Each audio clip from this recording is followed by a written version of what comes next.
Party popper emoji.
GL and HF Grub. I subscribed the very first day I purchased WC3. Safe to say you're the father of this 9 months child lol.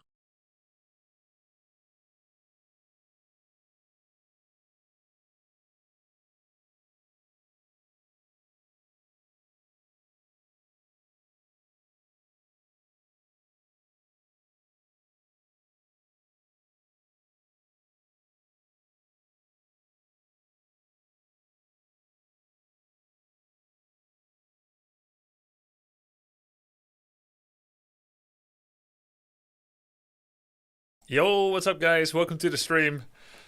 How's it going? How's it going today? Hello, hello, hello, hello. Firstly, an announcement that I don't have an announcement today yet. I will be taking tomorrow off, Thursday, so there won't be a stream tomorrow, but I'll be back on Friday, and hopefully I'll have something to say, but we'll see how it goes. Yeah, how you guys doing? So, Warcraft and Slay the Spire today, same as the last couple of days. We had a lovely day here in the Netherlands. Very sunny. Building a chicken coop now. Gonna build a little bit more on it tomorrow. Because we're getting chickens soon. Or at least I think we are. Be a bit daft building a chicken coop and not putting chickens inside. What am I gonna do? Put Logan inside? He's not a chicken, is he? No, he's not. No, he's not. Are we gonna put any roosters? I'm not sure. I'm not sure. There's this one address where we can buy chicks. He doesn't know their sex. So they could be hens, they could be roosters. If you don't know, a lot of people, when they get chicken, like hobby chickens, you just get like 3 or 4 or 6 or 8 female chickens called hens. And you don't get rooster. Rooster, there's a couple of advantages. They're more aggressive and defensive, so they can protect against some predators. The hens feel a little bit more comfortable because it's the natural state of things. It's their protector. And also, the male is required to fertilize eggs. And then the eggs can become chicks. They'll still lay eggs without a rooster, but they won't be fertilized. How many chickens are you going for? I don't know, somewhere between 8 to 15. Hey Grubby, you ain't playing AoE2 recently? Yeah, bro, I'm kind of into Slay the Spire 2 right now, so there's not much point doing it when my heart isn't into it. By the way, my heart is technically into Age of Empires 2, but it's more into Slay the Spire 2, so all the time when I'm playing, I'm thinking like I want to play Regent and Slay the Spire 2, so let's save it for when we're very eager to do it again, which I'm 100% sure is going to happen again. It's going to happen again. Yeah. That's a lot of eggs. Depends. You've got the commercial egg laying hens. They lay like 300 to 350 eggs a year. So that's pretty much 6 to 7 days a week. But they've been bred to basically lay so many eggs in the first 2 years, especially the first year and then the second. And then the chickens generally get killed and made into a soup chicken. And it takes a lot out of their health to lay that many eggs that fast. So they're very good for commercial farming, 1 or 2 years of exploitation. And then they're not so good. Like they could live 6 years, but there won't be any eggs in the final 4. Then you've got more heritage breeds of hens. And they will lay fewer eggs. They will only lay like 200 a year. So almost every other day. A little bit more than every other day, 3 to 4 a week. Let's say 4 a week. But they could lay eggs for like 4 years. So they don't tire themselves out as much. They haven't been bred to maximize egg production like that. Brown or white hens. Heard they give brown and white eggs respectively. That's false. White chickens can lay brown eggs and vice versa. It depends on the breed. There are actually hundreds of breeds of chickens in the world. And the color of their plumage does not dictate what color the eggs will be. The Eckstein files. That's right, Wave. How's it going, bro? Yeah, sure. Why not? Just speculate. Oh, blind one hot.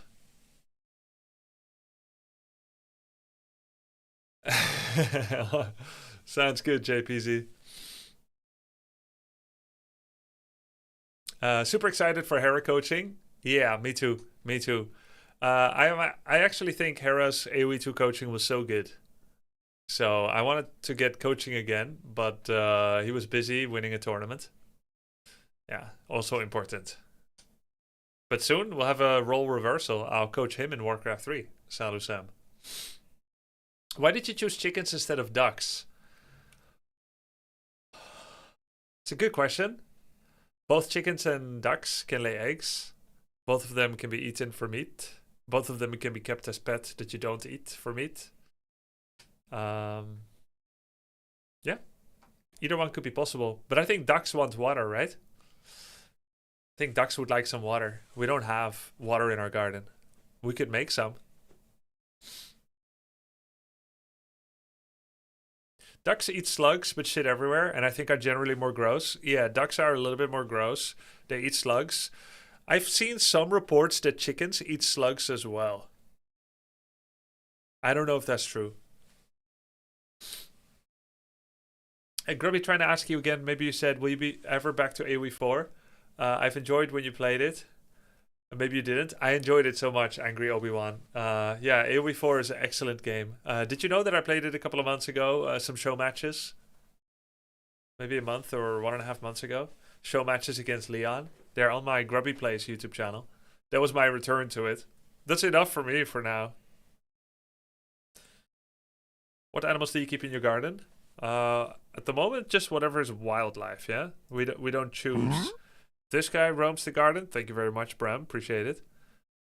We're animals. We roam the garden. Grubby, please, did you respond to Hera? Yes, sir. You're a loyal Hera soldier. Thanks for the tier 3, Bram. Thank you. They eat so many beetles. I read on the internet chickens don't eat beetles, so I don't know what's true. Atriarch uploaded the video. I saw he gets so many views on this video. 350k VVP. It was well edited too, for an audience that normally may not consume RTS content. Hey, Excalibur 175 streak. Besides Olden Era, what new games are you looking forward to trying? Dawn of War 4? Dawn of War 4. Should be pretty cool. Maybe soon I'll be calling you daddy, Grubby. Not sexually, don't be weird. I'm not being weird at all. You're the one being weird. I hear that calling people daddy is commonly associated with being Dutch recently. When will you be coaching Hera in Warcraft 3? Can't wait to see. Soon. Soon. Did you ever play the OG Dawn of War? I played Dawn of War 1 4 years ago or something. And I didn't like it. Here's why. There's no multiplayer scene that I care to be a part of because it is too small. I only play RTS games when they are not small.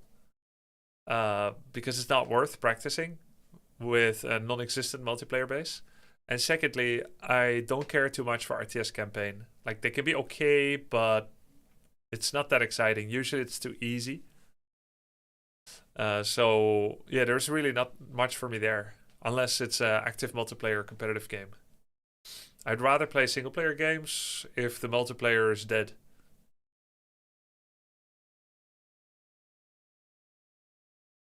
So Warcraft 3 is an exception.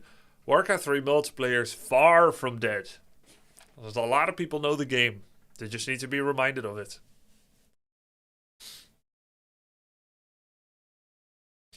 No, but I did just announce that I'm not announcing it today yet, in before Lumbercamp.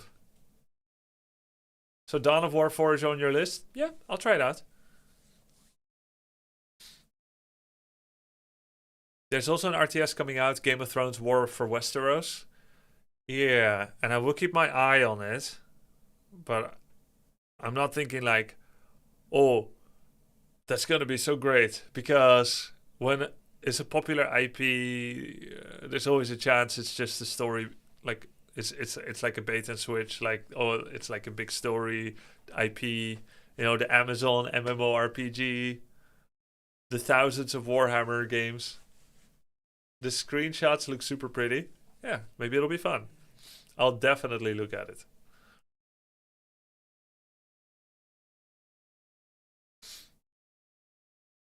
I played through the Menace early release. Boy, I'm awaiting the full game.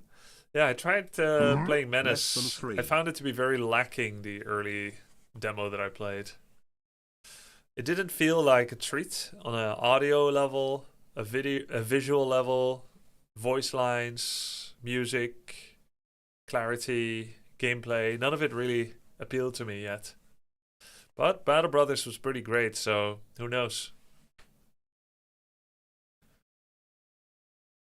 Frosty Feet is someone called Prestamp, I think. But it's a automatically generated name. It's my subscriber Prestamp that I'm still in the chat room with. But yeah, I think it's auto. Yo, thanks for the sub, Jakery, as Homero, and B. Johnson. So when someone uses Clarity Potion for 70 gold, they need to not get it cancelled in 40 seconds. And we used to have this thing where I say minus 70 kek. Because enemy use Clarity, I auto-attack them immediately, it's gone, minus 70 kek. That's a channel point thing that just spams the same message. Doesn't really do anything. Most of my channel points don't do anything. You cannot affect the material plane, the real world with it.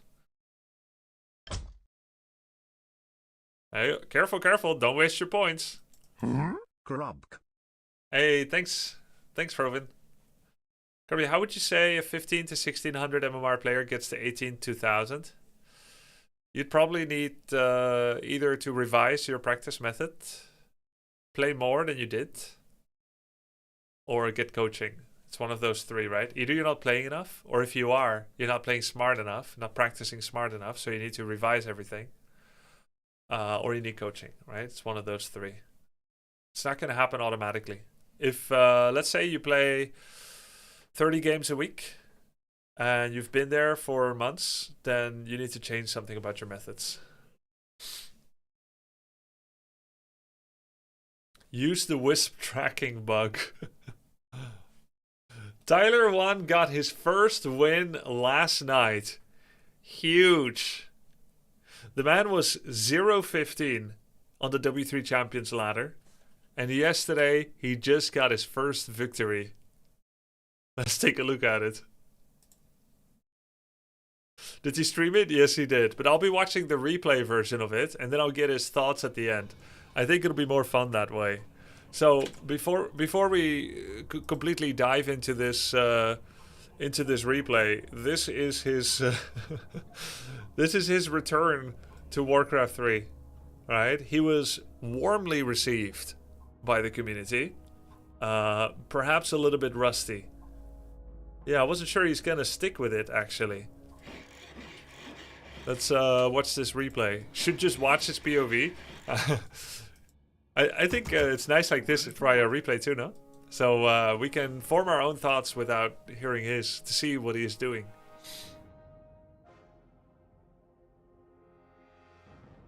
Let's see.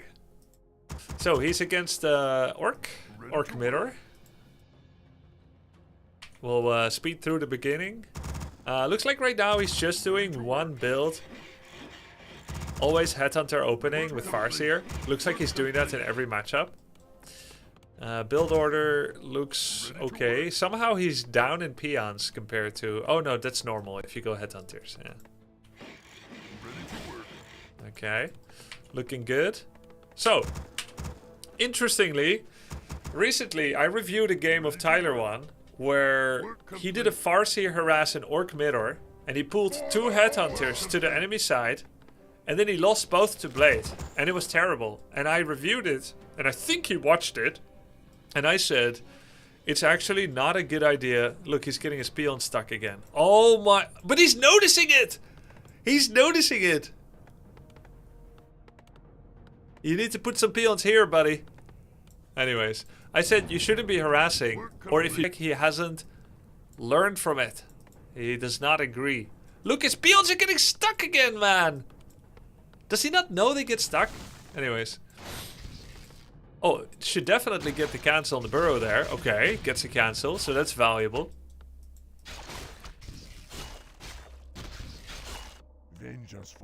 And he's a bit late on the tech, but not too bad.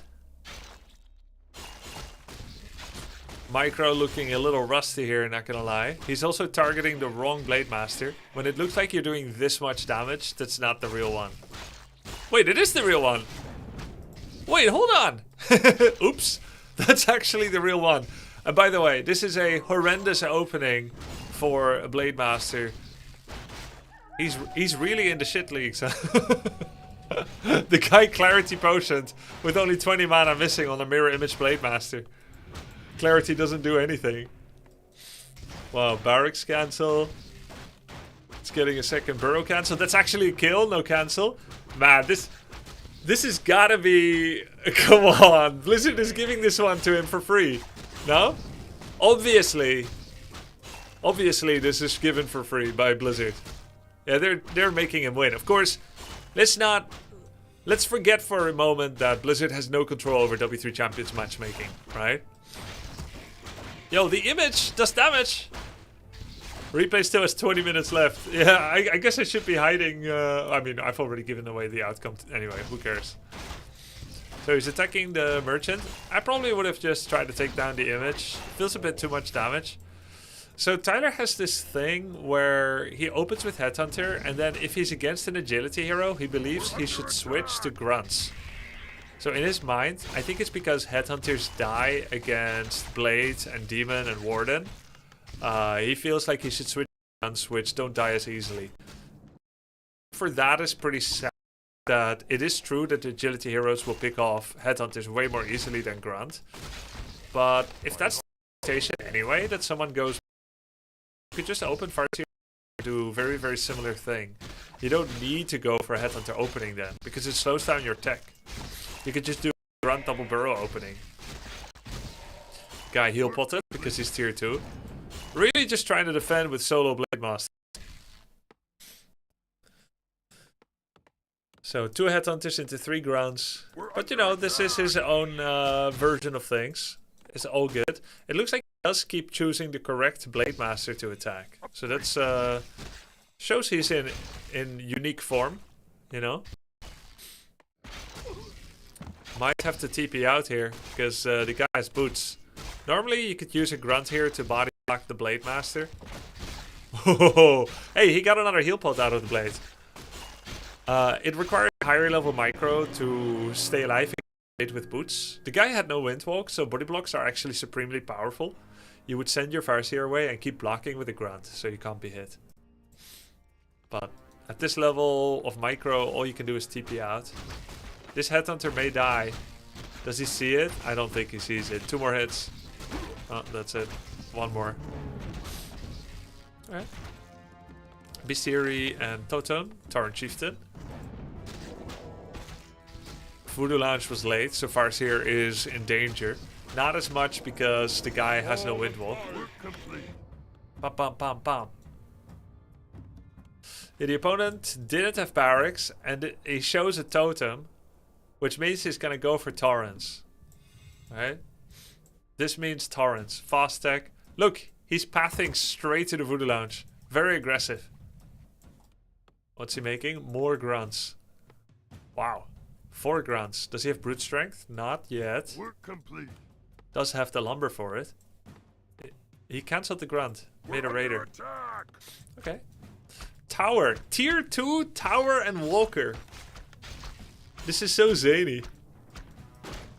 By the way, with TC, Blade Shadow can still be really annoying. They can actually kill the Farseer with Hex and Target Fire. If you went Shadow second instead of Tauren Chieftain, you actually have a way to reduce blade damage with Hex and target him down a bit. Pretty cool. Just came in, kills the shop. This is the real blade. 4 heal solves. Raider and Snare. You would want to hit Brute Strength on Grunt. Look, he's sending Grunts home. Dude, he's in rare form today. Big difference compared to his first 15 games or so. So the guy has nothing. He's gonna have walkers, but not even tier 3. It's a very strange opening. Also, snakes and image. It's all summons, damage and tankiness, but no utility. No hex, no windwalk. So it's brute force kind of stuff. Brute strength, raider, and then snare, walker. Burrows are all done.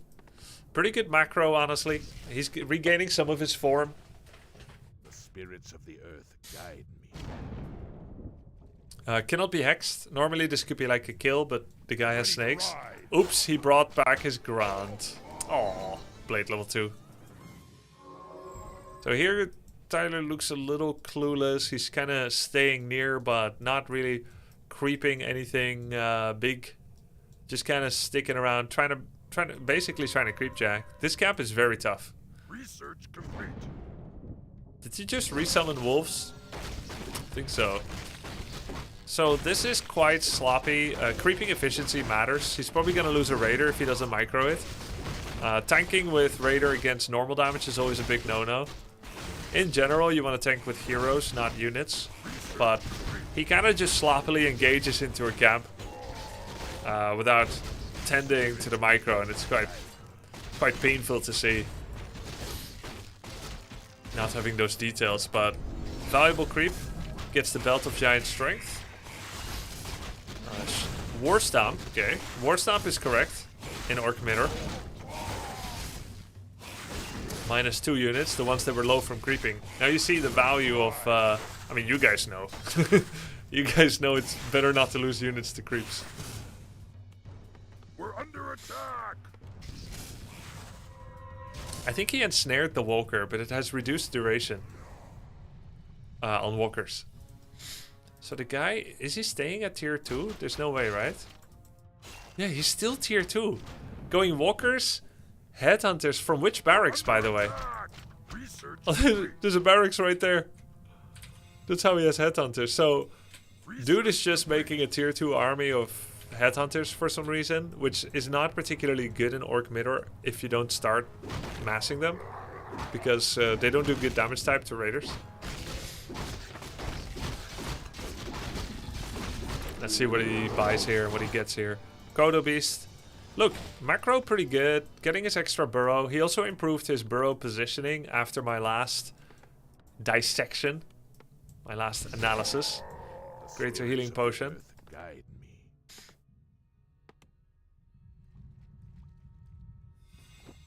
Okay. Where's Farseer going? Does he want clarity? Surely he's not going back for Town Portal. You can get that at the shop. I'm guessing Clarity heals off.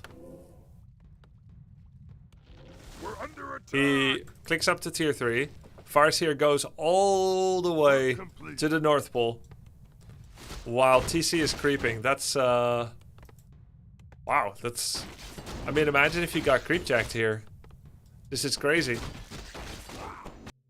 It's crazy. I think he probably clicked a little bit too far. And those two are rallied on his Farseer. When is Hera's training montage? Hera's training montage. Hera, the #1 Age of Empires 2 player that has won everything for the last 2 years, will be beginning his Warcraft 3 practice arc soon.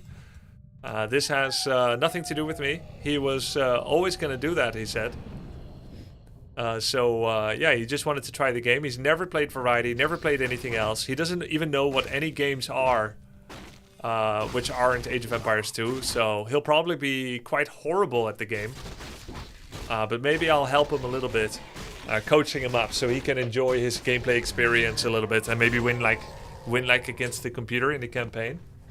So it's gonna be quite. Yeah, Hera is like Age of Empires 2 Happy. Actually, I think Happy's. Okay, I think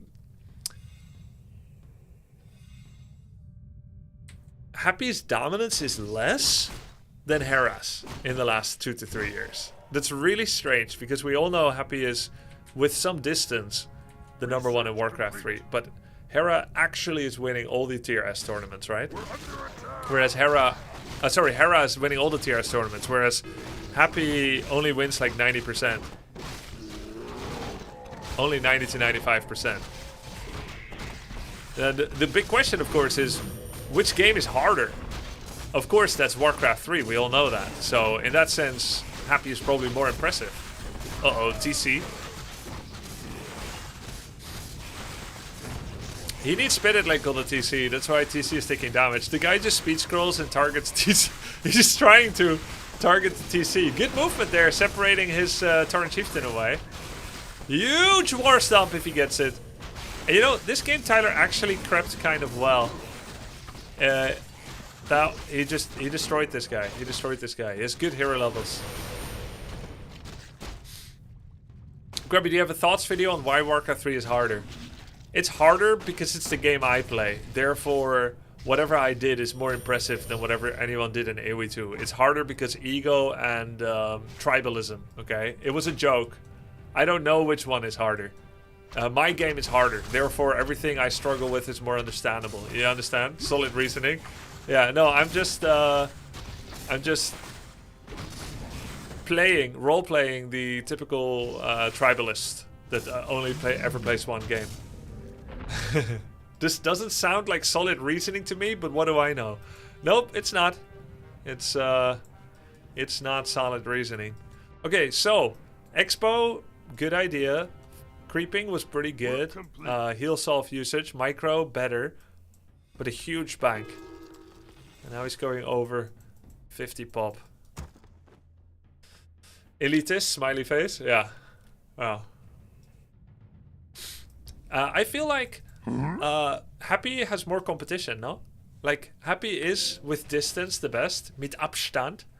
But Hera only has like 5 or 6 serious competitors. And Warcraft 3 has like 20 plus serious competitors. Yo, thanks for the sub, Boyara. Ooh, a Tauren. Ever thought of playing The Witcher 3? Not seriously, because I only known about the game since I've been a streamer, and I don't think it's a stream game. So, yeah, I think about things when people bring them up. Like, if you say elephant now, I'll think of it. But I don't think it's a good decision. Haha, seriously. Oh, nice one. Yeah, funny. Yeah, that's... I mean, I didn't even think about that. I guess we just popped them out. Where is seriously? Hey Siri, get it?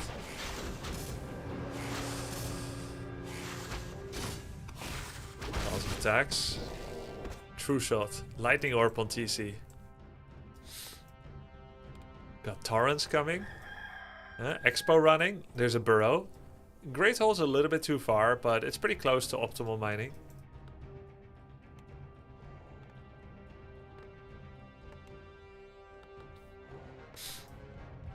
Look, he keeps creeping. Remember, one of the other games, Tyler was in a pretty good spot against this undead player. I reviewed it. And he ran into the undead in a small corner of the map without Town Portal and without Heal Pod, Invul, and Farseer.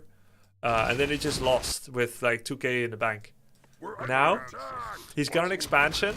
Oh, and I saw another Tyler game recently where he took an expansion. Maybe it was the same one. And then he said he can just stay there. Yeah, it was the same game actually. He said I can just wait here because he has an expo and the enemy doesn't. And I said that's StarCraft thinking. In Warcraft 3, you cannot do that. You need to walk around with a Town Portal so that you can just respond to an attack. You cannot just take expo and sit on it. Because there's creeps. And this game is actually creeping really, really well. Even doing some solo TC creeping to get the TC... Oh, it's not solo. Never mind. But yeah, the big mistake here is no invulnerability potion on either hero, no Town Portal, and no heal scroll. Technically, he can still go get it now. But if you ever get surprised by an attack and you're not fight ready with heal pot, mana pot, invul pot, heal scroll, TP, then things can go very poorly and you do not fully utilize the resources you have. Yeah, so this is he's walking around. Look, he's clearly trying to manage his control groups, yeah? Walkers and Kodas going here. Oh my god, he got Zeppelin dropped. So he's gonna buy a Town Portal, but it's gonna be without some of his army probably. Double TP. Meanwhile, he's still creeping.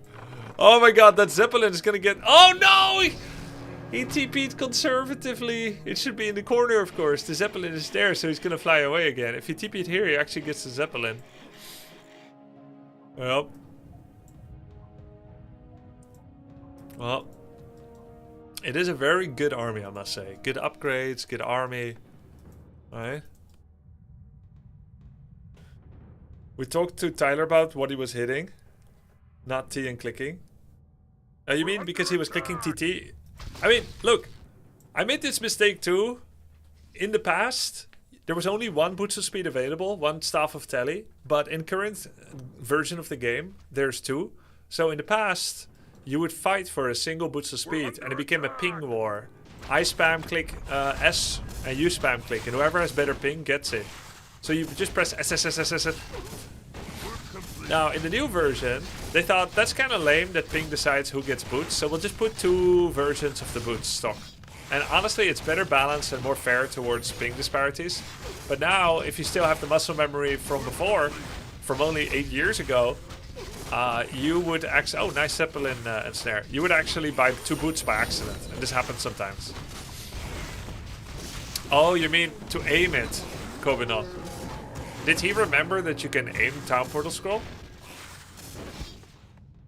Because some people don't know that you can double tap. And some people don't know if you double tap you go here. But you can actually aim it all the way around here. We reminded him, yeah. Nice. So, economy is getting fairly destabilized. The guy actually counter-expanded, which is not ready yet, but it's going there. The dude has massive ambitions. On a singular Tauren, he has an armor upgrade, double Spirit Lodge, and getting a Kodo as well as a Tauren and then Walker. So, if you give It's Just a Game like another 5 to 10 minutes, he's gonna have like 80 pop Bloodlusted Tauren. But if you don't... Ooh, good counterattack. And he's attacking with Town Portal. A little bit too greedy for the perm items. You should just sell Ring and Slippers and get Heal Scroll and Protection Scroll. TC items are really good, but Farseer should be carrying a Heal Scroll for sure, more than those items. Alright, let's see. Is he gonna... To be fair, he must have aimed his Town Portal here, because you cannot double tap to here. So he's already aiming it. This was well aimed. Let's see, is he gonna try to devour? No, he's not devouring. That's a huge war stomp, well positioned. He resummoned wolves, so no wolf harass. Murdered. Damn. A slaughter. Alright, let's see what his reaction was. He's probably quite happy about that one. since it took him a while to get. Let's see. This was the start of the game.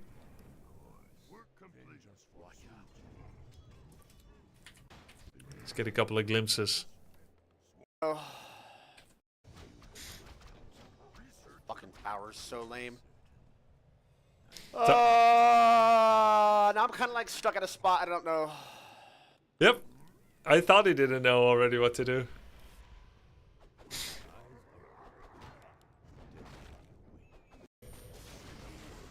Let's see how he evaluates this fight. Wow, he looks so focused.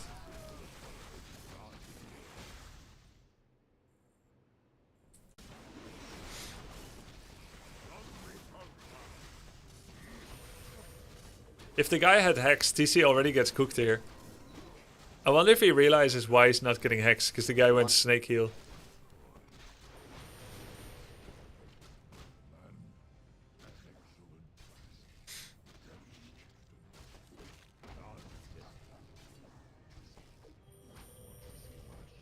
You have Ensnare. He has 2 Ensnares. Alright, let's go towards the end of the game.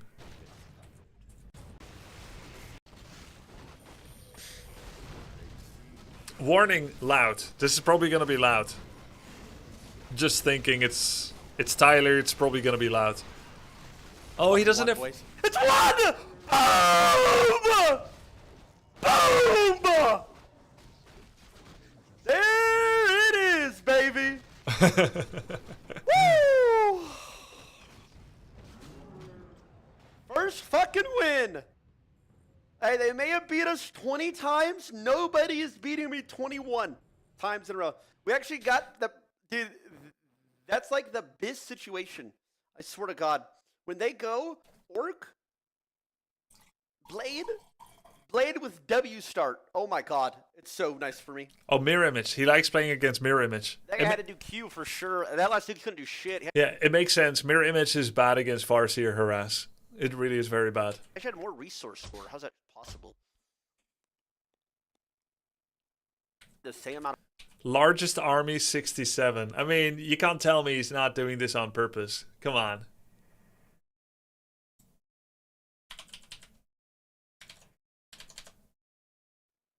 That macro shit could have been so hard.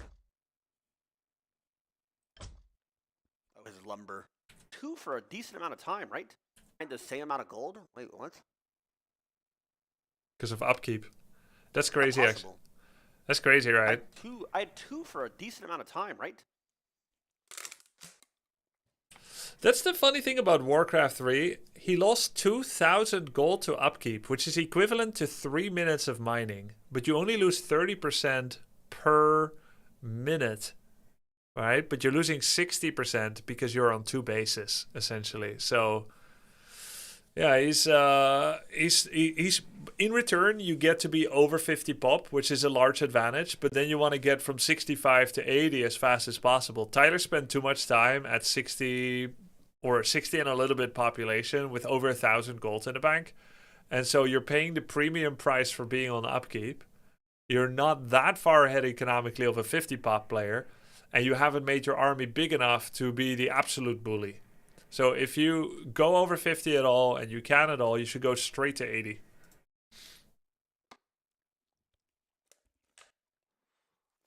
Yeah, cool. Oh, but I was upkeep. He got his first win. GG.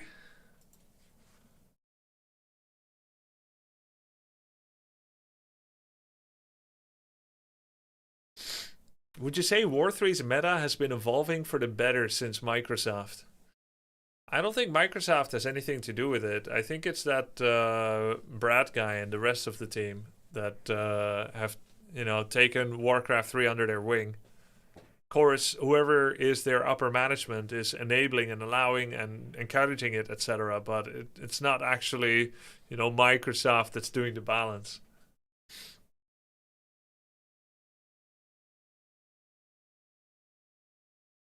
If you should go straight to 80, why is the starter goal for new player 2 level 3 heroes and 60 pop to rush? Yeah, that's a great question. That's such a good question. Let me kind of try to illustrate why, okay?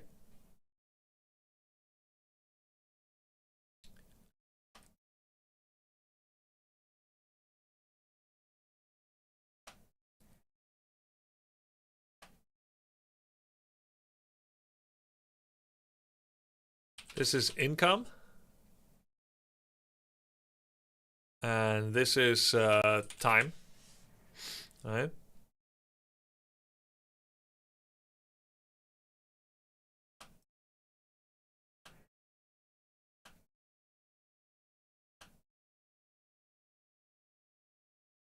This is 1 minute, 2 minute, 3 minute, 4 minute, etc. Right? And you get 600 gold per minute.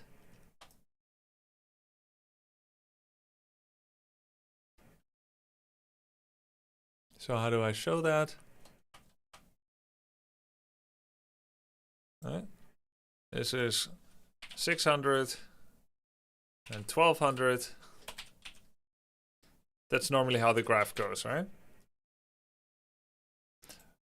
Okay, so you get 600 gold per minute. Shut up, Michael. All right. Yeah, I was hiding I end up hiding the label. Yeah. All right. No, I'm not coaching Tyler.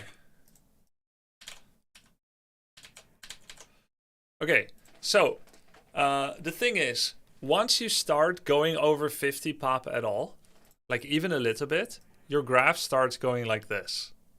Because you're only getting 70% income, right? So whereas normally for every 600 gold is 3 units. Let's say it's about 3 units, right? 200 plus 200 plus 200. And at the start of the game, you're at 5 pop, and then at some point in the game, you can be 30 pop. It's however much money allows. If I gave you infinite money, you have an infinitely big army very, very quickly. But on 600 gold, there's just a certain rhythm to things. So, techs tend to finish at about 6 minutes, is tech finish. And usually, pop is around 34 pop. You could have not much more than this, unless you go all in on tier 1 units. Okay? Then by 7 minutes, your tech tier 2 buildings finish. That means by 8 minutes, you could have 2 of those units of these. Now, we are momentarily not looking at maxing tier 1. If we want to max tier 1 and we don't go to tier 2 and we make only footmen and headhunters, that is the simplest way of quickly filling up to 50 population. But we're not looking at that because you can imagine how that looks like. You know that the pro players aren't doing this. They aren't going Archmage, Tier 1, double racks footies. And so you can probably imagine it's not good. So we don't need to worry about whether it is good because we know probably it isn't. We're going to Tier 2 for reasons. We want secondary heroes. We want Tier 2 units, and these units are good. Is 600 gold per minute the usual number? Yes, exactly. It's exactly 600 gold per minute, always. Right? 600 G per minute is standard 1 base. Now, low upkeep is 70% income. That means if you're on low upkeep, and we'll make this orange, standard 1 base, low upkeep.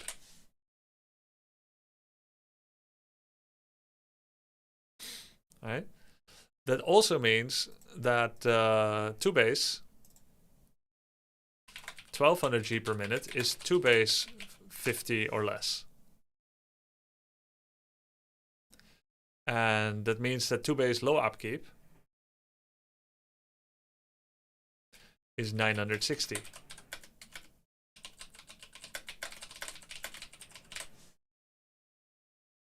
And usually the way that I call 2 base low upkeep, sorry, 420, right?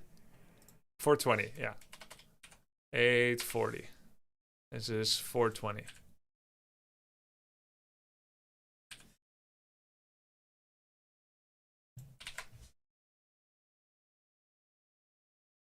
So instead of talking about the actual number you get, I often express income as 100%, 70%, 200%, and 140%. Because this shows what it is relatively at a glance. 1 base, upkeep, no upkeep, right? You get it. So if you're on 2 bases, but you're in upkeep,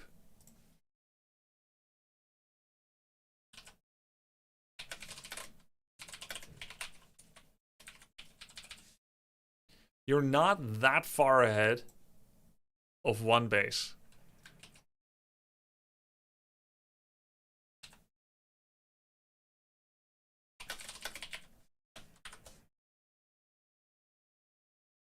It's only 40% ahead.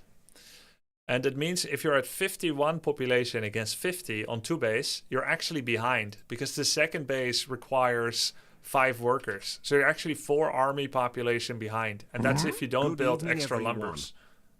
That is if you build a few extra lumber workers, by the way. All right. So the question was, Grubby, why do you recommend for people to go to 60 pop quickly? And that's because every minute you earn 600 gold on standard 1 base, and then you can make 3 units with it. However, it's not exactly true, is it? Because while you can make 3 units, you also need 1 moonwell in order to get there. 1 moonwell is 180G for 10 pop, but only once.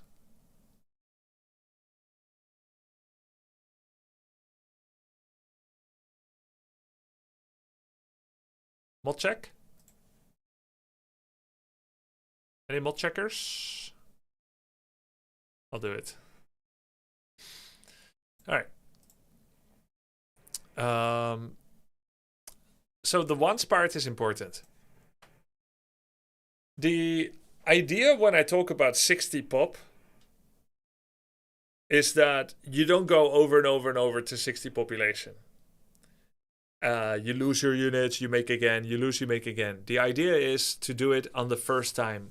That means that actually losing units and then remaking them doesn't matter for this example.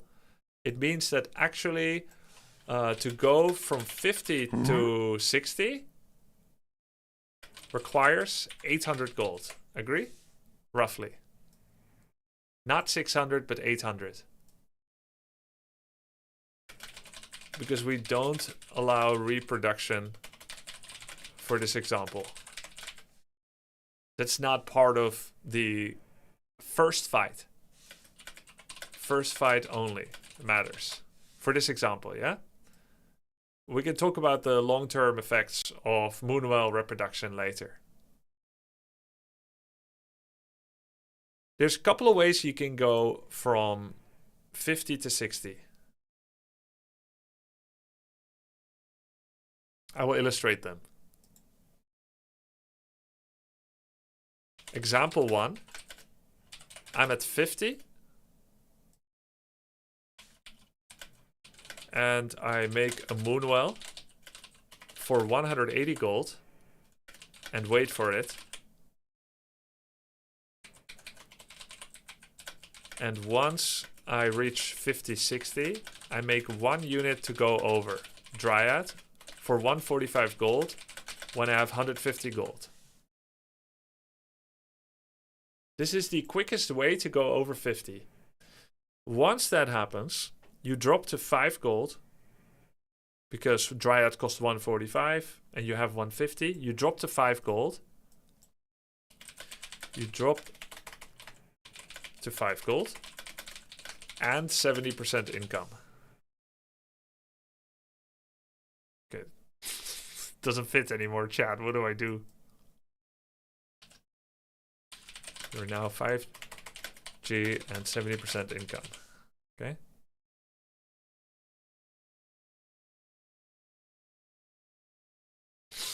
So, how do you now make the final 2 dryads?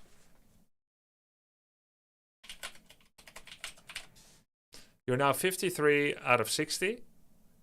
You have 5 gold and you have 70% income. So we see 2 dryads costs 290 gold, which normally takes 29 seconds. But now you have to divide it by 0.7 and it will take 42 seconds. So it'll actually take you 13 seconds longer. You'll now reach 60 pop 13 seconds later than if you made all 3 dryads at the same time.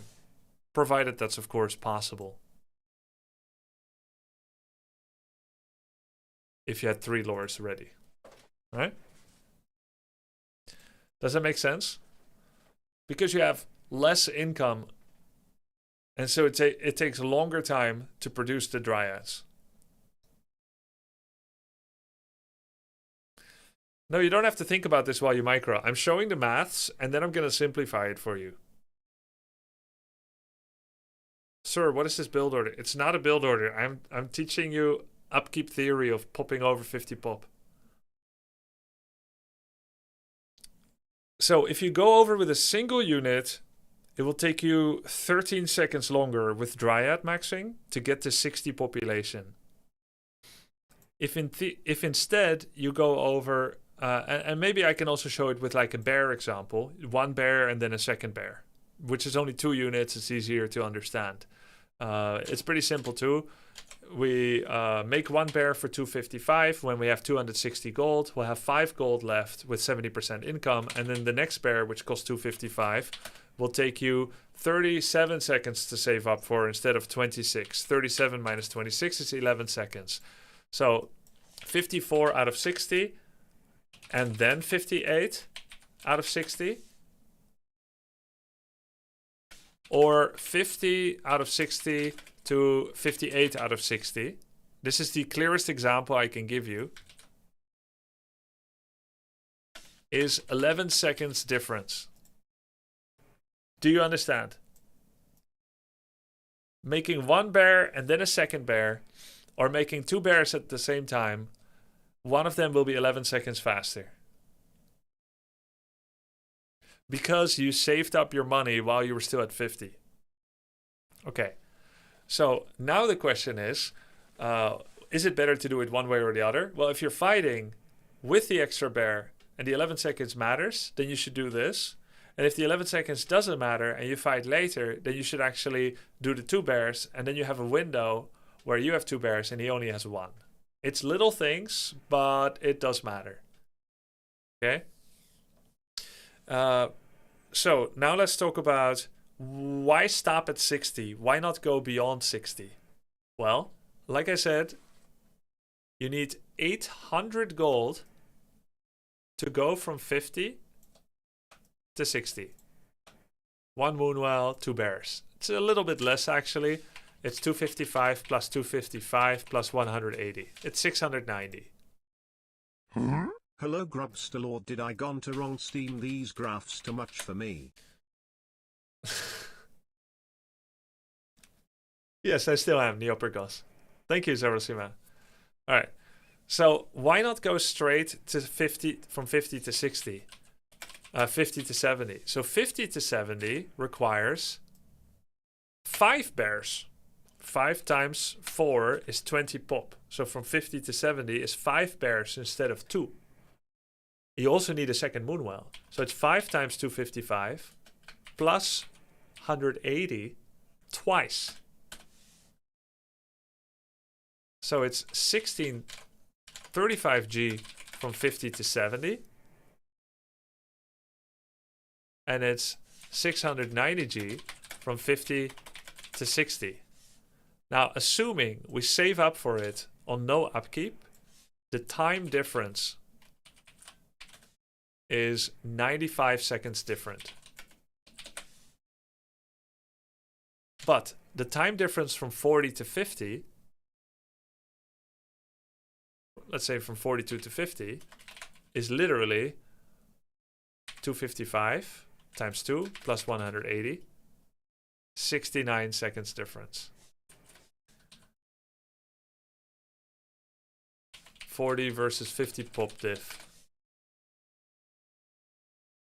It's that 690 again, right? So every 10 supply on bears costs 69 seconds, not counting items. But 20, shouldn't it be more than 95? Why does this take 95?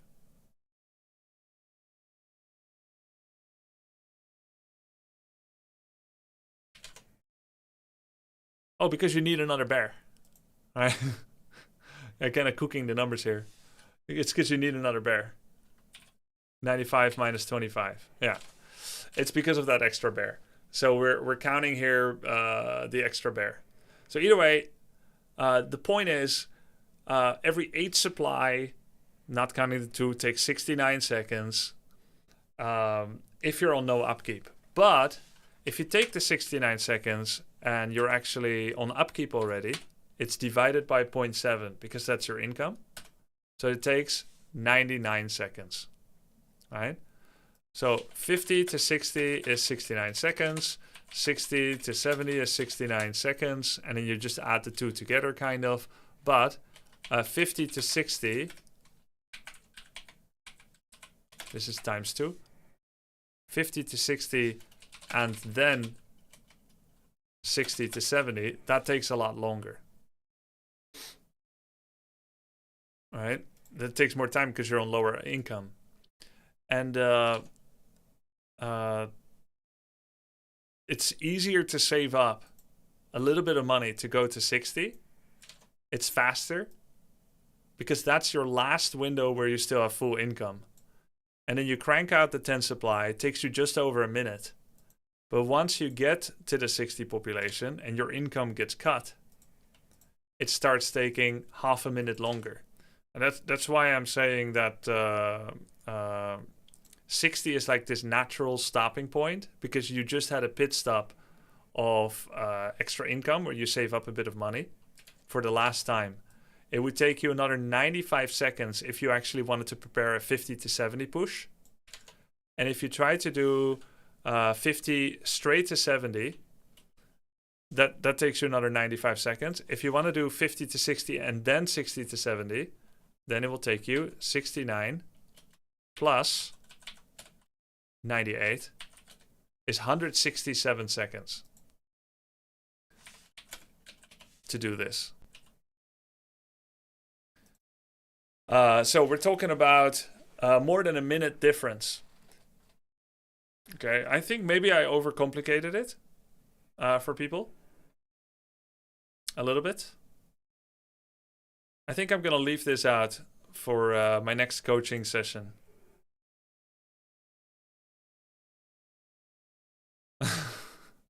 I think it became less clear for all of us, including me.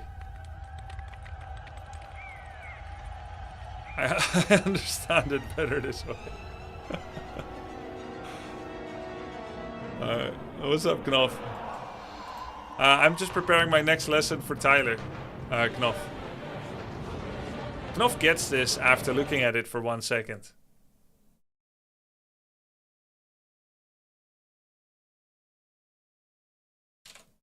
So if we take a look at an example game, for instance, over here. Let's look at a good example. Tyler has spent a long time on 50 pop, but I want to find a 50 pop moment where he's actually kind of low money.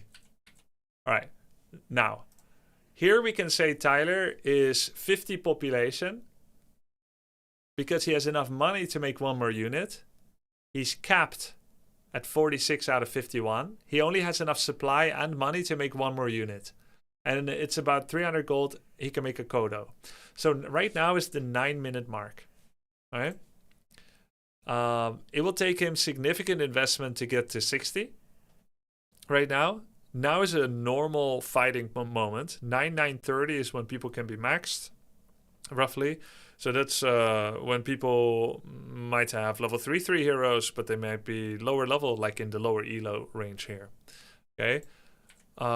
If you don't fight at this time yet, you only need to save up 600 to 700 gold to make it to 60 population, and then you can have a fight roughly at the 10-20 mark. Okay, at 10-20, 10-30, you could be having a 60 pop army, and that's kind of the mid game of Warcraft 3 already. And it would be really greedy if at this time you try to go all the way to from 50 to 70 and saving up like 1300 gold in the bank, or 1100 gold in the bank. You need about 1000 to 1100 to save up to go all the way from 50 to 70 immediately without having income loss. And that'll be the earliest possible 70 population army you can have. Right? Also, in a 50 population army, there's only 27 population army because the rest is heroes and workers. And so really, you're going from 27 army pop to 37 when you go to 60, which is a really large percentage increase. It's like 35% bigger army unit size than you normally would have. So you're getting this really large percentage damage increase of your army, a really large numerical increase when you go from 50 to 60, while incurring the upkeep deficit. And you're now incentivized to fight the enemy very early because you have 10 pop more on a 27 pop army, 37 against 27. You're very likely to win that. And if you lose 3 units and he loses 5, which would be the standard expectation, you drop back to no upkeep, full income, and he drops to 35 population. Also no upkeep, but a tiny non-functional army. You understand? So you create pressure on yourself to find a fight, to either win the game or to lose some units, but lose them cleverly and worthily. And then you try to get a good trade, allowing you to drop back down to no upkeep, which is where you want to be for maximum income, but you prefer to win the game or kill the enemy. Yeah, so that's kind of the thought about that.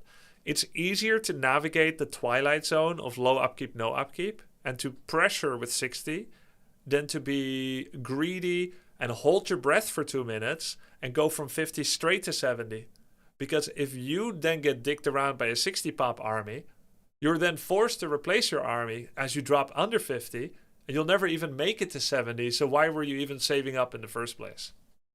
Yeah, that's the thinking about that.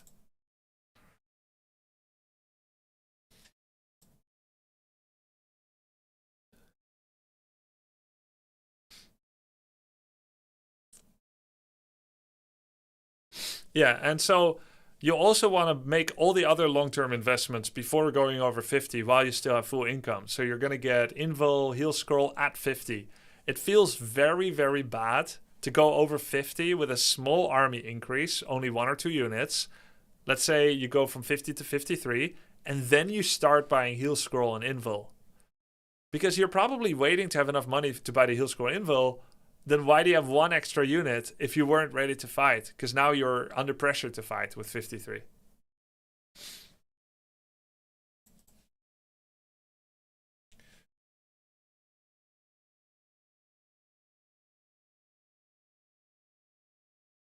Yeah, I could have probably explained it more quickly, Neopergos.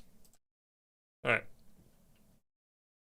Grubby, you should watch Tyler's replay 2 games after the one we just watched. It was a close game against a Night Elf. Okay. You think I should live watch? Like, I mean the VOD watch?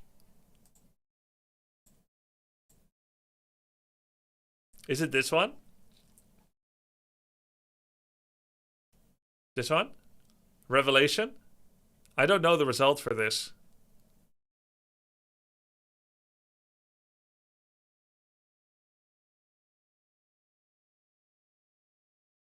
So you're saying lose before 50 supply to not have to think about it? Sure. This one, coming up?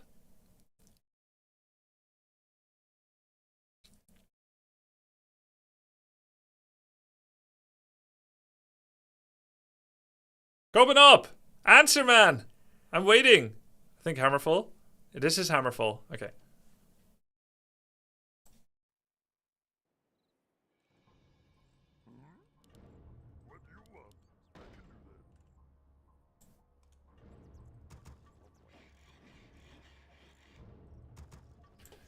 GOHF, let's see what wholesome message Tyler has for him. He's fighting against the Night Elf. He just had his first win in an Orc mirror match earlier today. The guy wished him GOHF. Let's go Blade Master. Blade Master, guys. It's the Blade Master game. We love going Blade Master, Blade Master, Blade Master, Blade Master, and to get fucking spawn killed.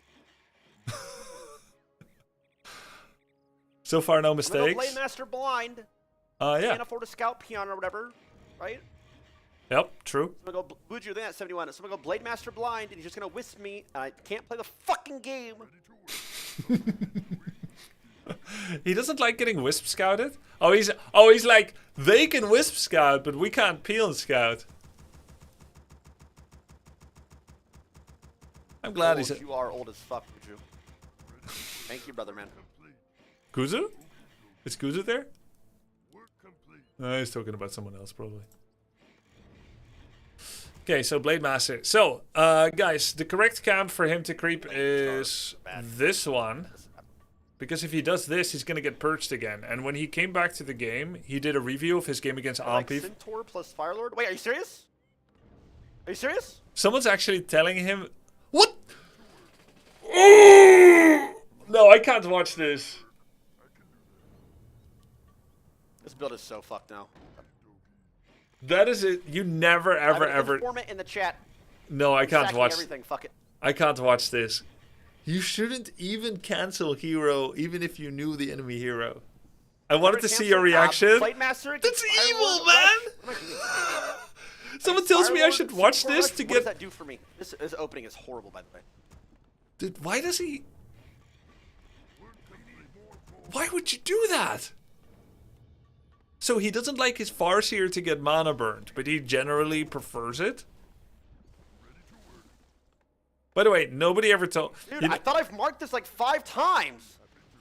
You know, sometimes I'm new in a game like Age of Empires, Dota, whatever, League of Legends, and then I do something that people think is bad, like this shit right here, and then there'll be some smart ass in YouTube comments. You know what they're saying? Who told him to go cavalry with Berbers? Who told him to go... Like we can't make our own decisions. Like we're all just male models that do whatever we're told. We're not. We don't. Right? Who told him that you can play Bard in silver? I told it, me, okay? Because I'm my own man. I'm a grown-ass man. No, my Zoom settings. I'm a grown-ass man. So, Farseer, just because he got info. WC3, cheers and good luck. Thank you, Brody. Who told you to say that you're... Yeah, but it's not the meta. Dude, you're not allowed to explore games. You need to be top-level pro to play multiplayer. Yeah, 100%. Alright, well, he made his own decision. Nobody ever taught him this, okay? Nobody coached him, but this is his preference, okay? He's making his own decisions. Good for him. He's a grown-ass man. Daughter of 2, by the way. Father of 2. Father of 2 daughter. Is creeping's good this game? Yeah, you know, it's half a minute late for some reason. Not sure why. Nice, terrible RNG. Terrible RNG. Double ring on Farseer is indeed bad. Alright, so the chat guy actually told him correctly. This is Centaur. Very Dota coded, by the way. Oh, good. Did you see that guy mugging him with micro? This guy was right. Did you see he was getting mugged with micro? Treant block on the peons. Is this game live? You can think of it as being live. Oh, nice stutter step. Leak mechanics. Draven mechanics. Terrible burrow location. That burrow is now a full wall off to the back of his base. That means Farseer cannot escape into that side of the base. Yeah, this game was live. It's not live right now, but you can think of it as live.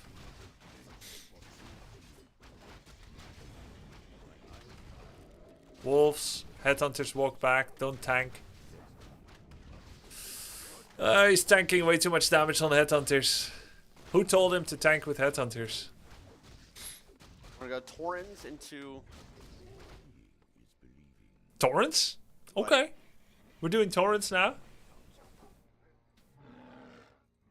I like it. Headhunters Torrents, right? Not Torrens, but like the Torren.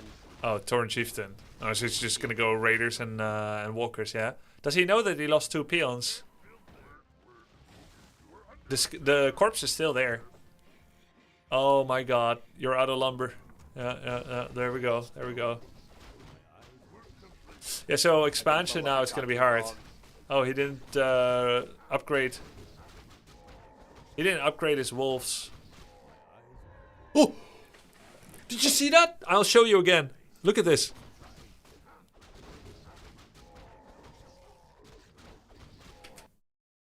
Nobody ever sees this, Tom. The pros always leave this. He's got young man eyes. That tome is hard to find. Eagle eye. Yeah. Good cancel. Good cancel on reinforced. Alright, gotta heal up those buddies. He needs to start using item hotkeys. That takes way too long. And those rings need to go to Torn Chieftain. It's crazy how long those things actually take for a newer or worse player. Right? Just army control recalibration. Because sometimes I'll be like live coaching someone. I'll be like, okay, you need to give those rings to the hero. And put the heals off on the headhunter. Don't actually know what build is best. Waiting. It takes me forever to set up control groups. Grubby, tell him about troll regen. He never gets it. You tell him. You know how good it is. He'll listen to you. I think I'm supposed to get these middle two camps. Okay, I wonder if he's gonna expand. Alright. Because I told him he should expand at 6-7 minutes. There's Kayla outside mowing, guys. Nice, pendant. Invul, heal scroll. He got the heal scroll. Farseer starts solo creeping. TC, War Stomp or Wave? Against Elf, I hope it's War Stomp. Shockwave. Is Troll regen as fast as Heal Salve? Almost for trolls? No, of course not. That would be so broken. Heal Salve is 10 healing per second. Troll regen is, I think, 1 healing per second. Hold this on purpose.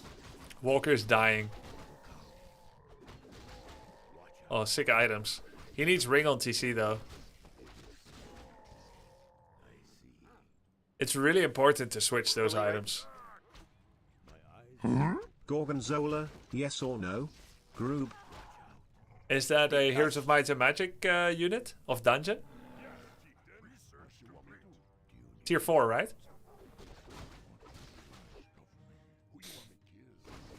He's losing a walker to creeps in 3, 2, it's dead. Does he know?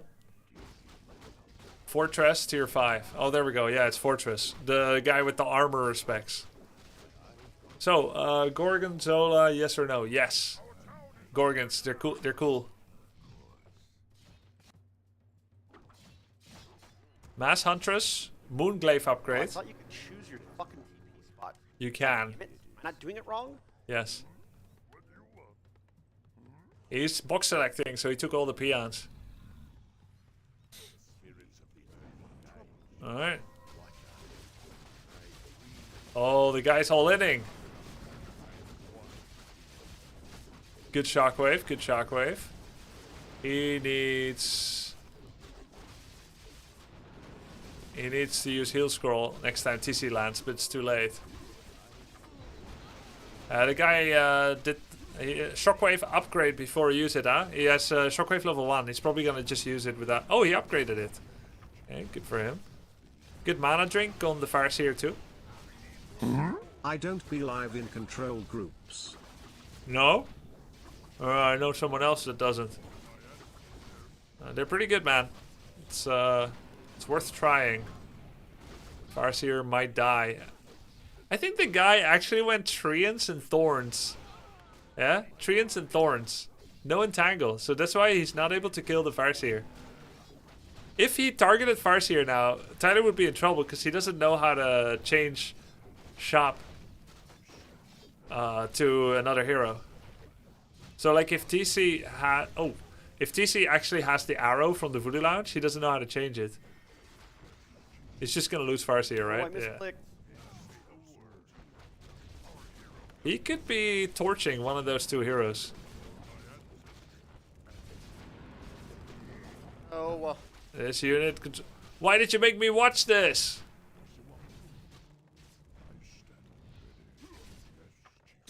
How do you change shop hero? There's a hotkey for it in the Voodoo Lounge. Fuck, actually was holding that so It's well. it's called like change user. My hotkey is U, but if you're grid, it's something else. I thought he played this game well, all things considered, just a few minor mistakes. There's a lot more than minor mistakes in this game. Can I be honest? No, I'll be courteous. There were more than a few mistakes. During More- that, he's making an expo. More than a move. few. Gold is pretty even. Way less lumber. But he didn't tilt. I was pretty close. The next game is beautiful. think- Okay, let's I hate see. it. I think it's terrible. It's the. It feels horrible. It's an Orc Mirror. I put my mouse over whether it was the minimap or not. I can't remember. Who told him to make mistakes? It's also possible to right click on the hero when you're on the shop, right? Yeah, I think so. Yes. So he's against You start big, guys. W start big. He likes being against mirror image start. And he's pretty quick at recognizing which one is real. Are there any illusion heroes in League of Legends?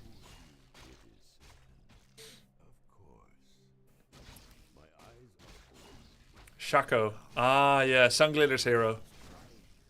Oh, and LeBlanc. Oh, yeah, LeBlanc. She can teleport between. I think Shaco has something else than a summon, no? Doesn't he have like a trap? And when it dies, it explodes for damage? Ooh, he's got him on the ropes. I would have stepped up there, try to anticipate the TP location. Oh, he let him in. Ooh, he got the right one immediately. One more hit, one more hit. Got him. His ult is a clone with less resistances. It explodes when killed. Right. Grubby, you criticized him grabbing peons when he box selected his army, but how else is he supposed to select his ungrouped army? Do you want him to click each one unit at a time? I know you're joking. You're making fun of the idea that because he doesn't have control groups, there are no other choices, but there actually are. You can box select and then deselect the peons, right? Either with shift control, left click on the peons in the UI, or deselect them one by one with shift. Man, that's a fast respawn. What the fuck? 33 seconds for level 1 hero.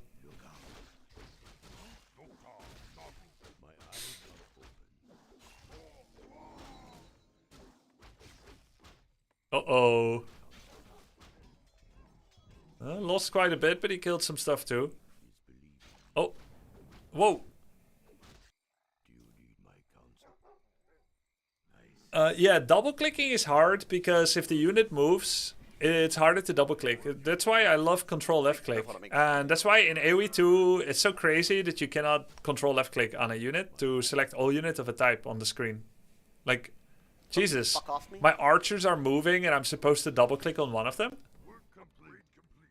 It's very hard to be that accurate with such little units. If you lose your initial 3 grunts, are you supposed to remake them? Really depends. Ideally, normally in Orc Mirror, you prioritize on the tier 2 units. If you have money left over and production time available on your barracks, and you know you're not going to slow down your Walker and Raider production, I don't know why it wasn't having. and you're staying at tier 2, you're allowed to add grunts and headhunters only when it doesn't interfere with production of tier 2. If it's going to slow down a Raider Walker, you don't. So generally the answer is no. Don't remake 3 grunts if you lose them. But it's a yes if you can get away with it without losing production time on tier 2. How much more seconds for Rest next level hero? It's 33 seconds, then 66, then 99 for level 1, 2, 3.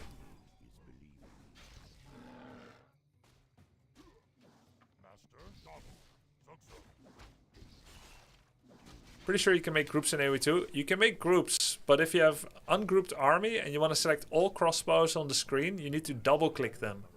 That also works in Warcraft 3, but Warcraft 3 have a secondary alternative way. This is going too well, to be honest. to also select everything, which is control left click, which AoE2 does not have.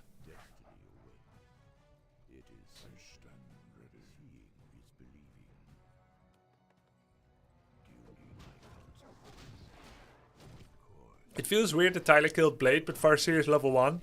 Well, Blade is 2. Because Blade got half a level from the camp, and Tyler spent 25 seconds walking across the map.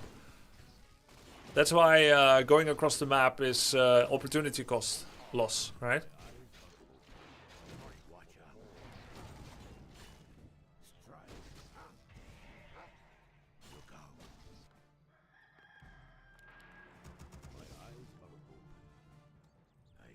It's definitely... Lads, big talking, no problem, big dog. I got you.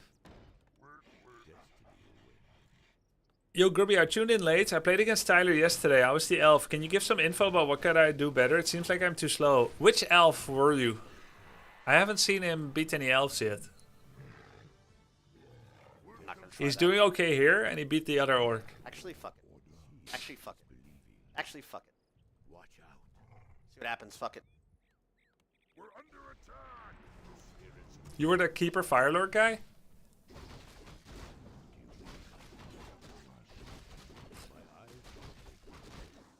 Well, I don't think against Farseer you should max Thorns.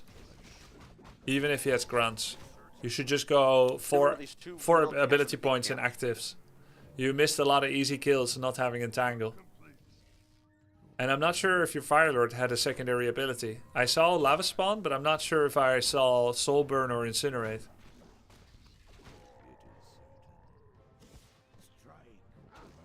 No Entangle. I've done it before, but it was kind of a meme choice to do it. He has a surround on the shadow. It was by accident, but he's opening it. He didn't actually recognize it. Yeah, he doesn't recognize the fight like I do yet. But he does have very good war stomps. It's very hard to have perfect overview of the situation. We all look at something different. You have literally no idea how someone else actually, like what they see. Because oftentimes in AoE2 or SE2 people are like, you saw the expansion, or like, you saw his army. I'm like, no, I didn't see it, right? My game revealed it. I had the possibility to have the information. I'm doing it because I'm tired of going bear every game. I thought a rush, but I don't like bottom. Yeah, sure, but I would recommend Entangle instead of Thorns.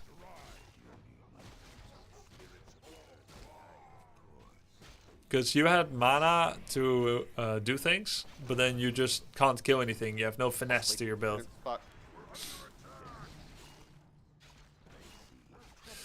He's macroing okay during this fight. Uses his disenchants. He could be dead. Next time he gets hit, it could be a crit. And he's not looking. But, yeah, not bad. Yeah, good disenchanting. Now actually he could kill the blade. Target it. Surround it. War Stomp.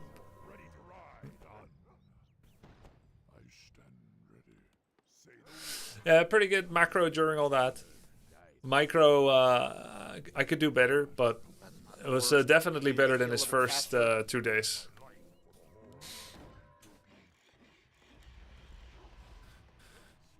Tyler's best matchup is Orc, because he understands what his opponent is doing. Sure, yeah. Yeah, and because Orc can actually be harassed pretty well. When they do Blade creeping. Like, Blade Mirror Image doesn't like Blade Mirror Image is probably the most reliable opening, and Farseer Headhunter happens to have a good matchup into that. Or let's say Farseer Harass has a good matchup into Blade Mirror Image creeping. It's just like build order advantage, let's say. Like, it's not just he's good against Orc or something, or he understands. I think it's actually less deep than that. I think it's he's doing one build, his favorite build right now, and it happens to have a positive matchup into Mirror Image opening. I mean, not shit. Farseer having harass potential against early Blades creeping is a tale as old as time in Orc Mirror. At what time should I attack? By what timing should I have everything? Well, it depends.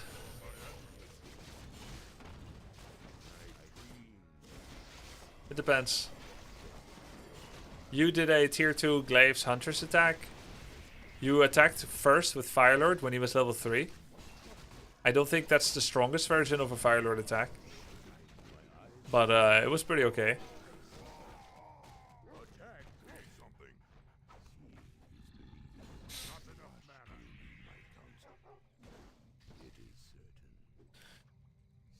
think that was the right one. I think off that trade we can get an expo here. Oh, that's a good call. That's a really good call. But he cancelled it. He doesn't know he cancelled it, probably. He made it, and then he accidentally clicked again. When... We even remembered the tome. Like the perfect pop. Whoa! Okay. I was gonna scroll. Tyler plays a 1.8k MMR army comp at 1.2k MMR. All orcs below 1.5 don't even make raiders or spirit walkers. They either go full raider lame or they go torrents. Yeah. Yeah, maybe that's how I coached him. Is that how I coached him last year? Like, go raider walker? But that's also before the torrent buffs. Like, now, if I coach orcs now, I would probably recommend a lot more torrent builds. Because it's easier than this stuff. But yeah, now he's playing pro meta units. Just...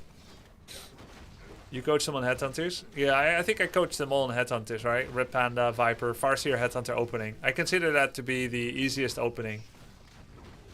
I'm not sure if I still agree with that. He doesn't need the TP, actually. Oh, he double tipped. He double tapped. I mean, he could have maybe won that, but it's probably a smart TP, so he can rally. Okay, this burrow positioning is so bad. Look at this. This is his instinctive current burrow locations. This is a full wall off. Can't walk here, here, here. You can walk here maybe. And there's one gap here. So, very defensive from getting attacked, I suppose. Did that TP again. But it's very hard to get out of. Let's go bats.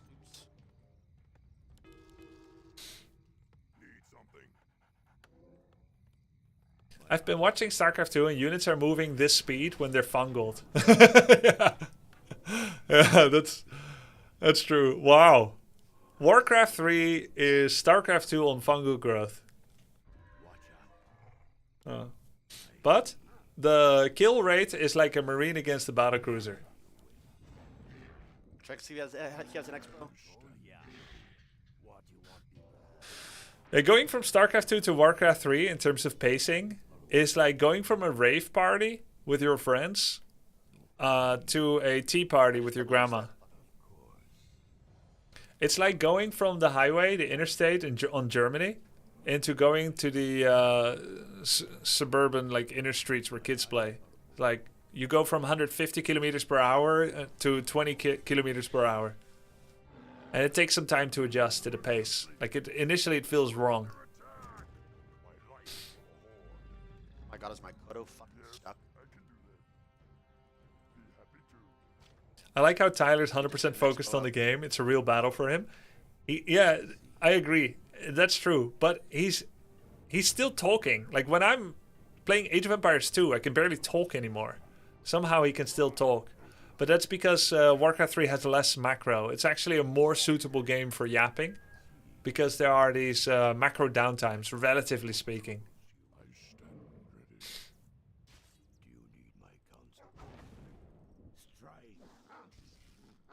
Yeah, for sure, no like net, especially as we age.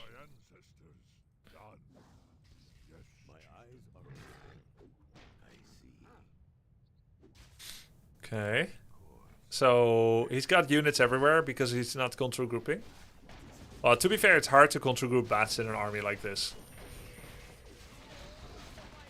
Any stompers? He's not spirit linked right now. Bats obviously are a great choice. Strategically, he still has a lot of knowledge. Look, he's even removing... Oh, whoa! Did you see that Walker transform? He's doing quite well in the micro here. He's quite aware of what's happening. Is he baiting out the invul potion on TC? He's Wait, he has Ankh! Oh my god, wait, I didn't even see it. He has Ankh, he has Aegis. Well, he's actually mogging me with item awareness. I didn't see it in the moment. Damn. Farseer though? Yeah, he hovered over it and decided not to use it. Part of the reason he lost quite a lot of units is because he entered unspitted linked. Wrong, to be honest. He said not sure what went wrong. I actually know what went wrong. To be Yeah, honest. so I'll tell you what went wrong. Alright. So, first of all, we have 900 gold in the bank. The fight started at 1547. That means if we make units now, by 1630 we'll have more units.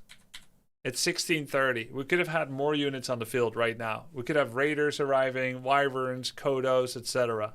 Right? So the fight actually goes on. 3 extra units now could make a big difference. So that's number one. We did a macro right as the fight began. Alright, here's the next thing that went wrong.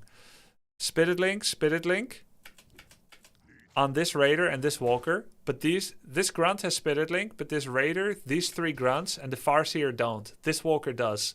So I think he has maybe 4 units spitted linked, and the fight begins. Okay, so number 1, didn't macro in the start of the fight. Number 2, only a third of the army is spitted linked. Number 3, we're not opening the fight with important cooldowns. We're taking damage from units when we could be war stomping immediately. If we war stomp immediately, we're doing free damage, getting kills, and losing nothing. We should be chain lightninging now. We should be summoning wolves if we don't have them, but we have them. And we should be opening with war stomp. Okay, we chain lightninged a raider with like 40 HP. Even though Chain Lightning level 2 does 585 damage in total, hits 6 targets, and does like 130 damage on the first target, it Chain Lightning to someone that was nearly dead. So that could have been more efficient. War Stomp is probably available again now, and we didn't use it. Images were good, but we over disenchanted. Disenchanted 3 to 4 times when it only needs 2. This disenchant was about to be quite good because there's Spitted Link there. Here disenchant is late on the blade. And also, TC is taking too much damage without being spirit linked. It's very inefficient to get damage like that, because it makes heal scroll worse. Okay, then target fire. We should be target firing wyverns, raiders, and walkers. Not grunts, ideally.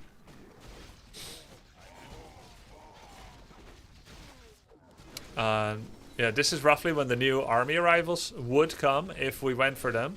So now the Blade Master is attacking Farseer. Farseer is not spirit linked, and therefore he's taking full damage. Anytime Blade has picked a target, you should move the unit that's being attacked, especially if it's a hero, because Blade does more damage when you stand still, and his movement is therefore very important. Basically, think of Blade as like a truck that has very expensive fuel. And your damage doesn't matter as much, so your fuel is cheaper. So actually, it costs more for him if both of you are running. So anytime Blade looks at any unit and is hitting it, it actually pays to move that unit, especially if they're isolated. If there's 5 units surrounded around Blade and he attacks one, there's no benefit in making him run because he doesn't need to run. But here, he made the special trip to Farseer. Therefore, if Farseer now walks like this, or walks like this, he has to make a new special trip elsewhere or follow the Farseer. Either way, you win out in terms of micro. So he's going to take quite a lot of damage on the Farseer right there. Yeah, now the Farseer drops low. And yeah, mainly it's army reproduction and late war stomps. I actually know what went wrong, to be honest.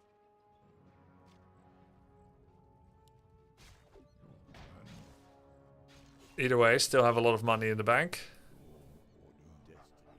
Also, we didn't arrive at the fight with 2 heal scrolls. Kodo really made the difference? Only had oh yeah, the Kodo wasn't there. That make a big difference. And then showing up without double heal scroll. You want to have 2 heal scrolls when you run on 2 bases and you have 60 pop army. This looks pretty scary. Yeah, Tyler's still stronger technically, but he might lose his heroes if he doesn't pay attention. Looking really good for Chain Lightning on the Spirit Walkers here in the back. War Stamp, Chain Lightning kills everything. Very late to War Stamp. Yeah, that was really big. Chain Lightning kills every single Walker and the Blade. Okay, I would actually go Chain Lightning level 3 there. And I would have torched everything on the back line. Okay. And he also has a Raider AFK in his worker line. 5 on both. That's fucking huge. Yeah, it is really big.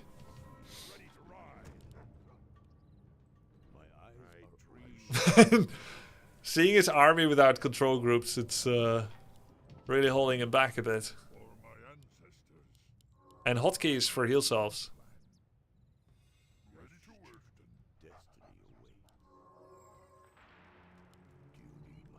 It's so weird he doesn't prio spells more when he plays so much League. Yeah, but you know, right? In League of Legends, you literally cannot deselect your hero. That is how much... Like in Dota 2, you can deselect your hero. In League, you can literally not deselect your hero. So they don't even know what it's like to do anything except QWE. If you've never played any other game than League, you're going to constantly accidentally deselect your hero. In Dota, you can like click enemy heroes, you can click summons, you can deselect your hero if you want. Yeah, also Warcraft 3 and Dota, they have significant mana spent for spells. In League, mana has almost become a non-factor. That's a good Chain Lightning. The Walker actually lived the initial chain because he got Spirit Linked right at the end. Fighting before the whole army arrives is a little gutsy. Good disenchants though. War Stomp is again too late. What I do like, he always gets in a good position for Stomp. He's not lazy about it. Like, you can tell that that's part of the game that he likes and feels instinctively. It matters to him where the Stomp hits. By the way, I saw a video of this girl who was playing Yuumi with her dog. So the dog learned to press 3 buttons. Q, W, R for Yuumi. And they won the game. She would say like to her dog, whatever the name was. Green button, blue button or whatever. Even though I think they can't even see those colors. But they understood from context anyway. The dachshund, yeah. You saw that too? Yeah, good dog.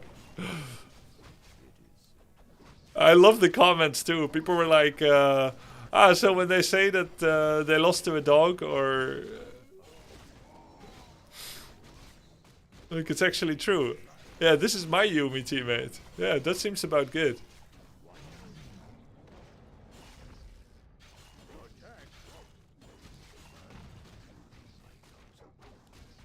Wow. Got him. Left one, left one. Oh my god, All right. nice. Let's go. Second win. Get his expo. Holy shit, I had so much gold to spend, but I was fucking like sweating, by the way.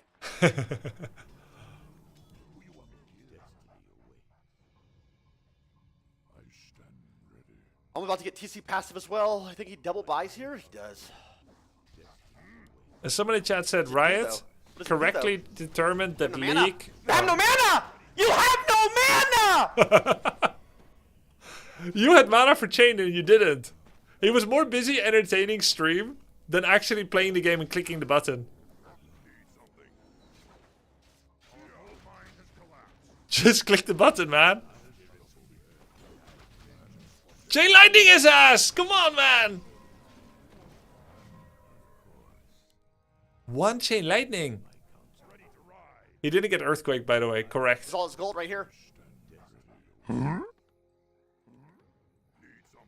That Raider was there since he TP'd like 10 minutes ago. Get big TC ult. I would have gone Endurance here, not Reincarnate. Desperation, it's over. It's over. I want again.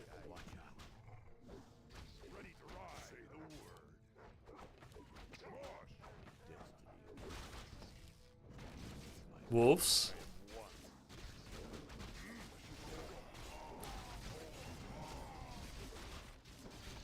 Decent stomp, decent stomp. He has no walkers here.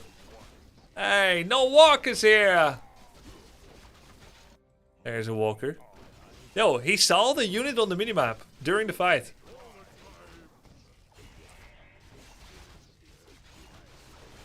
Any disenchanters? I'm not walking here. Level 7, huge. Far side. Earthquake It's his over, bro. ass. It's over, you lost. Call it. Call it, big dog. You lost to fucking Big T.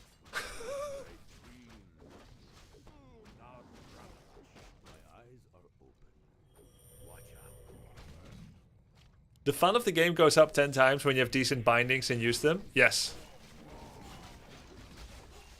Yeah, I agree. You kind of need to do that to unlock more fun. Dude, just ensnare a hero and kill it, man. He keeps letting them get away. Oh my god. GG. Quake that base. True. It's a nice game. And then? Go. Wait, he just rushed this guy and won? Wait.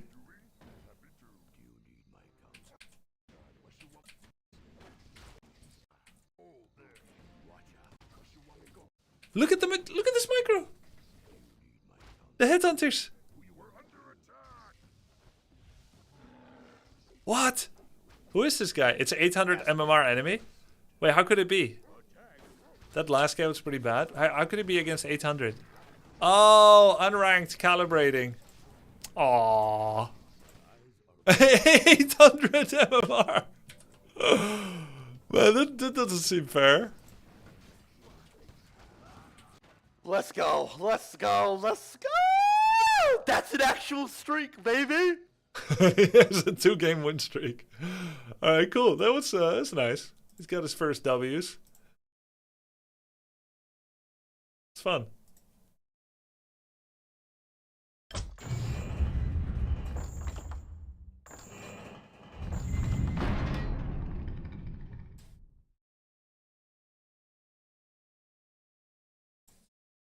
Why are we watching the worst streamer on the internet? Bro, he's not even close to the worst. He's definitely top 50%. You clearly haven't seen a lot of streams. You want me to actually watch the worst streamer right now? He's in jail in South Korea. 6 months jail. Praise be.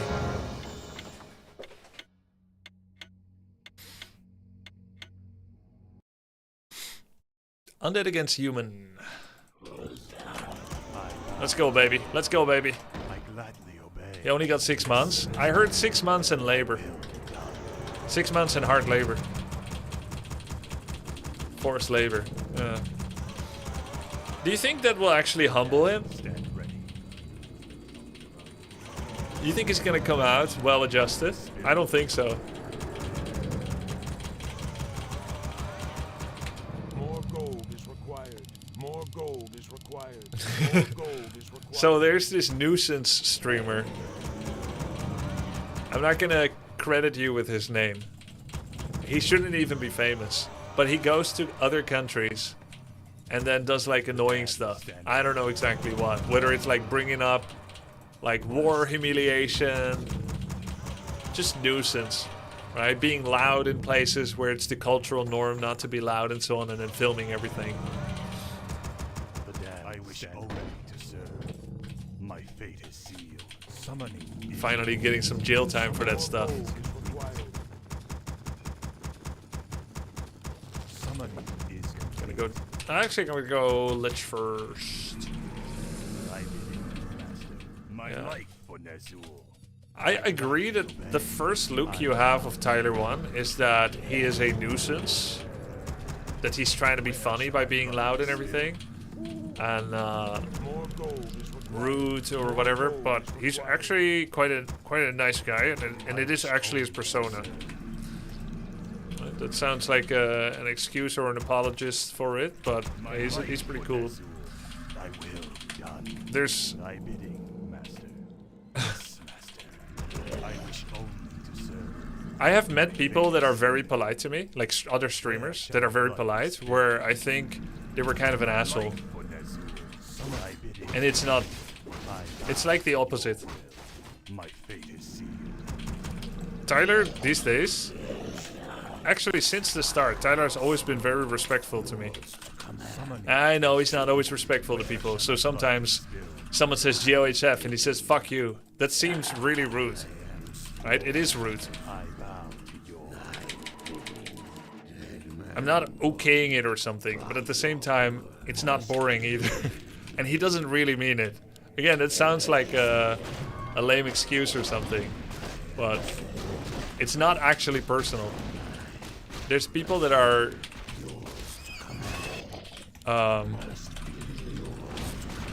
really polite and are actually ruder in the process.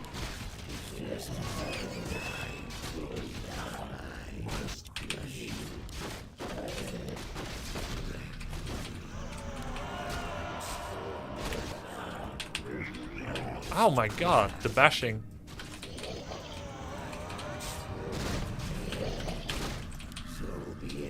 More gold is required. Our forces are under attack.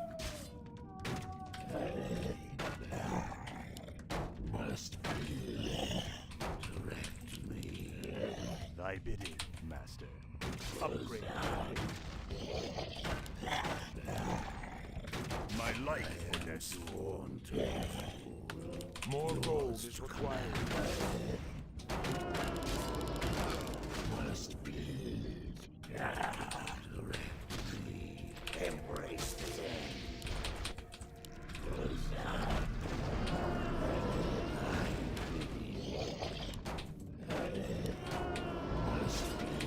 I wish only to select.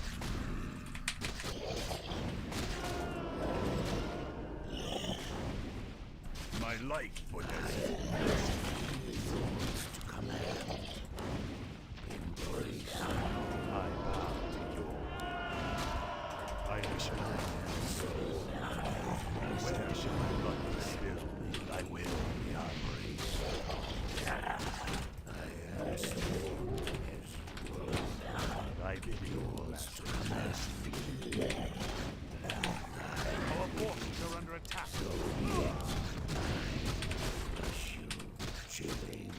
Embrace. Where shall my blood be spilled? I bid.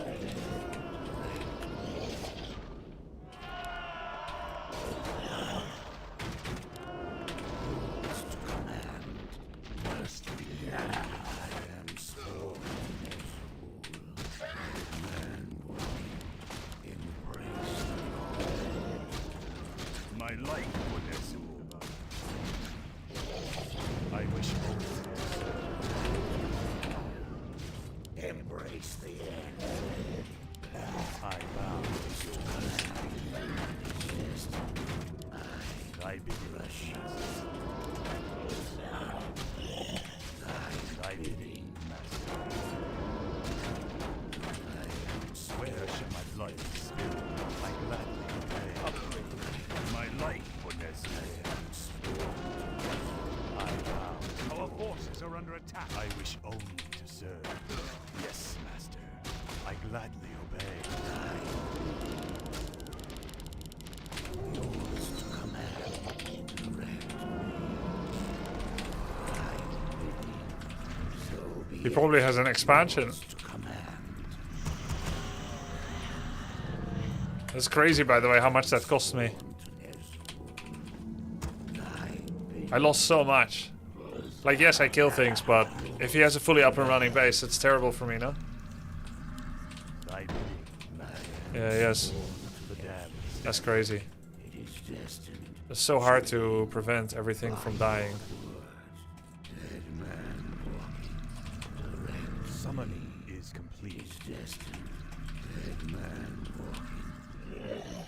Embrace the end. Our forces are under attack. Where shall my blood be spilled? I wish only to serve. My life for Nezul. I bow to your call. My vengeance is yours to command. Our forces are under attack. My life for Nazul. At last. As you order. Yeah. My patience has ended. Summon is complete. Call. For the Lich King.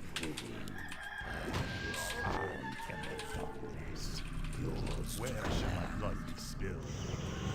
I wish only to my patience has ended.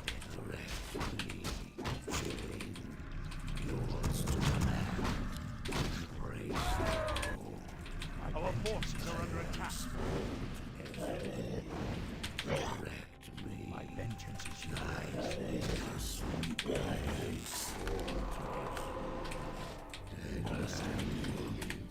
Summoning is complete. Our forces are under attack. The burning leech. Yours to command. My patience has ended. He's just gonna rebuy, right? Because he's got infinite money. Summoning is complete. I bow to your will. I wish only to serve. Where shall my blood be spilled? More gold is required. My life, our forces are under attack. My fate is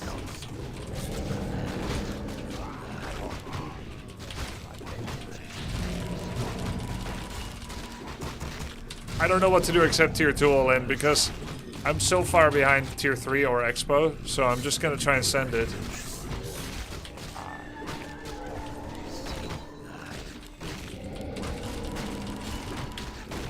Our town is under attack. My life for this. My wish only.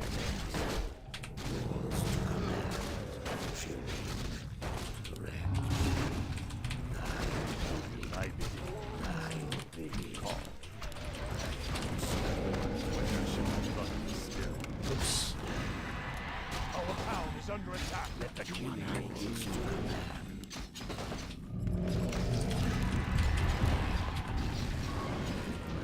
Didn't cancel any cigarette. Our forces are under attack.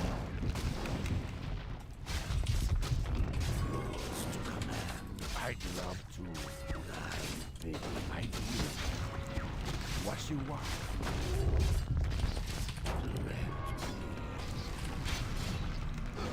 Our forces are under attack. By your word, so be it. Thy bidding. Yours to command.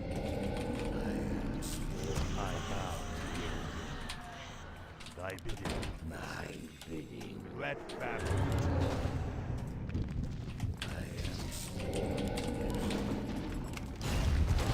Yours to command. Stand ready.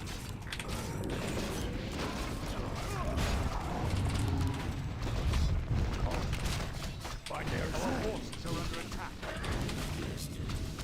By your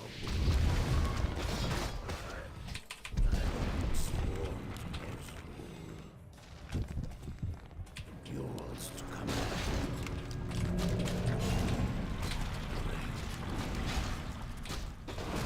Yours to command. Thy bidding. Our forces are under attack. Complete. Yes, master. Thy bidding.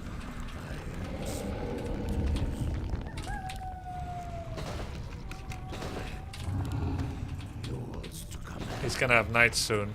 I wish only to Yours to serve. command. Our forces are under attack. Not that soon. I bow.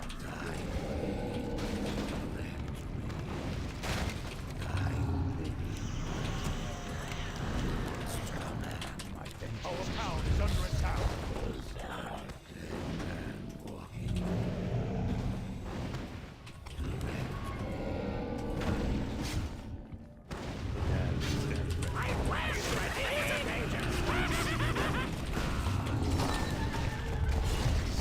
Our town is under attack. My patience has ended. More my life is required. Thy will be done. Got it! Are you threatening me? I am small. Our town is under attack. Let battle be joined. Our forces are under attack.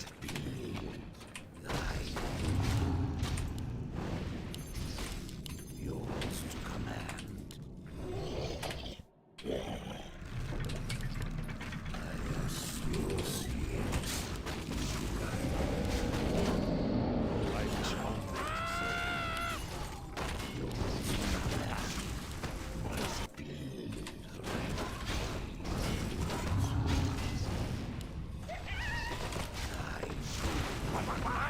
Who do you want to kill? I bow to you. My patience has ended. My life was expired. My face sealed. I gladly pay. Yours to command. Where shall my blood be spilled? Yes. I am small. So be it. You see how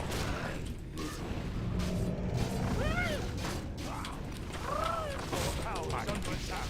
Are you Our threatening forces me? are under attack. Full speed ahead! Full speed ahead! What? More gold. More research. What? I bow.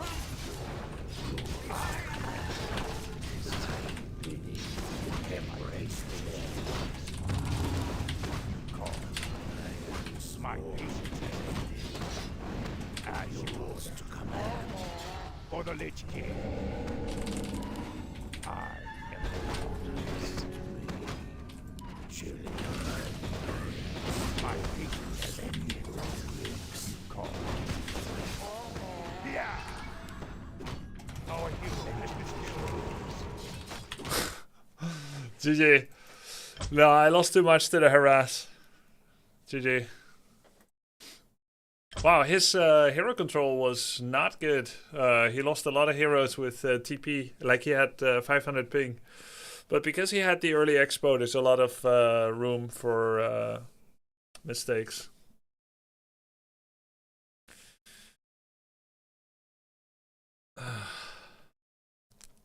Why are destroyers still good in undead versus orc matchup or orc goes wind riders? Some folks out there argue that they are suboptimal. Yeah, so look, there's traditional knowledge, theory, what we think is good, and then there's what Happy does. Okay? So either you accept that Happy is the GOAT and does the right thing, or you don't accept it and you think you know better. So my usual go-to is I try to form my ideas about the game, and then when I see an alternative to what I think is the best being presented, I try to understand it or beat it and prove it's wrong. And if I can't prove it's wrong, then I either accept that I don't understand something or I rationalize it in order to understand it. All right? So what am I saying here? Happy is doing it, therefore it's correct. And if you disagree, then prove it. That's the simple version of saying what I'm saying. So I think destroyers are bad against wind riders. When someone goes mass wind riders, why make destroyers? Happy does it anyway. All right, so it must be good. Now, what's better against wind riders? Necro Wagon is actually better against wind riders. Wind riders cannot beat Necro Wagon. But can you get there and have a decent build-up of all other parts of the game? Well, you have to prove that. You have to prove that you can. So what he does is he gets a Garg or two, and then he transitions to Destroyer. So what does Destroyers give him? It gives him Dispel. But if he has one Destroyer, it can be batted and removed. And then he has no Dispel. That means that Hex has total control over his heroes. So in Happy's theory, he always wants to have some Destroyers, and the only way to have some is to make more. That's one. Because if you have one, it can die, and then you don't have one. All right, secondly, there are 850 health units that won't die like that. Ghouls die like that. Gargs die like that to Bat Riders. Okay. The only other unit you can even consider against Wind Rider are Necromancers, but then you need corpses, which there are none, unless you go Wagon. Now you have a very slow army that requires multiple units that lose by themselves against Wind Riders, but only win if you can summon a lot. All right. The only other unit you can do is Fiends and Web. Now Fiends can be hexed. And so there's this momentum where if there's enough Wind Riders, then Fiends can get hexed. There's not enough Web, and then they can kind of own. Right? So I think the best unit against Wyvern is Garg, but they get batted. Then there's Fiend, which is fine. Right? And then there's Destroyers. Now, Destroyer has almost double the health pool of Fiend. It also costs like, I don't know, like 42% more than Fiends, but it means they're easier to coil and keep alive. And you cannot use magic on them, no hex. So think of Magic Immune as this difficult to quantify extra bonus that just makes a unit a lot better. And because they fly, Destroyers can also get away more easily from all kinds of trouble. Magic Immune is just this really strong keyword that every other undead unit doesn't have. The Asian players actually were joking. There was a translated transcript of their conversation, and all the best Asian players, they chat on stream and whatnot, and they talk about it. And they were saying like, "Yo, Happy's Destroyer control is looking not perfect there," and then someone says, "Well, Destroyers are really hard to control." And then they're talking to the second best undead player in the world. They're like, "I wouldn't have made any comment if it was your Destroyers." Because they're expecting 120's Destroyers not to get microed so well like Happy's.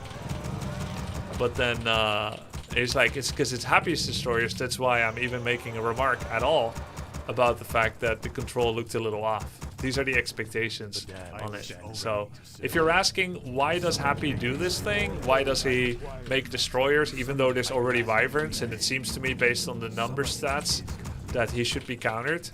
That they should be countered, then yeah, that's because Happy does not follow the same rules everybody else does. So it's correct when he does it, and if you are worse, then you should probably go Fiends instead of Destroyers against Wyverns. More gold is required. More gold is required. I wish all. Also, while Destroyers have mana, they're actually straight up better, like for anyone. Because while Destroyers have mana, they do double damage compared to how much they normally do, and they also do splash damage. So it is just this really large force multiplier. Destroyers with mana are kind of this. Okay, I'm gonna burrow rush him. A lot of people, they do like this burrow thing, where they do one burrow tech, and I guess I want to prove that this is not safe against undead without scouting by going around the side, picking up skeletons, and then rushing their burrows. Right? He might come over and start harassing my main, so I'll have Nerubian for that. But yeah, while Destroyers have mana, they're actually better. And Destroyers are actually a perfect example of what Undead wants in general anyway. So Undead in general wants like a timing attack, like a bursty explosive attack. And they're very timing based, and Destroyers lean into that philosophy. Just fight while they have mana, and if the enemy's still alive after that, you're dead. My patience has ended at last. Azul, my life for Azul. Thy will be done. My vengeance is yours. I am the darkness. Thy bidding, master. Rise or die. My life for Azul. Our town is under attack. My patience has ended.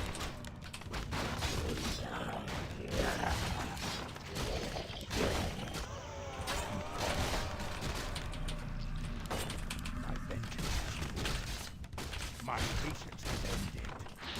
My vengeance is yours. Let battle be joy. I am the test. Feel our town is under attack. My Ner'zhul. Yeah. See, that's why I think this opening sucks and is actually really abusable. Ride or die. Let battle be joy. Because now his income is in utter shambles. And there's literally no way that he can scout it. Where shall my blood be spilled? My vengeance Because no peon scout. you call. I know orcs, guys. He has like almost no peons. I wish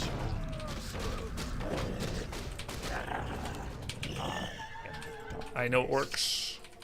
my patience has ended. Feel my wrath. Now he has spikes. Now it's too For late. the Lich King. My patience has ended. Yeah. Must be. I am darkness. As you order. My vengeance is yours. No bestiary and his shadow is late. You call. Yeah. My vengeance is yours. Our forces are under attack. Summoning is complete. Call. My patience has ended. My vengeance He has nothing. I think I could literally do any build now and make it work. I am a bit late on tech. Probably Necro Wagon would work pretty well. My vengeance is upgrades. I bow. I am darkness. Where shall my blood be spilled? You call. For the Lich King. My patience has my life for Nezu. We demand additional lumber. Darkness. Thy bidding, master. My vengeance. I wish only to serve. He sees everything. Our forces are under attack. Let battle be joy. Must be. My vengeance is yours. Our power is under attack. I am darkness. As you order. My patience has ended. By Ner'zhul. My vengeance is yours. I am darkness. My patience has ended. By Ner'zhul. You call. Summon my vengeance. Where shall my blood be spilled? You call. There's no clarity, so that's the end of his mana usage. Summoning is my patience has ended. My vengeance summoning is complete. He has heal solved, so I'm not gonna do anything more than that. You call. My patience has ended. My patience has ended. I am shadows best. For the Lich King. Our forces are under attack. My vengeance is yours. You call. Let battle destroy. Command. I am darkness. My light, my patience has shadows ended. You call. What does the shadow will? My vengeance the restless dead await. I wish only to serve. You call. The dead shall serve. Research complete. This battle. The restless dead await. The dead shall serve.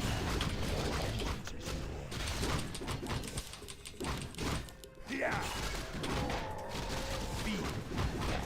What does the shadow ask you? Research. My patience has ended.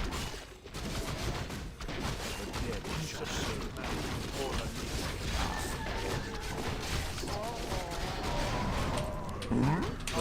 What does the shadow yours? As you order, the rest of the dead await. Our forces are under attack. This casualty. My patience is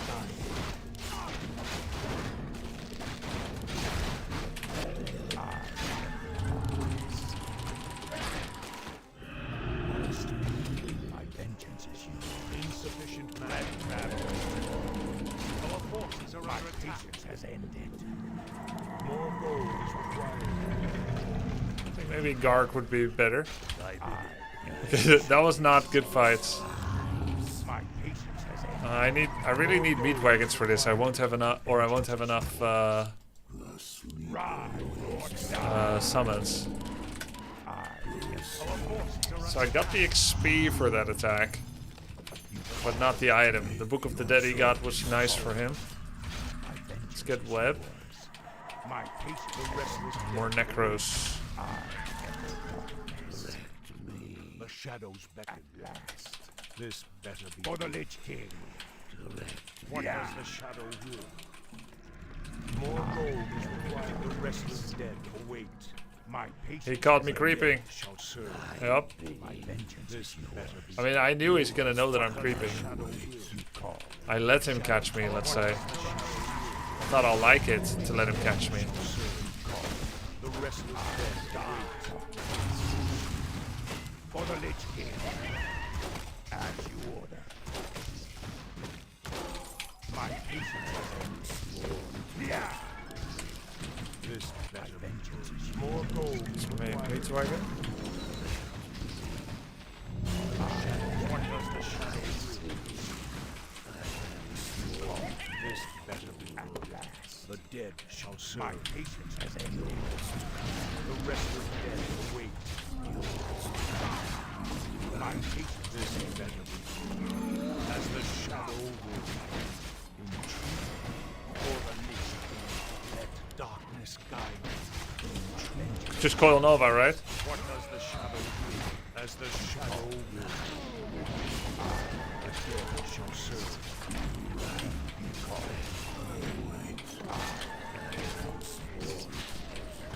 The restless dead await my fate. The restless dead. Coil Nova, and out of fear, he pooped out a scroll of the beast. GG. Shadow, yeah, Shadow was in front. He was so happy with what he saw. He's like, "Ooh, I'm gonna catch his army." Unholy Frenzy Lich, yeah, it's pretty cool. Is it more damage than Orb of Corruption though? I don't think so. Undead v Orc. Do certain creep camps have different aggro ranges for Ancient of War creeping? Yes, and I know exactly why you asked that. Level 7 creeps, like level 7 red camp creeps, have bigger aggro range, and also gold mines. Yeah, level 7s and gold mines. So, for instance, this map has these. These are gonna have larger aggro because they're red camp, and these because they're gold mines. So normally, if Necropolis is a creep camp, I'm actually allowed to make an Ancient of War right here, and it won't be mad. But if Necropolis is a camp that is guarding a gold mine, the Ancient of War must be about this far away. So a significant distance is required.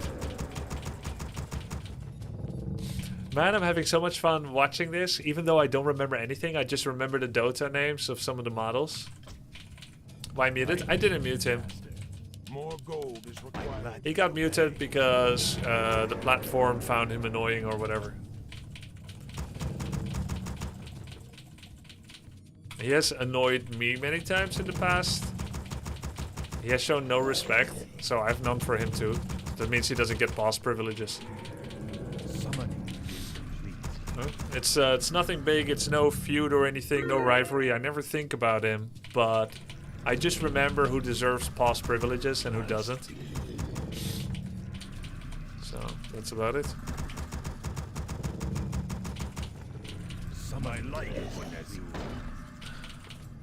Why would it be? I never heard of that, Ves.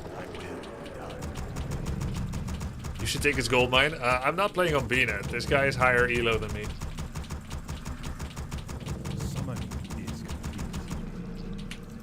More gold is required.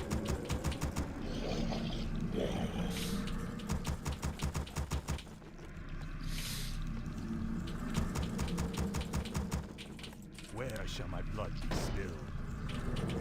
So that is a full wall off right now, in case there's going to be Blade Master with Windwalk.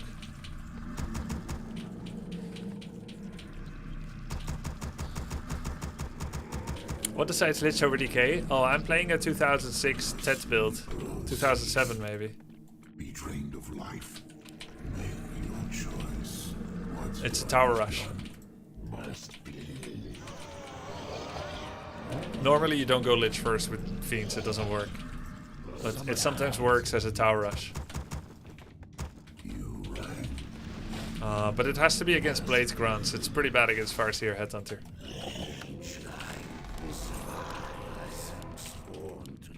I bow to your Summon my life for Nezul. I did it, Master.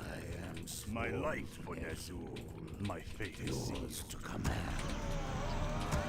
I bow to your will. Thy bidding. I wish only to serve. Me. Yes, Master. Thy bidding, Master. I am sworn to Nezul. By your word. Where shall my blood stand still? Didn't expect him here. Where shall my blood be still? My life for Nezul. Chilling. It is destined. Dead man. I wish only to serve. Embrace the cold. Thy bidding. Our forces are under attack. I bow to your will. So be it. By your word. Embrace the end. Direct. I bow to your will. I gladly obey. Thy will be done. Yes, Master. I wish only to serve. I am sworn. Our forces are under attack. Thy bidding.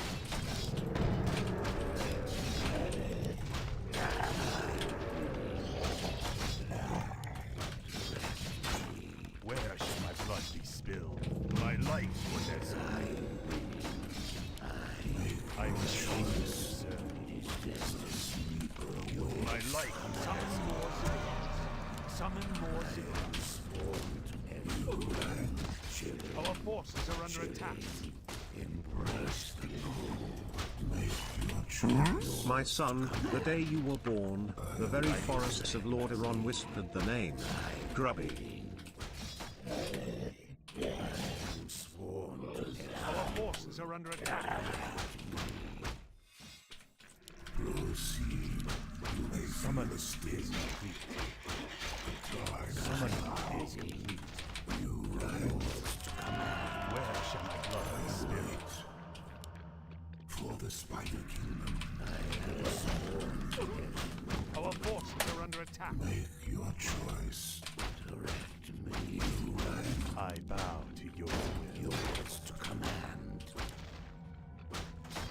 Where shall my blood be spilled? I am sworn. Our forces are under attack. Proceed. Upgrade. I bow to your will. Thy will be done. I am sworn to I wish only to serve. My life for Nezul. make your choice. Binary. Thy bidding, Master. Thy bidding. I rush you. Yes, Master. Fall before the scourge. Yours to command. I make your choice. Our forces are under attack. Be drained of life. I await. Thus you may feel see. Yes, Master. I am sworn to Ezreal. Yours to command. What's done is done. Our forces are under attack. Neru. The time is now. Make your choice. Summon is I am sworn. The time is now. Proceed, children. Yours to command. Make your choice.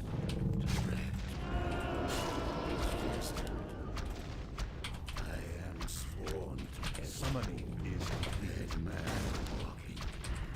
Yours to command. I await. Thy sweet proceed. Yours to command. Yes, Master. I am sworn to yours to command. So be it. Make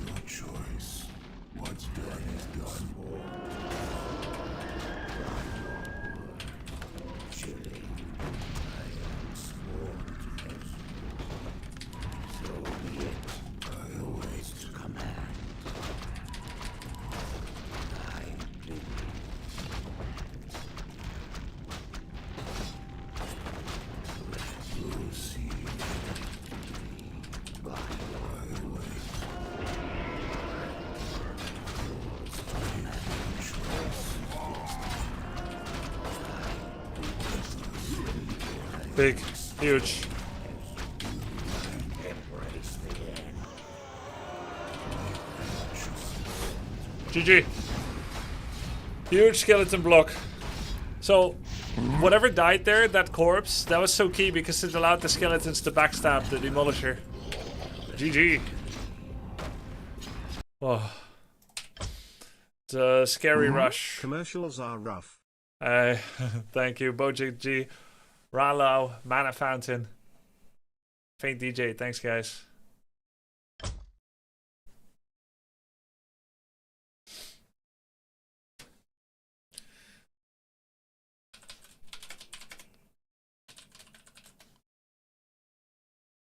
Did you see that corpse and summon intentionally to block? Yes, yes, yes. Play Undead more often? It's nice. Undead might be my second right now, after Orc. Maybe Undead is quite strong right now.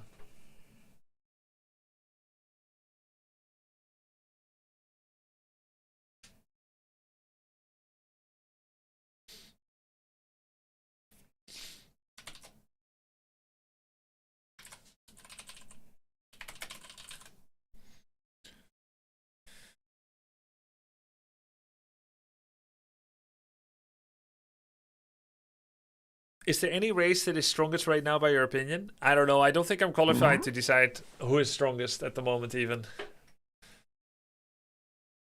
Like I don't even think I'm enough in touch with the top level play to know what race is strongest.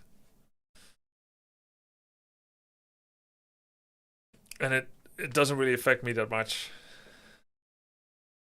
None of us should worry about it. And that's only something to worry about for everyone that isn't happy. It's of concern for like 20 people, balance. What do you think Hera will main race?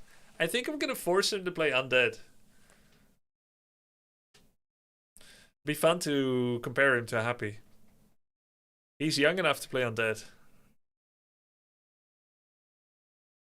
Then again, maybe he should play the weakest race, Orc. Since he has a lot of potential. Did you talk to Hera yet? Yeah, I messaged him.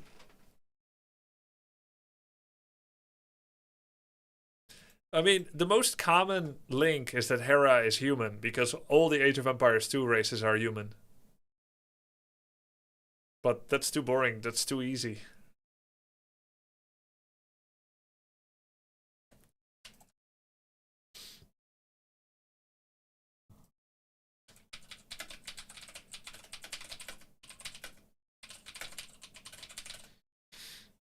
Recently, I uploaded a game on my Warcraft YouTube, and Happy lost in it. And then there were like 7 or 8 comments of people who were mad that I was only showing Happy losses. And I actually didn't know the outcome of that game. Somebody sent it to me. I think it was Trussell D. But there is a chance that... Well, first of all, we all know, we're a bit more in touch with the scene, I guess, than on YouTube, where it's a bit more passive consumption, right? Well, you can make a case Twitch is more passive consumption, and YouTube is on demand. But either way, I think generally Twitch crowd is more in the know of the scene. So we know that Happy winning is standard, and that when he loses, it's exceptional. And so you end up looking at those because it's essentially subverting expectations, like Season 8 of Game of Thrones. But yeah, then if you start cherry picking all the losses, it almost looks like you don't even like seeing him win.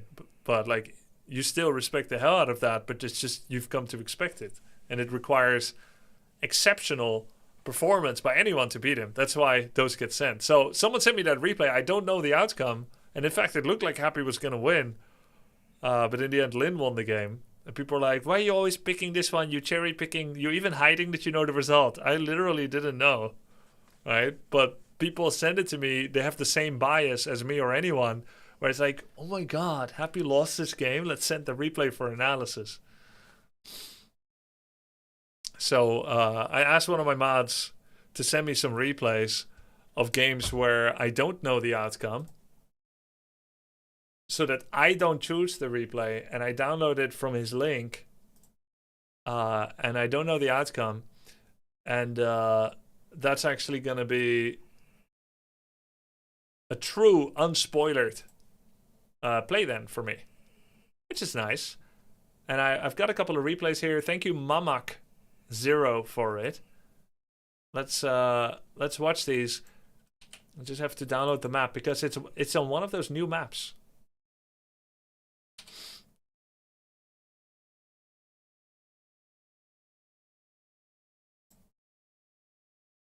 The first thing I wanted to do actually, when I saw people complaining, I only show happy losses on my YouTube, even though I didn't know the outcome of that game. First thing I wanted to do is find another happy loss replay, and then say that I've been reading people's comments, and I understand that they are a little annoyed that they only show losses for happy.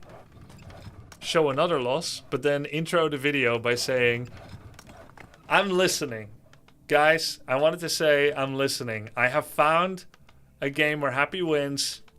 You're right, I shouldn't only be showing happy losses. I should also show happy wins. Even though we've all come to expect he always wins, and I didn't realize it had appeared to show such a one-sided result on my YouTube where we only show the losses. You're right, that's not fair. He wins most of his games. We should show an equal-sided version of events. And then he loses again. That would be so funny. But also a bit trolly. Yeah, I'm not going to do that. But I have heard the feedback for real. Again, I didn't choose that replay. The last one where Lynn beat Happy and I did a commentary of it, I didn't choose that replay. It got sent to me, but there might be a similar bias among my viewers where it's like, oh my god, Happy the number one, he lost. Let's send the replay for analysis. So that's how that sort of thing can happen. This is a replay that was sent to me by Mamak, one of my moderators. Thank you. And I specifically do not know the outcome of this game. All right? Just so you know. So, just like the last one.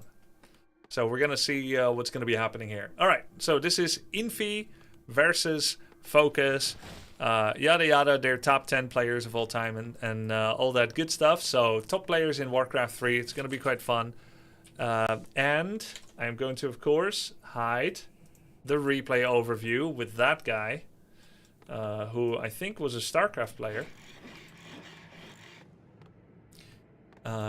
And this is actually on one of the new maps. The map is Sunhoof Mesa. And I've never seen this map. First impression, it's quite pretty. Now, I don't know what kind of map it is. It's pretty cool to kind of see Warcraft 3 in a new light. In a new light. Look at this. How did they do this? That's so cool. The little sunshine here. The rays through the thickets of the forest. Very nice. Very nice. Ray tracing in Warcraft 3. Focus opens up with a grunt into a headhunter build with double barrel warmail. Nice deny by Infi. Is the color wrong on the overlay? There it is. That's another thing. The overlay was wrong color. I read the YouTube comments. People were annoyed and confused. How do I prevent that? Hold on. It looks like it's happening again. Let me change the players. Okay. Okay. All right. There it is. There it is. Color's correct. Excellent. Color correction. So we got ray tracing. We got color correction. Now I'll turn on VSync, motion blur, and DLS55 and DLSS555. DLS5. DLSS5 and we're good. Yeah. Player's forces are under attack. Make Farseer gender bended with giant knockers. DLS55. Alright. So 1.5. Is he gonna get the water elemental? Yes, water elemental. Got the experience. I think he got the experience with the Farseer. So let's take a non-Fog of War look at the map. Yo, I feel like I'm in World of Warcraft. This is so pretty. Is this the prettiest map ever? It's so cool what kind of assets they use. This is like that place in World of Warcraft on the left side, on the left continent. Desolace. This is like in Desolace, man, with the Centaur reputation farming. Cool. Whoa, Centaur Khan. All right, sorry, they're playing. This is pro gaming, but let's do a little miring. Remember when people use that word, miring? It's like admiring, but you take out the ads, so it's cooler. You take out the ad with the Twitch Prime, miring. No ads. Let's see what we got here. And Lightning Revenant, he's got Chain Lightning. We got Searing Arrow action. Some cool creeps. Ooh, Harpies. Harpy Queen. I think she has Sleep. And this little one, Wind Witch, has Fairy Fire. This is where my priest died in World of Warcraft to the Harpies. Maybe it was not my priest died to the Harpies. He died to Quilboar, I think. Anyways, back to the game. Back to the game. What is the tech speed for Infi? Infi has a lumber mill that's pretty unusual. I don't usually see humans with lumber mill. He also has no arcane, so he is harassable. But Orc Harass has actually gotten a lot less. Whoa, defense upgrade. And this guy has an AoE attack, by the way. Oh, wait. Did Farseer not get the steal? I think he didn't get the steal, actually. He tried, but he didn't get it. Oh my. These creeps are brutal. So that Thunder Lizard level 6, it actually has an auto attack that's like Chain Lightning. It's like a mini Chain Lightning. It hits 27 to 34 damage on the first target, and then does several follow-up damages. Dude, this map looks pretty much like a nightmare for Footman to creep in a way, man. With Chain Lightning like that. I want to see Happy creep this camp. He would probably lose, and then chat would be mad again. You only show his losses. Not intentional. I'll show a loss. I'll show a win. Oh, there it is. My subliminal thinking. Trolling again. I'll show a win soon. Grubby, there are smoking corpses in front of the Thunder Lizard camp? Really? Where? A player's forces Smoking corpses? I don't see it. You mean this? Oh yeah! Whoa! That's such a cool touch! This is like the previous adventurers that tried their hand at creeping this. Didn't do a lot of damage either from the looks of it. Wow, such cool details, man. Charred and smoked. Yeah, awesome. Hey, you know what? 24 years after the game came out, and we finally got some maps that are both competitively fair and viable, as well as pretty. For 20, I don't know, whatever, 23 years, we walked on the precipice between creative and aesthetically beautiful, but horribly broken, and really boring rote repetition maps like Turtle Rock, Turtle Rock, Turtle Rock, Turnistan, Turtle Rock, always the same biome. And you know what? I was always racist against other biomes. Anytime someone came with like purple maps, brown maps, ice maps, I'm like, oh boy, here we go again. Get this color away. Green only, you know what I'm saying? But it wasn't actually the biome that was the problem. It was the map makers that lacked competitive experience. There was a missing skill gap. But now, thanks to AI... No, this was not done with AI. Now you've actually got map makers that have both competitive understanding of melee, as well as having a flair for the aesthetic. I love it. It looks so cool. It's so nice to see our trusty heroes and units battle on a different battlefield with some new creeps, which will require some new micro to deal with. So Infi's going for a kind of old build. Double Sanctum with Lumbermill into a tier 2 expo. This is basically what was the meta in 2021. I beat this with double Torrent Totem, double Lightning Orb in the W3 Champions Finals. It was pretty good. One base Torrents against this stuff. Let's see. Heal Scroll, Invul. We've got 47 population with an expansion for focus. He's getting a Shaman upgrade. Early Spellbreaker. Note it's like 5 priests. 5 priests, 1 Spellbreaker. How can you do that? So he has like no damage. All the damage comes from Mountain King with Thunderclap. 5 priests. So it's Thunderclap level 2. Offset by double Heal Scroll. Focus Army is quite hardy. 50 population Infi. He just paid like a lot for the expansion, right? So he doesn't have as much army. Infi needs like another 1 or 2 minutes to really pop off with army size. Big clap incoming. But a decent amount of damage being put on the Mountain King. He can't do this forever. Look how much damage he's taking for it. Nice purge too to make him slower. But then again, Focus isn't killing anything except from damaging the Mountain King. Going for a Chain Lightning, Shockwave and Lightning Shield to try and hurt the backline. But there's a healing ward. Instant reaction by Farseer to cancel the healing ward. Trying to use as few Storm Bolts as possible so all the mana can go to Clap. That's the right way to play. 1 heal scroll used so far by Focus. Really good army control, not getting clapped too much on his whole army. And just putting damage on the Mountain King. That's a big clap. Heal scroll was late for the Shaman. Next clap is gonna hurt. And Spellbreakers are hard to kill. And Snare, targeted. Shockwave, don't really do anything. Right, the priests are healing themselves. Nice target fire on the priest in the back. But the breakers are so hard to kill. He's eating a footman and a breaker with the 2 Kodos. Another mana pot. Clap. Infi is grinding this out, human style. Not a whole lot of bursty damage, but just slowly trying to catch someone in a trap of... yeah, there it is. He wants to get out. He can't get away otherwise.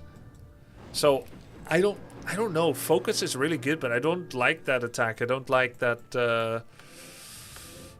I don't like your chances there, let's say. Putting the damage on the Mountain King was good. He consumed heal pot, greater heal pot on Mountain King, invul pot. There was double mana pot, so there was definitely financial investment for Infi to defend there. That was not free. But on the other side, all the headhunters died, 1 or 2 shamans, raiders died. He has to heal up with money instead of for free. So, where do you go from here? You're gonna keep making grunts into Thunderclap? Kind of a bad unit.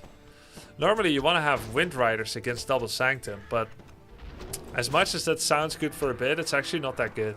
Even though there's no real anti-air, just water elementals and this and that is good enough. Oh look! Oh, so this Mercap actually has special creeps.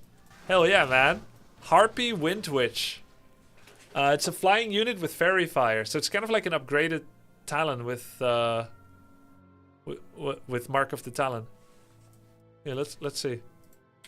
Oh yeah, good scouting. Ooh, Fairy Fire, cling. It's like a minute of vision.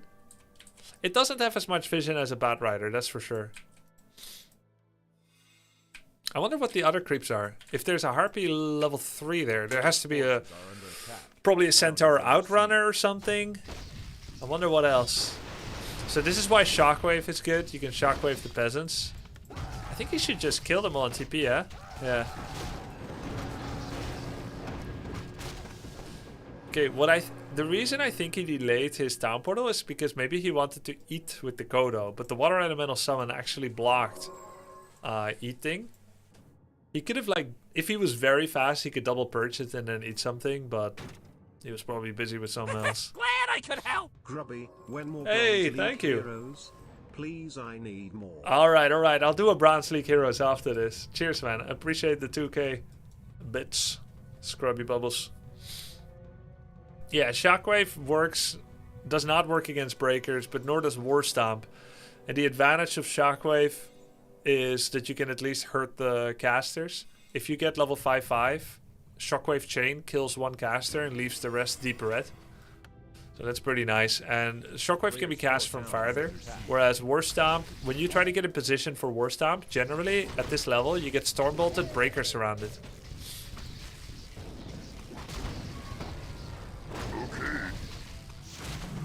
Trying to get in position to eat some breakers. There's one. He needs to get away though. This Kodo didn't eat. Look, good Chain Lightning and Shockwave on the back line, then target firing them. But the breakers are invincible. This army looks so dumb and stupid. Look at this. They're doing nothing. The human army is not being hurt at all. Is there anything going on? I think he killed more peasants maybe, or they weren't remade. Trying to kill the backline again. Good target fire with F1, F2. There is still a heal scroll too. This would be a good time to use it. There it is. Trying to eat again. Didn't get the eat. So his tactic is occasional shockwave and chain lightning on the back line, and then just keep hitting Mountain King. Every time he like ensnares and targets a breaker, I don't even like it. I mean, he killed a couple of breakers, I guess. Yeah, he's kind of killing a couple of breakers. Okay. And his heroes are still good level. And he's getting damage on the Mountain King and the Archmage.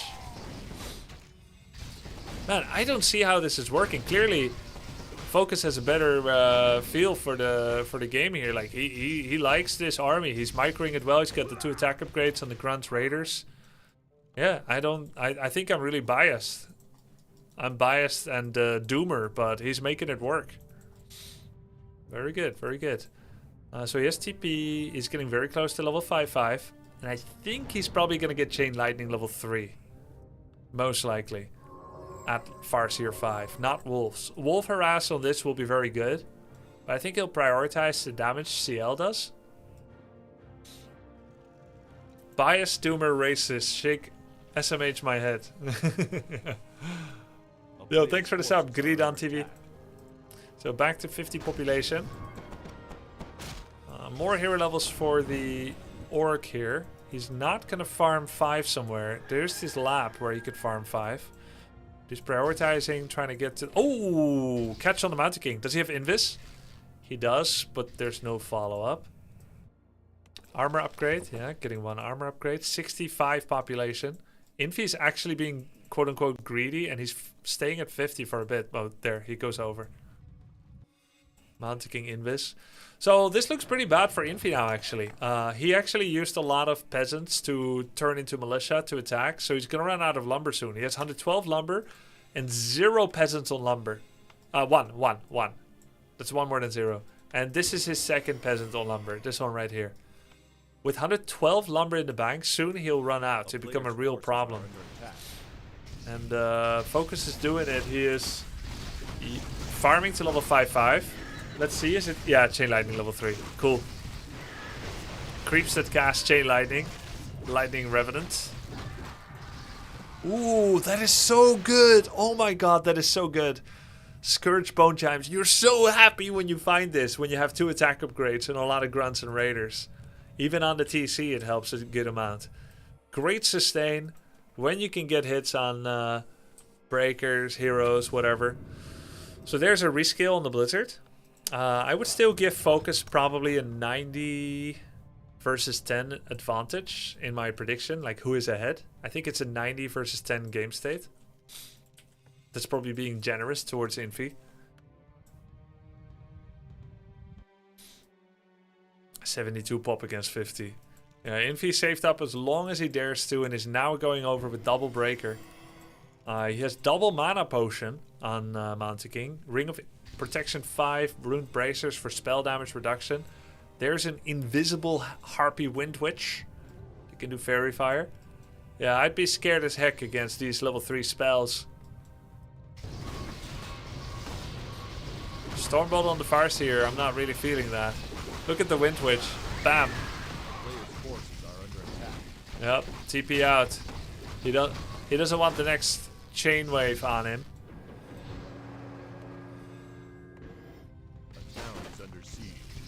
Making priests. Oh, I like this. Look. He's gonna put Grunt in the worker line and then Chain Lightning it. Lightning Shield it. Lightning Shield it. Ah, he cancelled the command. There it is. Come on, do it. Awesome. Farseer Focus Fire though.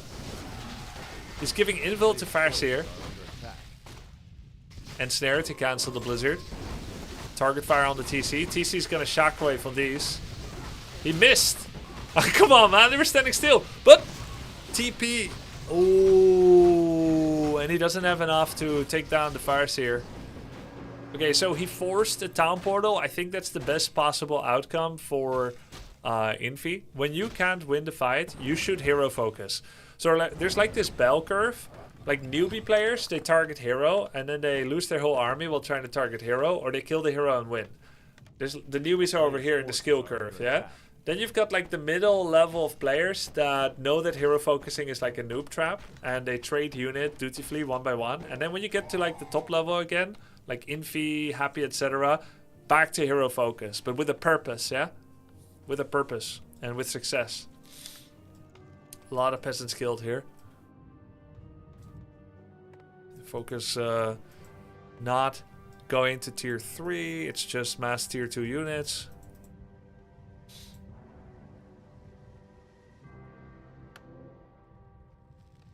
Ooh, do you think he's gonna figure out TC is here? I mean, Mountain King is here? He doesn't have dust. Honestly, you should have a dust of appearance at this point. Oh, did you see that? He actually decided to bolt the Farseer when Farseer was still here. But Farseer was here by the time it landed. Because if Farseer took another 2 steps forward while Bolt is winding up, he would have been able to kill it. He really needs like a Arcane Vault here somewhere so he can clarity the Mountain King. And he needs level 5-5. He's running such a tight ship on Lumber. This is a good place to fight. He's gonna bolt here just to force a fight, or at least he's trying to. But he's so afraid of the army that he didn't even go forward in Blizzard. He wants to kite around corners. This is walkable water, by the way. Yeah, but now giving the wolves the ability to get in. Bam! Double cast a kill from 2 spells. Infi's kind of desperate about this. The only thing he can do is target heroes. But it is kind of the best play. TC has Town Portal, could give Invul to the TC. There it is. Now Farseer is the one that's exposed. No TP and no Invul on Farseer. Oh, nice. Oh, nice. Oh my god. 3 casters right there. Yeah, Focus is playing this out quite nicely. Infi never even really able to get to 60 to 70 pop army. Clean. Very clean. And when I think of how Infi fell behind like this, I think honestly, just not knowing the map that well and trying to do the level 6 Thunder Lizard, getting all his footmen to 1% HP and then being forced to Town Portal out, you don't expect to see that. Very close to killing the Mountain King, killing the Tarn Chieftain, but not enough. Blizzard doing amazing here. That was great damage on the Orc army. And the Grunt that tried to go to the worker line again got killed by Spellbreakers and Priests and Sorceress. Okay, so Focus is going for another expansion. He's very nearly maxed. This can be cancelled. Infi could find this in theory. But he's going to go for the Centaur Khan. Centaur can or can't? Khan. Alright, let's do it. Let's see what item he drops. 49 to 55 chaos damage. His reincarnation? Oh man. Wow, it has an Ankh. Focus. Looks like he's rounding up to go to the main again. Do you think he knew that it is Ankh? It depends if he plays 4-on-4 and FFA, because this has never been a solo competitive map. This creep has never been on solo competitive maps. And maybe it should be. Ankh is kind of funny troll. Ooh, terrible item. Horrible. Kutkar's Pipe of Insight. 55 population. Infi does now not know about the base right next to his own. Oh god. Oh god, no! Save the peasants! Oi, oi, oi, oi. Town Portal's probably gonna be here. What? You're crazy! Oh my god. Oh, everything got Shockwave, Chain Lightning. He killed the Town Hall. And then Town Portal's out. Damn. Infi went for the aggressive Town Portal. He now ran out of a main. To be fair, there was almost no income left. 230 gold. He's back down to 50 pop. Double info pot on TC. Level 5.6 heroes. I think it'd be nice if he would just make a singular Witch Doctor. I don't accept that it's correct not to make a Doctor in a 25-minute game. When it helps against Invis, you can help see things coming on the map. He's not even using Shamans that much anymore. Is there a reason not to call it here? You could call it, but generally people like to go on until their heroes are dead. Because heroes can do quite a lot. Like, just so you know, if these heroes didn't exist, which of course they do, 70 pop army loses to single Mountain King and Archmage.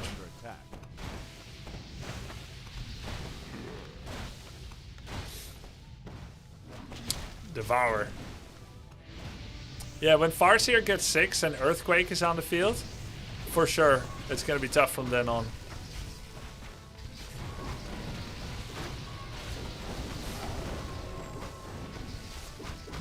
This kind of fight, Infi would be looking for it the whole game. Oh, nice. Infi's always looking for that fight around the choke. He never got it yet. Look, why did this never happen before? Why did it feel like Infi was always just kind of running and losing all his casters but killing nothing? No, come on, man. The priest. So the main is empty. Gold mine 4k, 4k. And then here, he didn't know about this. Now he sees it. He just saw it. He's coming to heal his Mountain King a bit at the fountain and then starts harassing this. Put a nice blizzard here. Oh, he put it a little lower.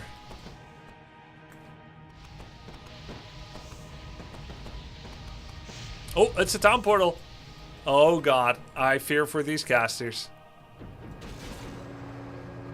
Could just target AM, honestly. Hero focus. It's high level Warcraft, guys. GG.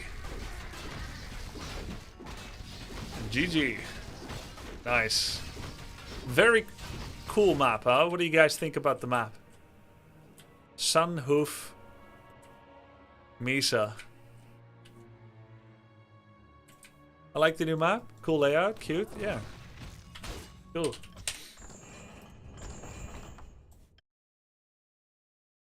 Alright, we had a request to do a Bronze League Heroes watch. Let's do it. We'll limit it to 900. Hey, that's one of our subs. Bram Bam Zug. Bram Bazug Zug. They're in a game right now. Let's check it out.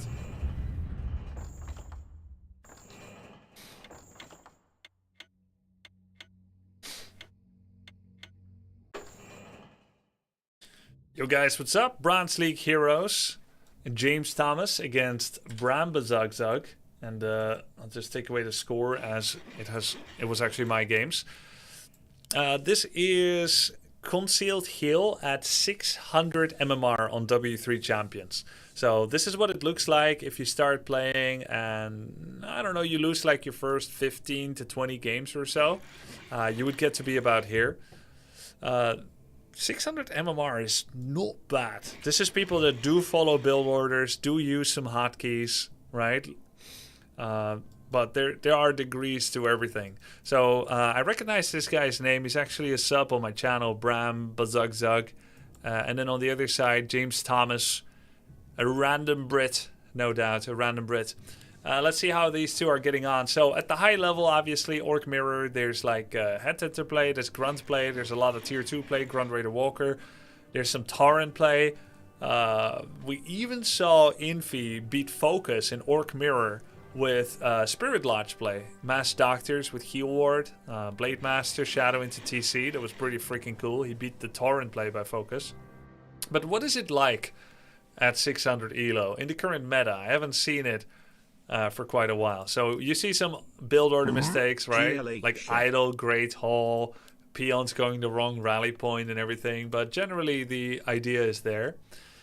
So it's going to be a barracks and a war mill, but not according to a build order where, you know, war mill should be made like 10 seconds before the racks.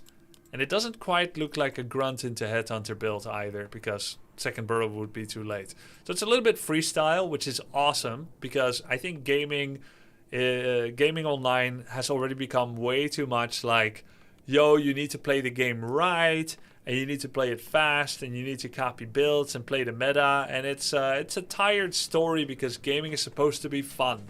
Now, if you want to optimize how you play, sure, go ahead, look up some build orders. I'm there for you, you know. I'm there to help you with your game. I got guides out there. But do you have to do it? Hell no. So James Thomas makes a Rax, doesn't use it. Power to you, you know. Brambazugzug, he's going to go for Shadow Hunter first, sells his Town Portal, and gets Heals of Clarity Speed Scroll, runs over to the other side. And I don't think he knew about the Farseer. Maybe he didn't notice it. And he's like, I'm going to harass the creeping. There is none. So he moves forward instead. What's going on? Same thing, right? We got a Rax. Let's make a war mill, you know. Let's get all the buildings that exist out there before going to tier 2. A very common sight at the BLHs. We also have backpack upgrade for Brambazugzug. He's looking to take down this burrow. And James Thomas, he's in shock. I mean, his mouth is agape. He cannot believe the temerity of attacking his base. And, well, once the burrow finally died, he recovered from the shock and decided to go do a little bit of a counterattack. He sends his Farseer to harass, and let's see how Brambazugzug is now when the fire's on his shins, as we say in the Netherlands. Now he puts the fire to his shins. That's a Dutch proverb. Nu ligt het vuur aan zijn schenen. Right? Beautiful language. Some people say it's the most beautiful language in the world. I agree. Peon narrowly dodging death by making a burrow, but it's being attacked. And that burrow didn't get cancelled. Brambazugzug does save all of his peons for now, but one peon is going to drop low, and James Thomas's furious assault is surely going to kill that peon, right? Nope. Oh, he saved every single peon with a little bit of luck. Did lose that one burrow, did lose some mining time. Meanwhile, James Thomas, crazy artist type, right? He was focusing. He had his lip curled like this. He was, maybe his tongue between his lips, like trying to kind of micro things. 700 gold, meanwhile, and didn't start his tech yet. All right, but finally, once he was done microing, you can see it is way too hard in Warcraft 3 to do multiple things at the same time. There's no hotkeys where you tech up quickly while harassing. That comes later at like 1000 MMR. Generally, they can only look at one place at the same time. Totally understandable. I have like 50 APM when I play Age of Empires 2. Even though I'm RTS expert. You're just slower when you don't know what to do and you don't have the experience and muscle memory built up. But hell, the game is fun. Because you know what? It's extremely exciting when you play these games. Attacking their base while they're attacking your base, it gets hectic as heck. Brambazugzug is back to macroing. His tech is going to finish pretty early, making a third burrow as well. More headhunter production. Now I'm thinking backpack was maybe a mistake upgrade, because I haven't seen him use it. I don't think he's gonna be using it. Maybe it was a misclick or something. If you're using grid hotkeys, it's possible to just fat finger when you try to make a peel and it goes backpack instead. Maybe they're right next to each other. James Thomas is making his own headhunters. Full wall off burrow here, still a gap here. Hex targeting the Farseer. Farseer has cloak, but does he know to use it? Nope. He panics. Oh, he does! But the Hex on the Fate time! Brambazugzug with the kill on the Farseer with the speed scroll. Fate time of Cloak of Shadows is 1 second, and he hexed him on the final. I swear, that's gotta be the final 1/10 of a second. And the immediate rebuy, just like in Dota 2. I lost my hero. GG open mid. Rebuy the hero. Rage rebuy. And right now, Brambazugzug has the low ground. He hires a Naga Sea Witch. He goes for the Farseer again. There's enough mana for a Hex in about 8 seconds or so. He guzzles a Clarity Potion. He has enough for the Hex now. He's targeting the Farseer. If he gets the Hex, he can kill the Farseer. But he's under threat of losing his own Naga. He's running away. Does he have the micro to turn around and target the Farseer again? Hex, you got this, baby. Hex, Hex. He's trying to get in vision. He's trying to get in range. And he gets the Hex, but no follow-up attack. Oh, he does.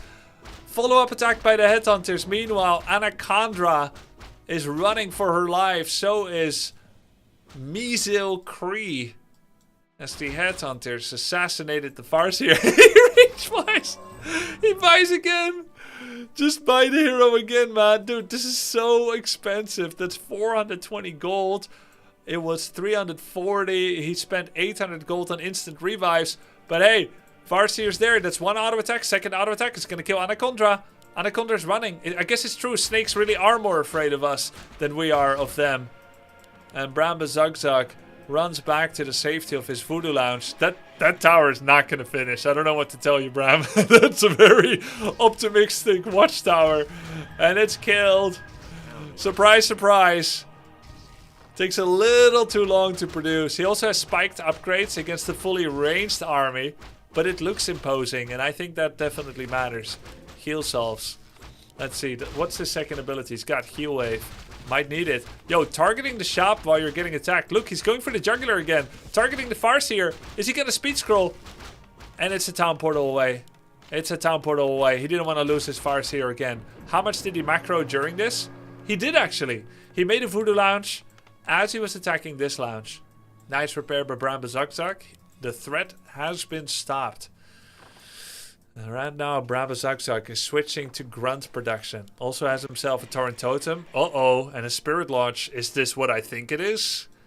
Is this Bloodlusted Torrents? We're getting reinforced defenses. This might be Bloodlusted Torrents, but we're a little bit far away from the Torrent part. As well as the Bloodlust part. We have one of our wood peons in gold. Totem isn't producing yet. Lumber is low because of spikes. Uncancelled towers. This spot in particular is an amazing tower spot. This spot in particular. So this is going to defend this range. Once it finishes, it'll do pretty well. Pretty nice attention to detail by Bram. Disabling Frost Arrow Naga. Wolves are scouting and harassing. Peons were low, so he has to actually send them into the burrows. Quite effective eco denial. James still in his base. He did creep one camp. No, wait. Oh, he crept this camp. Okay. He crept this camp while we waited.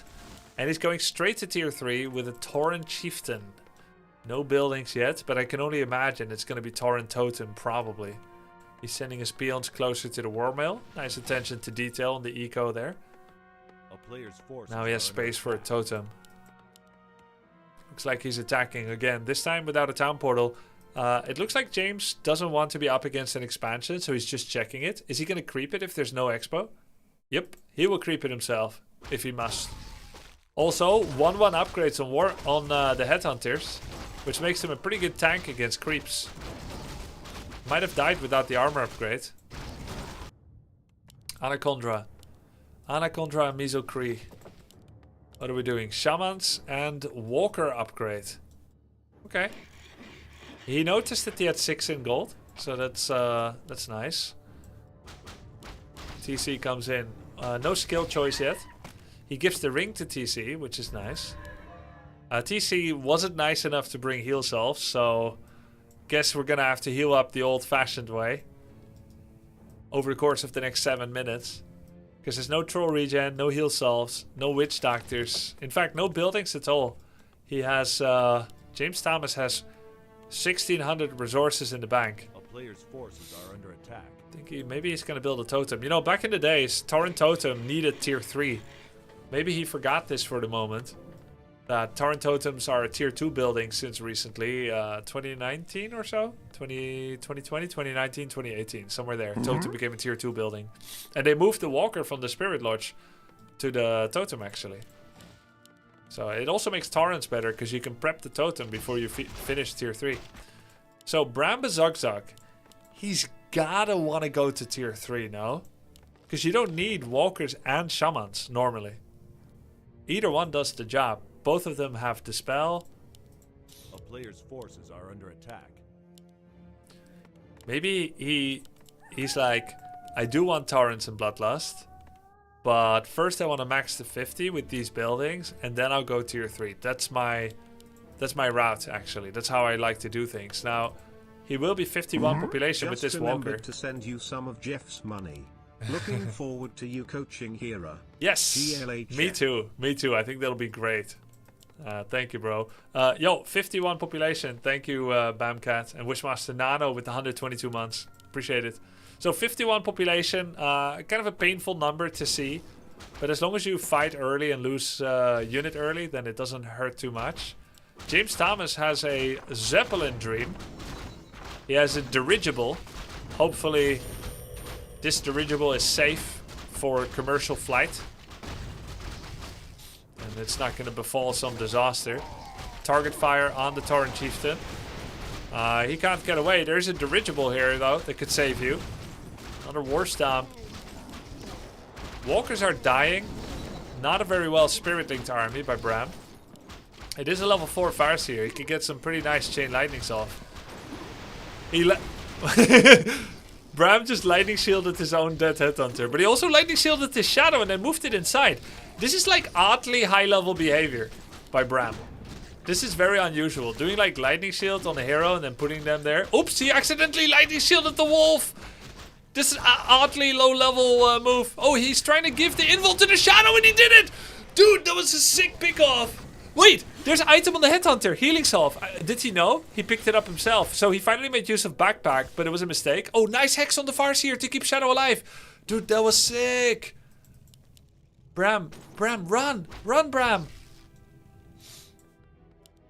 TC momentarily stuck behind a peon in a hard place. At least it was not a hard place peon. Or, well, just... Anyway, this was a sick fight. Look at this bloodbath. So many corpses. Whoa! Walker, Disenchant, Tauren. And then he cancels the Taurens. He's like, nah, I'll do it again. Walker, Spirit Walker Adept, triple Tauren. That's the biggest queue I've ever seen. That's a bigger queue than World of Warcraft CD-ROMs in the stores on its release day at midnight. What are we doing in the meantime? There it is. Tier 3 finally. Tier 3 Bramba Zugzug.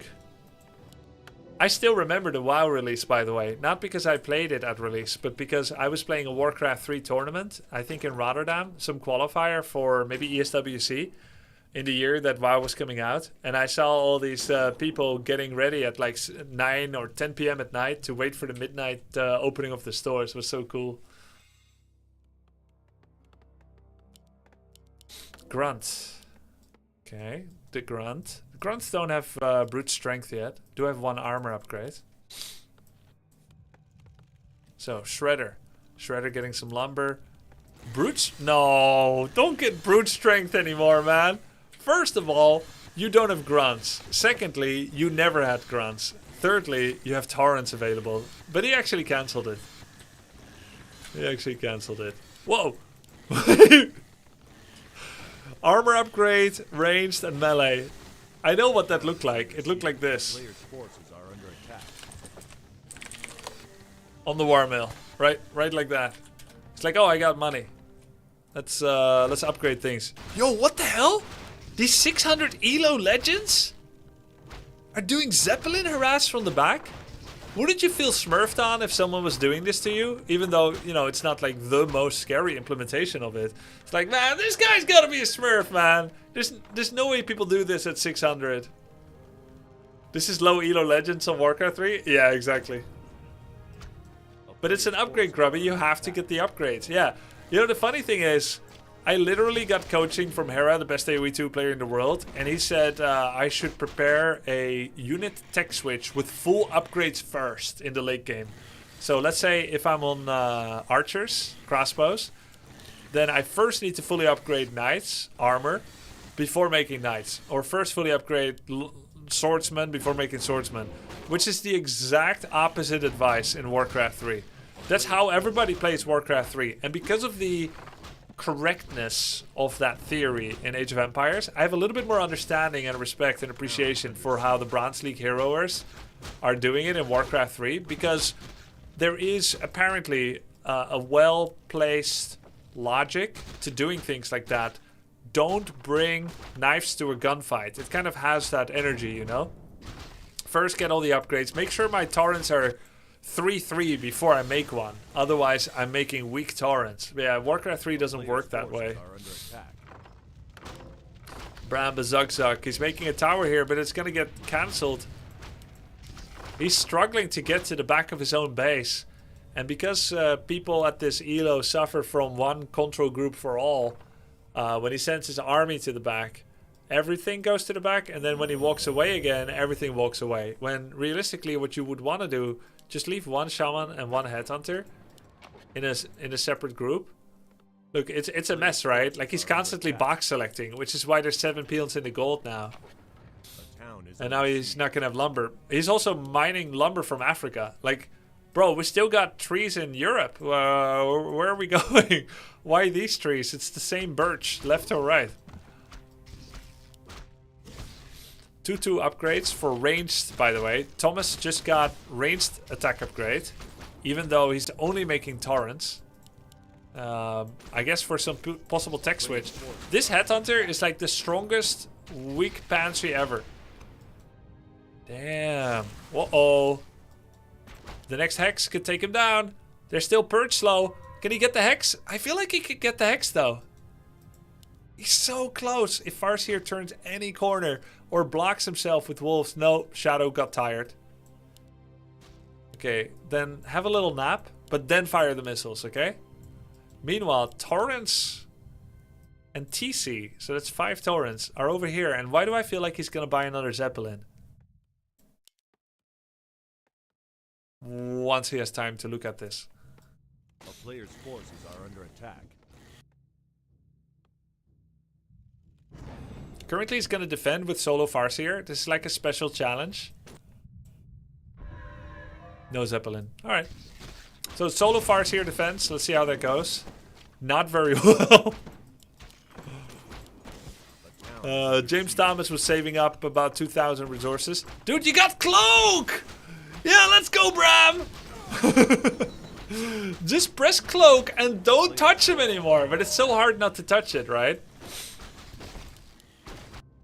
1 tower here for Bram. He's thinking about expanding. There's still Zeppelin with 20 HP. Oh, this is where the spikes come in. Torrents are doing 13 damage on themselves per auto attack. Bram doesn't have a lot of money. He's making his own torrents. He does not have Bloodlust upgrades yet. Trying to kill a burrow and getting 1 burrow. TP's in. Oh no, you don't TP on top of torrents, dude. You're gonna get pulverized. But look, Bram is targeting heroes again. Actually, Torrent Chieftain has no defense for himself, but I'm very worried for the pulverization here. Scroll protection. Oh, the pulverizer is so big. Bro. The Naga is doing a good job though. She's got a lot of damage, but she really needs a mana pot and 1 more fork, and then you can kill a lot.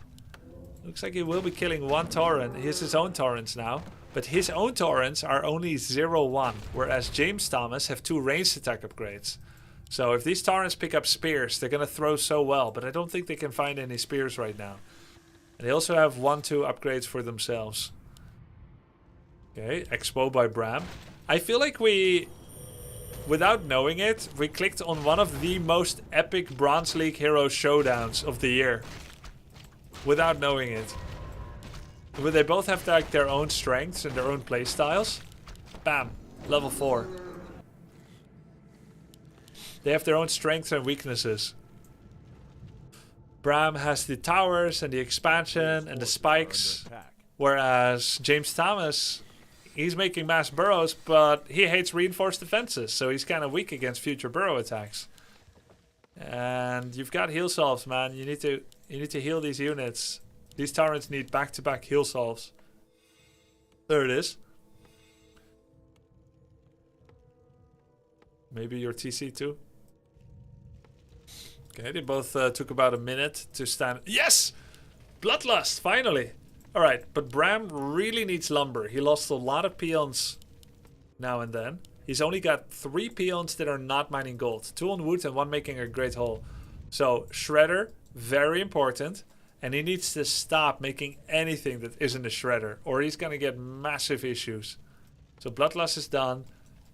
He needs to cancel this peon, cancel this shaman, go back to 46, get Shredder, and then kind of play with that. And then buy time, do a burrow attack, and then TP home. And then finally you'll have enough wood and gold to keep producing. Oh, I think this is gonna be towers too. James Thomas. What are we doing here, man? He doesn't have money. Why? Because he has 2 units in his... and he's buying mana pots. Okay. Mana pot is good. Does he have master training yet? Yep. Looks like he's pathing to kill the Expo. He decided it's time, but Bram has the same idea. He's gonna find 4 peons. Without these lumber peons, how will James Thomas get to 5,000 wood? Players' forces are under attack. And of course, these peons would be the future gold mining that James ever dreamed about. Honestly, he's helping James here. A town is under siege. Now James will never think of expanding, which means he can use his army advantage to try and close out the game. But I think this is level 2 spikes. That just feels like a lot of damage. By the end of killing this Great Hole, all the Torrents will be like 70% life.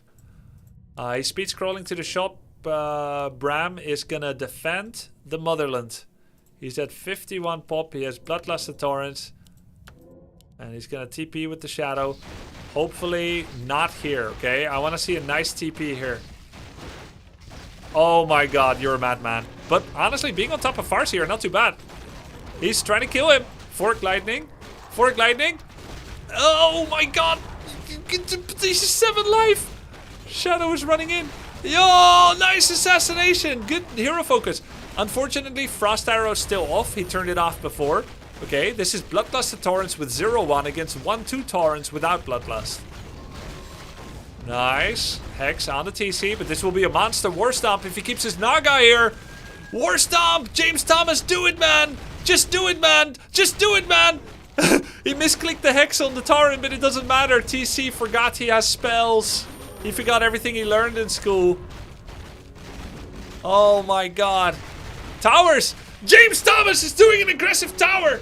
And he's reviving his Torrents. Wait, he could still win. He could still win. Can he still win? Will he win? Will you wear wigs?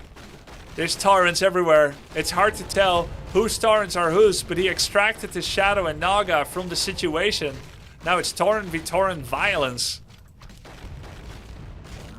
He clicked his Torrents on the Shadow. Shadow is low, but the Shadow has Bloodlust. He's fast. It's an epic fight. Hex on the Torrent for like a second. I feel like that would have been better spent on Heal Wave. Just saying. Oh god, you gotta run, you gotta run. Neither of them crapped the fountain, so neither can get some free healing at the fountain. Looks like the game will actually go on. Wait, will it? Wait, where? James, you're spending your last money on towers instead of reviving hero? Dude, cancel your towers and make some heroes, man! That's it? You're gonna win the game with this? You can't! You literally are unable to can. Because of spikes. Bram could lose everything and the Torrents would kill themselves on spikes. But I guess in theory, you can then revive them, and if you wait long enough, walkers will get mana again, and after the 3rd revival, they will kill the final building, theoretically. But then there's a Shadow and a Naga behind there. Dude, I feel like if Bram doesn't screw this up, he's got this. He played this really nicely. Bloodlusted Torrents. Okay, that Shaman needs to cast some Bloodlust. Uh-oh, not a very good start to the fight. That could be revived. Instant revive by James Thomas. That's 1 Torrent down for Bram that will never come back. 2nd Torrent down. That's a double target heal wave. Shaman was not Bloodlusting. He's literally trolling. This is about the worst fight Bram could have taken. That was not good at all. He basically killed nothing and lost 2 Torrents. Oh my god. That Shaman was given a move command. He's sending in his Torrent. 1 versus 4. Not a good idea.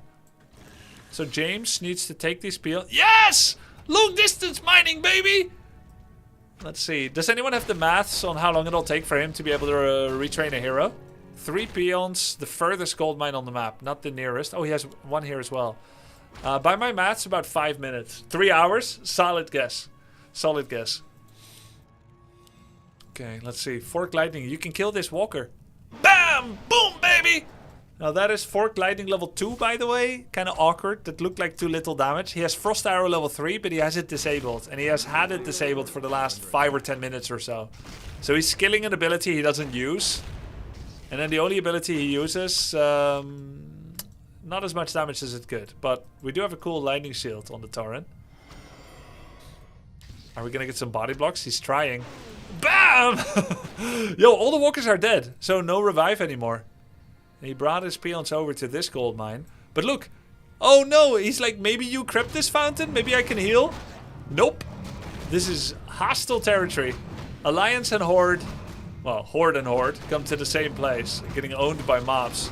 Level 6 Shadow. Is he gonna take Big Bad Voodoo even though he'll never have mana for it? Oh, I see the overlay is wrong. And has been wrong. Sorry about that. That must have been confusing. Oh no, it's not wrong. Never mind. Farsi and TC have been dead. I was like, there's no Farsi or TC in this game. The overlay is wrong. But it's just because they haven't been around for 10 minutes that I thought the overlay is wrong, but it's not. They've just been dead. I was about to close the overlay. Like, no, they still exist, but they'll probably never come back. Wait, he's long distance mining in the same gold mine. You can't. Until the other peons are gone. A player's forces are And then you have to give a new command. Yo, he actually kept these 2 torrents alive. That's sick. Uh-oh. Any forking? Oh, he turned on Frost Arrow. He finally noticed. Let's go. Level 3 Frost Arrow. That's a 70% slow. It's good. It's a lot better than not using it. Let's go, Bram. Come on. Get your Naga in the game. You can still stop 5,000 lumber for James Thomas. Shredder's dead. Torrents are coming back. Long distance mining from the top again. And no spikes. No reinforced defenses. Oh, there were peons in the burrows all along, by the way. These 4 peons, I think. Oh, maybe they just came back. Okay. James Thomas. Let it be known that he does not give up. That's not how his daddy taught him. Tenacity, son. Even in the face of insurmountable odds. I would never have had you if I gave up easily. And I'm so happy to have you, James Thomas. You're gonna get great upgrades one day for your headhunters. Daddy, yeah. Daddy didn't raise an alt QQer. Did he take alt level 6? No, he got snakes level 1. Snakes level 1, doing 11 to 13 damage. I mean, I'm not gonna say you should have Big Bad Voodoo here, but just get the final level of Hex, it's fine, you know. Uh-oh. The dirigible, no! Fork it, fork it. You don't need to, but it's cooler. It's cooler if you fork it. Nah, he's being rational. He's like, I don't need to waste mana on this. Okay, good. Very efficient. Technically, James Thomas could still win. Technically, these 4 peons might get him his hero back. He's at 247 gold. Technically, it could still happen. So he's not going to give up while he still has a chance. I respect that. Nah, it was not more Silius. Dun-dun, dun-dun, dun-dun, dun-dun, dun-dun. Almost as if from a Sixth Sense, the torrent starts running. Hex, level 2. Get him with the Serpent Ward. Serpent Ward level 1, fast. Dude, it's so slow. Bam. Last torrent. Oh yeah, there we go. Oh, it's more than 11 to 13. Sorry, it's 14 to 16. It's not bad. Oh, he gathered the back door. James Thomas is a genius. He can go in from the back. And then he can go in the burrow and then shuttle out and go in this burrow and then shuttle out and then drop off resources from below. Come on, you gotta drop off resources. Wait, where did his money go? Huh? He had money and now he has no money. No, he's making peons. Come on, man. He's income scaling. We're income scaling right now. You don't think you should get like just enough money to get 1 hero? We're actually rebuilding. We're doing this. Oh my god.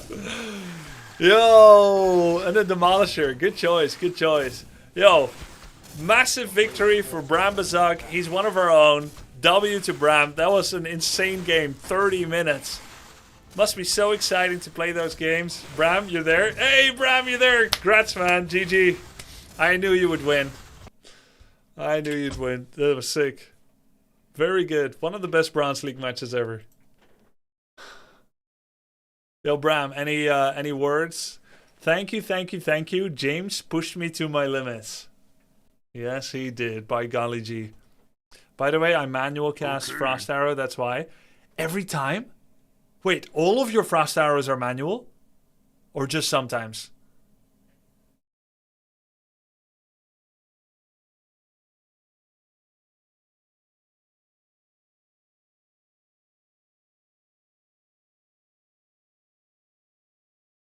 Yes, otherwise I forget it, and then I have no mana for Forg. Whoa! You don't think that puts like an extra strain on your APM? Like, you don't think like sometimes turning it off and on is less brain drain than literally auto-casting every single Frost Arrow? But hey, if it's fun and you're doing the micro god stuff, why not, right? Pretty sick. Not even happy manually cast. Yeah. In some ways, you're better than happy. Sometimes I do leave it on autocast, then I regret it. Okay, sick. Sick. Come on, Grub. Man has got 600 MMR. What manual Frost Arrow for him? Hey, I'm not saying it. He's saying it. I'm just believing him. Can you already say when your collab with Hera will start? I can't say yet, but it's gonna be soon. Honestly, I've just been focusing on the invite list for something. Once I have that kind of like sorted, then I can start moving to the naked phase. Then I'll go to the naked phase. No, then I'll go to the next phase. Without having the invite list sorted, it feels kind of weird to tell people they can start practicing. Tyler's a rule breaker. What can you say? Just loves the game that much. But yeah. Tomorrow, on my off day, I hope to have some time to sort some things, okay?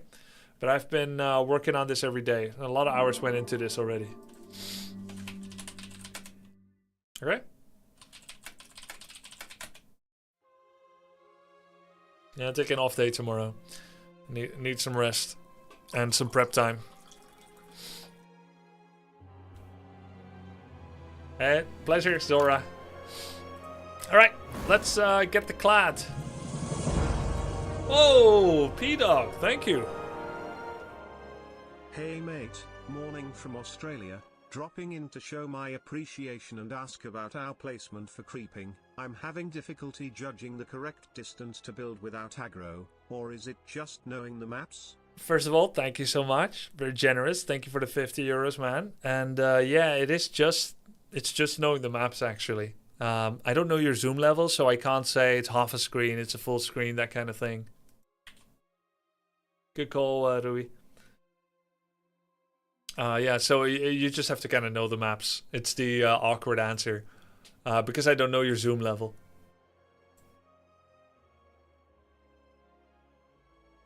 Hair is growing, Grubby. Maybe get a pog haircut.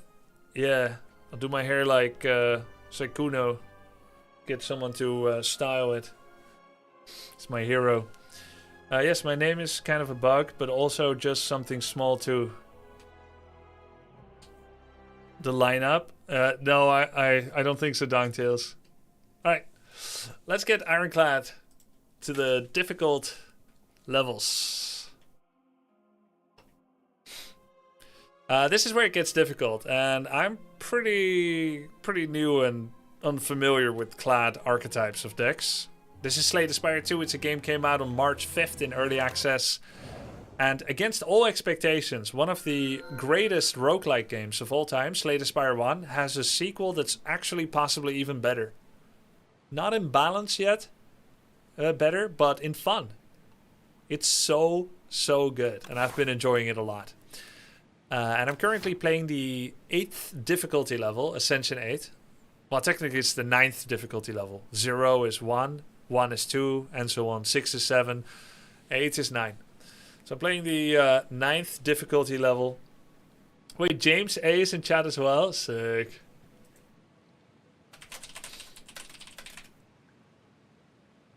Very sick. James, that was fun, man. Good game. I like your style. What's his name? What's James's name?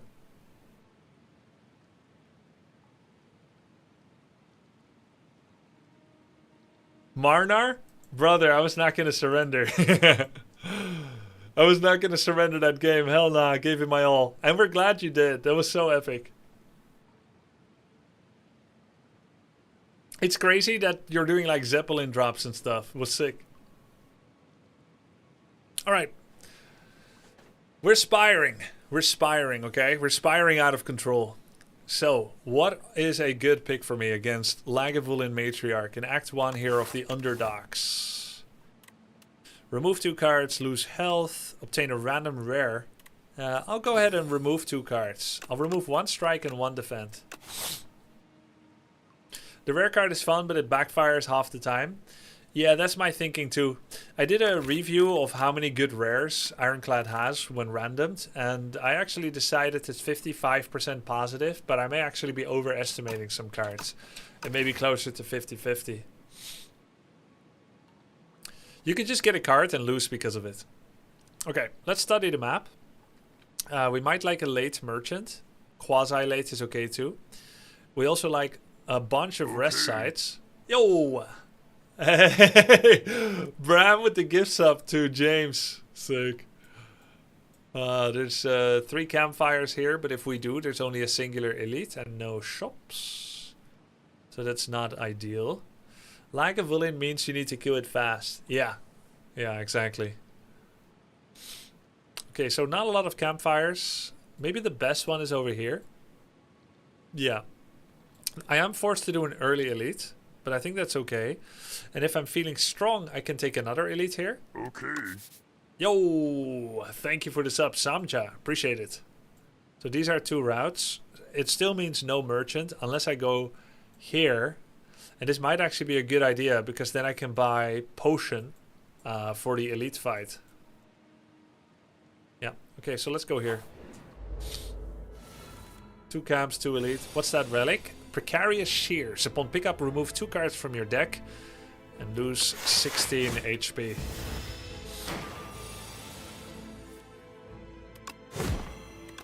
Go for a bash and a block. 6 damage taken. Painful.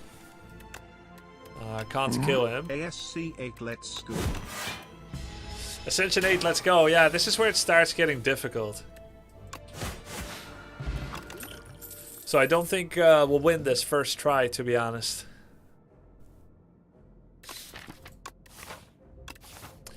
Let's see, against Lagavulin Matriarch, we want Setup Strike or Twin Strike. Against Aquaman, we want Iron Wave. Against Terror Eel, we want Setup or Twin Strike. And against Phantasmal Gardeners, doesn't really matter. I guess Iron Wave. So I think it's Setup Strike for now. Oof. The gold is actually kind of sweet. Let's omit the Sword of Stone. Get the gold since we're going to a merchant. Now we can actually buy a good relic.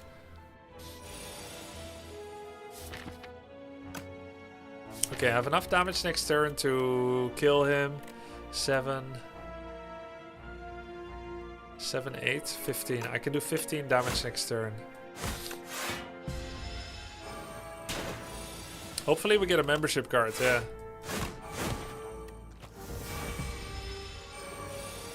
He has thorns. That means just block pass. Been taking a lot of damage these early fights.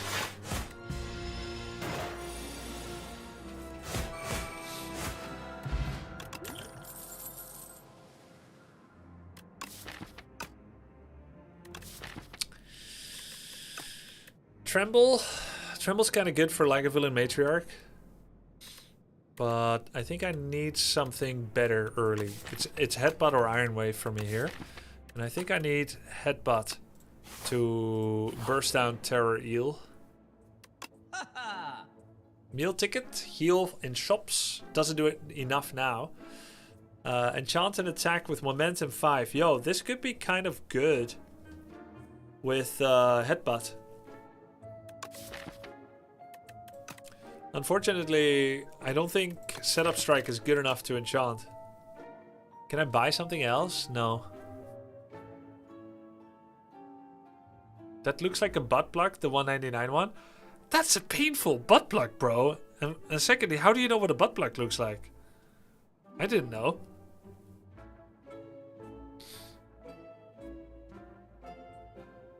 But I shouldn't yum your yuck. I shouldn't yuck your yum. I should not yum your yum either. Let's move on.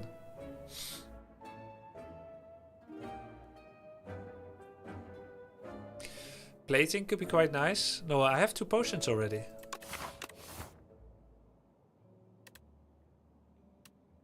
Could go for a dominate. I was hoping for better attack options actually.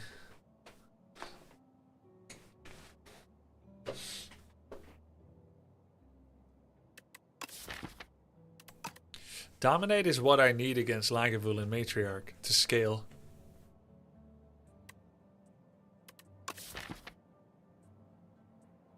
Can also get a bash upgrade. Well, luckily I didn't remove 2 strikes, so it's not as dire of a situation as it could be. But I don't like any of these options. I don't feel like they're worth money. But I only get 1 more card before I face my first elite.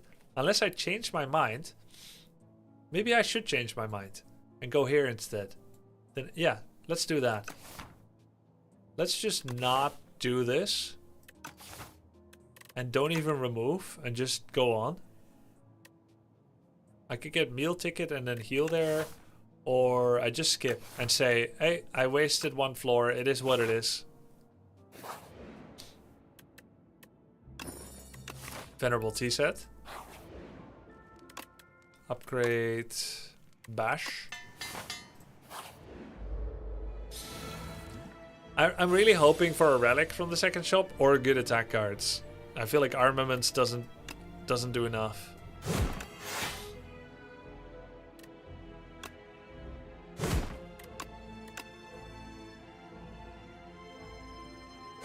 I should have killed him maybe. I forgot to have T-set energy.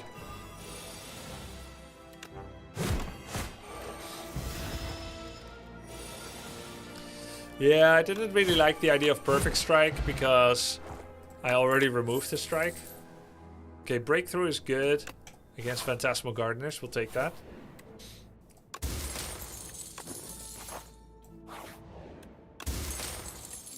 Oh, 2 treasure chests in a row. We get a pendulum, every 3 turns draw a card, and pantograph at the start of each boss combat, heal 25. Alright, what do we got?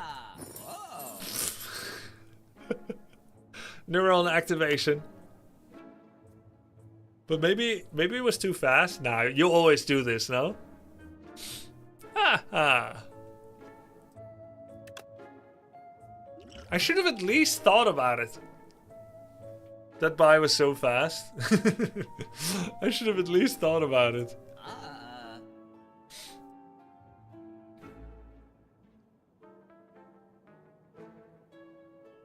Can do Sword Boomerang. It has synergy with Setup Strike. It's a good late game attack. And then I can remove Clumsy or Strike. Remove a Strike.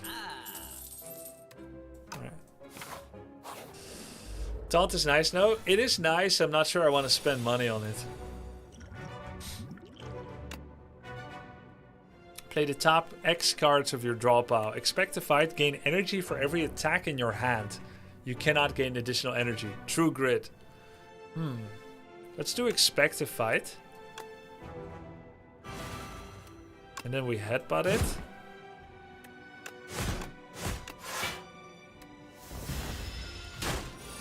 Purity is so much better in Slay the Spire 2. Why do you think so? Why remove Strike over Clumsy? Because Clumsy removes itself. What? Wait, it doesn't deal damage! It's just energy! Dude, I thought it's an attack as well on top of it.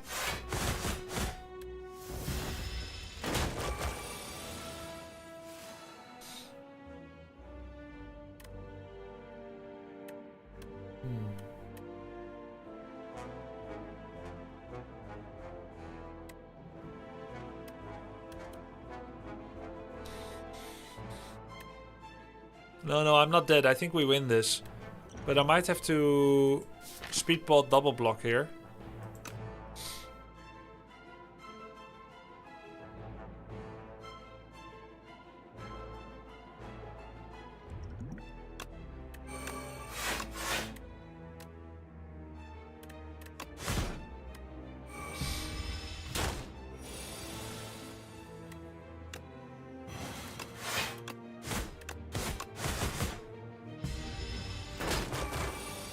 He has to get stunned now. Alright. I think that's gonna be tough. Okay, expect a fight. That's good, that's good. Oh god, we're actually doing it. Wow. Expect a fight actually delivering on the pendulum draw card turn. Oh god. Wow. Weak potion, strawberry, and dismantle. Pillage. Until you draw a non-attack. This is good with the card we just had, but the card we just had came from a potion. I think I like dismantle here with upgraded bash.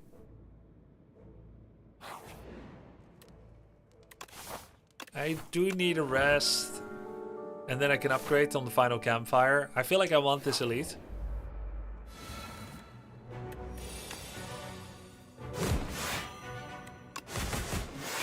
Nice, nice.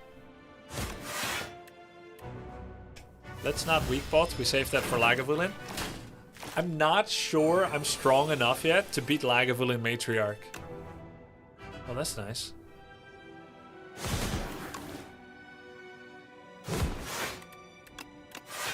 And I think I'm not.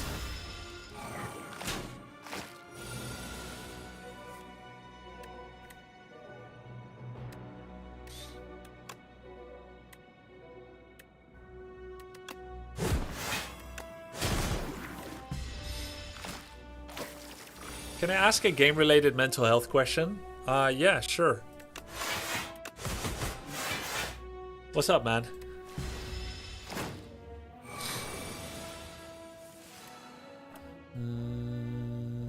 Double block. He's attacking for a lot. I can't kill anyone, I don't think.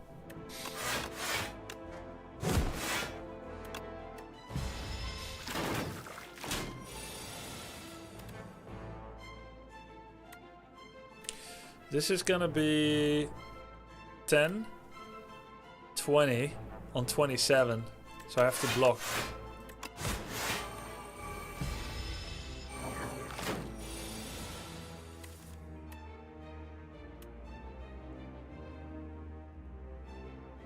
Recently, I've not felt able to commit to a long-term game like I used to back in the day. It's a form of social anxiety paired with stress, and I jump from one thing to another. I can't relax anymore, even with or without stimulants.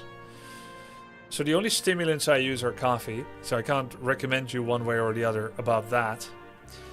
I have a lot of questions from your statement. One would be, why do you feel you need to commit to a long-term game? Question number one. Okay, try to see an answer to that. Second is, you say it's a form of social anxiety, but you haven't explained how the social part connects to you needing to or not needing to commit to a game. You haven't said how social comes into that. So my question is, are you hiding from social interactions by diving into games, or do you actually play games with others? The third question is, are you having fun in games? Long or short experiences? Life used to be simpler. Both the era that we lived in was simpler, and when you're younger it's simpler. As you go on, you may look to find additional meaning that maybe you feel like you're not getting right now, which is why you feel anxious. I don't know. Right? There could also be anxieties of problems in your life that you're ignoring or unable to deal with or don't know how to deal with that you're not addressing, and that's actually why you can't relax and have fun with other things. Maybe you need to deal with those first. Right? And I don't know if you need help with that from professionals or friends or family, or if you can do it yourself just by thinking about it. But I do know that when we feel a little bit stuck, we can kind of get stuck with certain thought patterns that may or may not reflect realistic goals and realistic possibilities. So sometimes you just got to get out of your own head And let me ask if you do any physical exercise. That is extremely healthy. Doing like dumb stuff, like don't need your mind, carpentry, cleaning up your house, going to the gym, going for running, swimming. All of these are so healthy for us, probably more healthy than any kind of talking it out can be. So there are a number of ways probably you can feel better. Ask for help if you need to from someone around you that you trust. If you don't have, try to find a professional, right? And for the rest, if there's not all that stuff and you don't feel like you're actually struggling with those, but it's really just about how do I learn to enjoy a game, don't try to force it. Play whatever you want to and jump from one to the next. Take a break from games that have been causing you anxiety and play the ones you think are fun, that spark joy. None of us need to enjoy to play a game, right? This should be either challenging or relaxing, right? I feel like I got most of my social contacts from MMO before I got old. Now I don't play them, and most online games these days are short-term contacts, and my friends from back then don't play anymore. So, I see. I see what you're saying. You've been losing some of your friends from your contact list that you used to hang out with from MMO. You got a lot of your social experience through online, which many of us have had as well. And now as they're leaving, you feel a little left behind. Those games aren't as fun anymore alone, but none of the other games seem to be scratching the same itch as you used to in MMOs. All I can say is times are changing. That is happening. People don't have time for MMORPG 12 hours a day anymore. And the people that, you're already out of the age group, even if 18-year-olds were doing that now, which you were when you were playing, that's not your age group anymore. So you're not going to be able to relate with them in the same way anyway. So the realization that times have changed, I think you already have it. But you just haven't taken the next step yet, which is to find new social contacts elsewhere.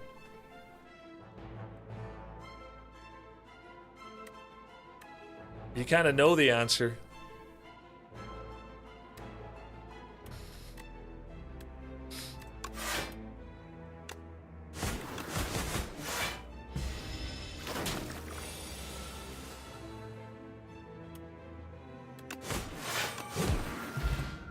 Okay, got a new potion. Didn't use a potion.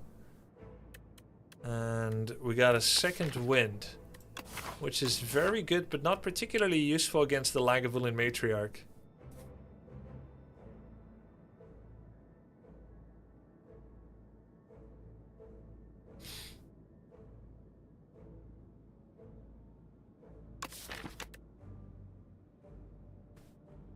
At the end of the day, I feel like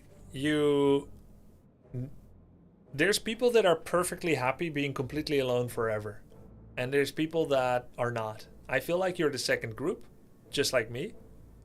And so just playing a single player game and not connecting with anyone is clearly not good enough for you. You probably feel like it's hard to find people in the neighborhood, in your real life, to get those contacts. So yeah, I would say listen to your body's needs of human connection and try to find them anyhow, anywhere you can. It's really important.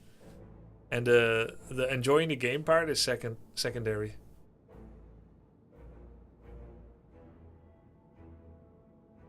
Yeah, I had a lot of social restructuring in the last months with marriage breakup, kid involved. Sure, that freaking sucks.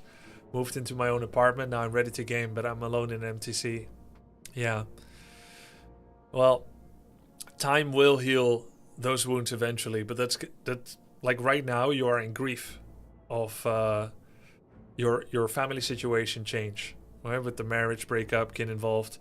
That grief is gonna make anything you do right now feel suckier anyway, right? And as much as you'd like to dive into a game and just forget about it all, it's not easy.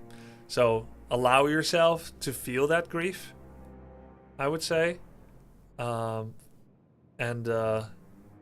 It's gonna get better. It will get better for you.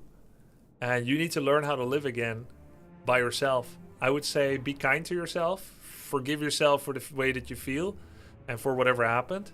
Be kind to yourself and try to do something that will make tomorrow you happy. Right? Try to do something that will make you just like any small thing that will give you a small measure of pride. Something you did well. Make your bed, do the dishes, do some push-ups, and then kind of build up your, you know, your dignity and your self-respect and you know, just your self-love, because you need to love you. Yeah. Let's get armaments. Armaments kind of good against Lagavulin. We can upgrade that. Let's do a double block here and take down the cultist.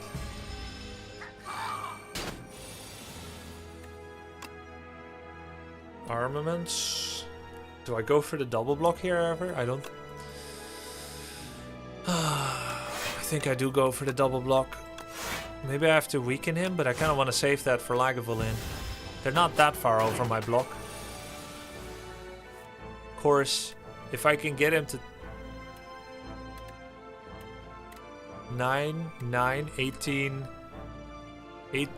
26. Oh, I got him actually.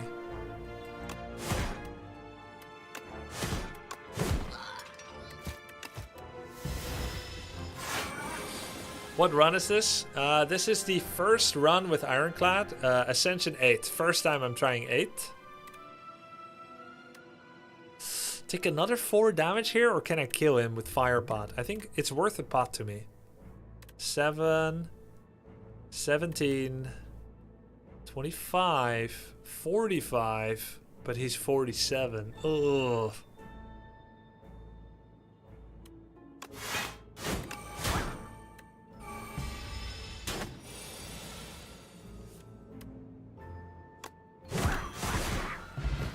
Okay, no pot, so I'm a little validated, but I don't think I can actually upgrade armaments, can I? Don't think I want that.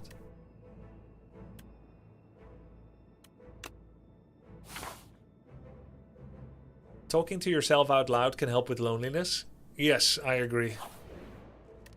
I have to rest. I agree. I think talking to yourself has been stigmatized to be something. Oh yeah, I have pantograph. Is something that has been stigmatized as being something that is a crazy thing to do, but that is misinformation. It's actually very, very healthy to talk out loud, even if you live alone.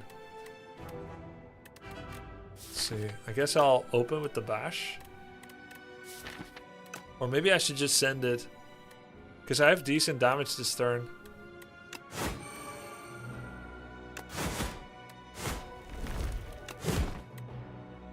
Bring Bloodletting back. Warcraft is an RTS, right? Correct. Do people care about APM? What is Grubby's APM? Mine is 220 to 280. Damn it, I didn't draw the bash.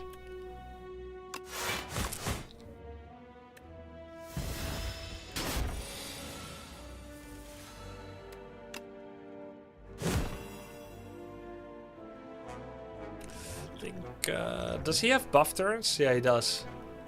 So I'll weaken him after, I guess. I'll focus on the late and do a strike upgrade. Armaments, 3 block less than defense, but I get a future upgrade. Okay, setup strike, dismantle, and then I headbutt the bash. Or the dismantle. I'm getting boomerang next turn. Maybe setup strike is the most damage.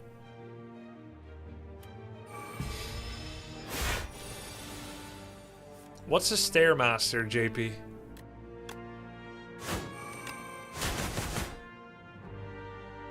Damn, I think this fight will be hard. Exercise machine? I see. Like a walking track? Okay, now I have to weaken him.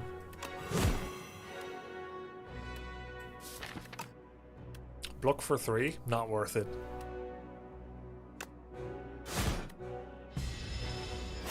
It's gonna be a race. I'm 1 life after this.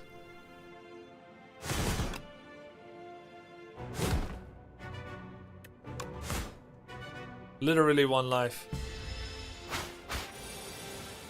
All or nothing. Oh no, I can't break through. No, bro. Wait, I could just block. No, I can't. I literally cannot block either. I couldn't have blocked either. No, you're dead too! You're dead too! We'll call it a tie. Dude, 1 HP.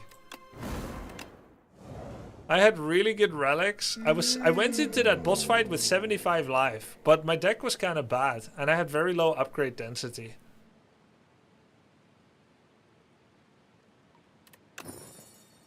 Ew. Automation, I guess.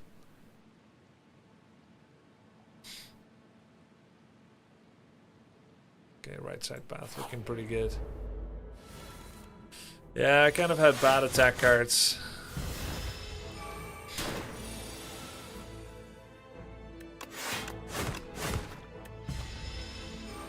One energy per 2 turns seems okay. Yeah, it is pretty good.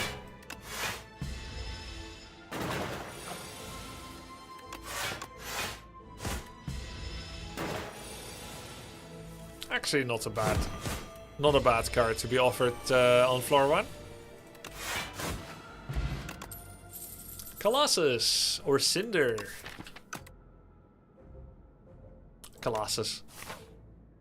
Okay, we still need to find attack cards.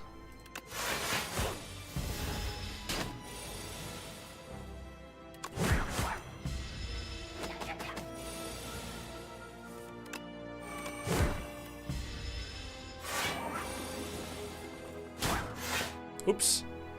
No, I misclicked. I was using hotkeys and maybe the card shifted or something.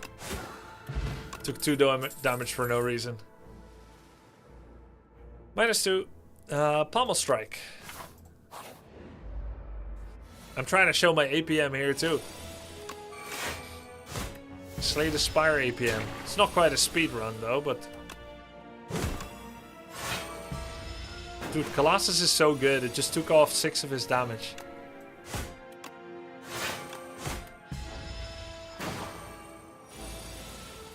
I have gone through a breakup with Sun Involved 2 years ago. It was terrible, but it was also great because I made some important decisions thanks to that and eventually learned how to feel my emotions so they don't linger inside of me. I also found new hobbies, acting, coaching, and also co-parenting is working out. I'm thankful. Nice. Rampage? Oh, Rampage is great against Lagavulin. That is a damage solution. Okay, excellent. I'll take Clumsy and a Relic. Ooh, Red Skull. While your health is below half, 3 strength.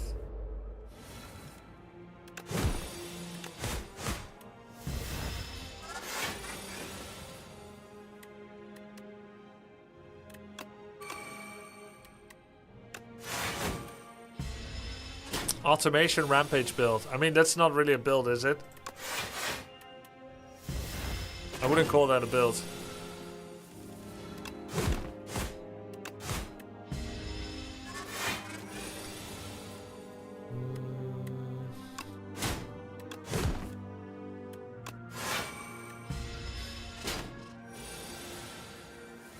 Draw to Rampage, but it doesn't draw. Automation is not draw, it's energy. Duplicator. Body Slam, Iron Wave, Twin Strike.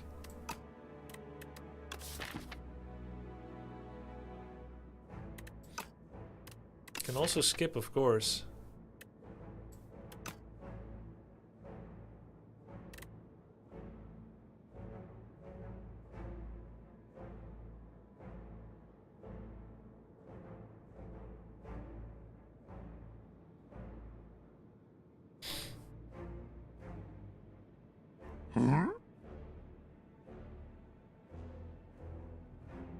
Yo, thanks for the prime, Finnick Fox.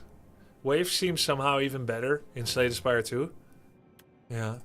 Yeah, I think Ironclad does want to attack and block at the same time, because his blocks are... outside of Colossus, some of his blocks kind of suck. Automation being free seems kind of nice. But let's say, if I'm facing the Phantasmal Gardener, should I even want to... No, I should not want to. Oh yeah, automation upgrade is kind of important. Let's dodge the elite now. We're not strong enough. Okay, this guy Giga sucks too. Oh, Iron Wave is actually really nice against Fog, so you can still block. Yo, Lentir, thanks for the 6 months Prime.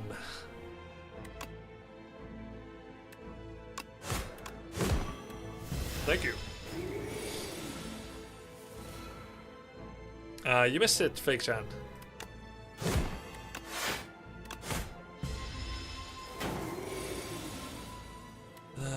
Big Rampage, Iron Wave, and Strike. Nice. Whirlwind, good for the Phantasmals. Let's pick up a Whirlwind and upgrade it. We even have more energy, so it synergizes with automation. Enemies drop additional gold, and then we can also upgrade Pommel Strike to draw more, which will actually synergize with Rampage. 2 elites and a shop on only 52 health. Or 1 more campfire and 1 elite. We do have 2 potions. They're very good potions, but the mice must be saved. Hey, Logan.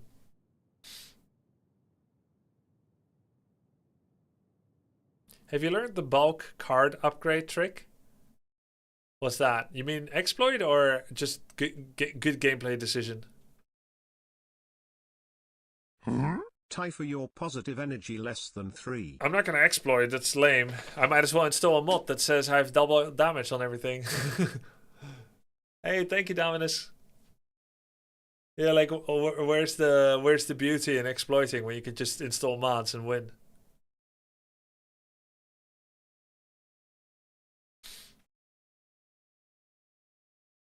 I like to go for elite here because I have 2 potions.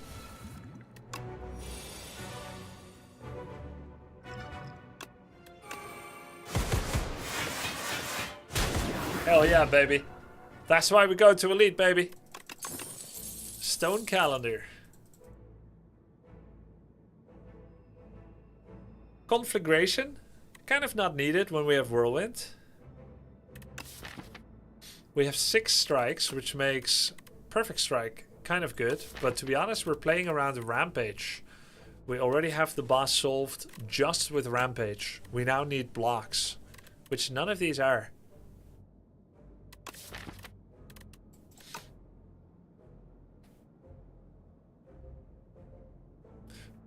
If we get the clone event, I would probably clone Pommel Strike and then try to get that power that keeps playing things. I don't need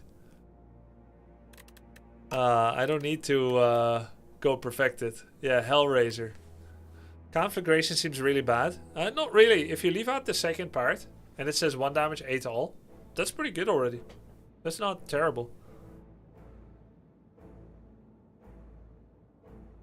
Perfected Strike right now has 6 triggers, so it's 18 damage. That's okay now, but it's not super impressive.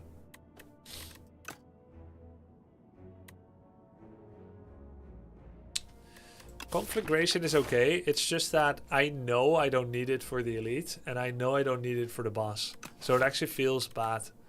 I'll skip it.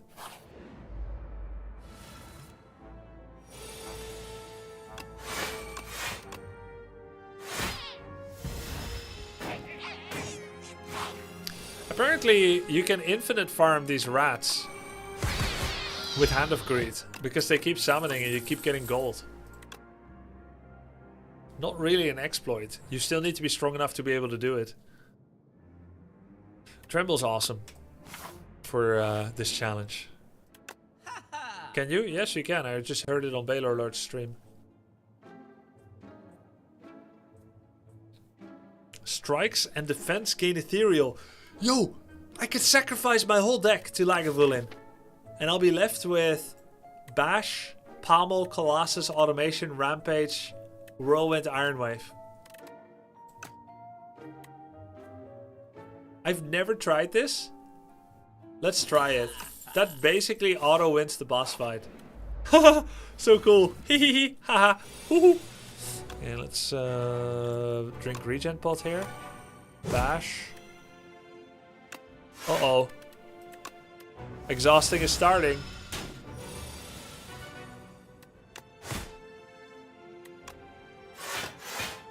Yup. Damn.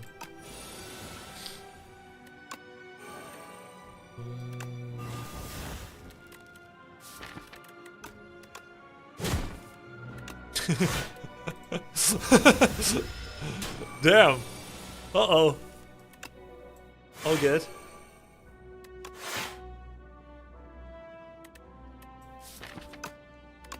I don't want to lose all my defense next turn by pommeling a whirlwind.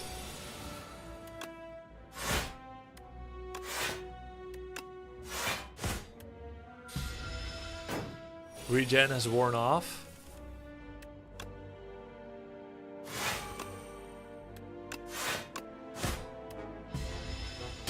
Okay, that was a pretty good fight. Oh, I mean, it still is. Hey, Stone Calendar, let's go, man. Warpaint, upgrade 2 random skills. Well, it better not be defense. It better be Colossus and Tremble. Bully? Bloodwall. Bloodwall kind of a good block into that boss. And I only have 2 blocks after I let everything ethereal. And it increases the chances for Warpaint. Ah, damn it! Crap. Okay, I guess I'm upgrading Rampage then? To have an even better boss fight.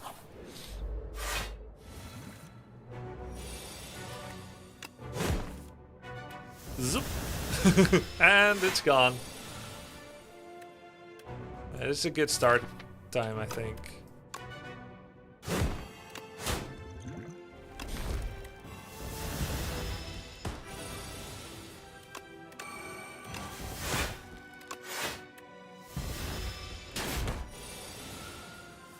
Should have used upgraded defend.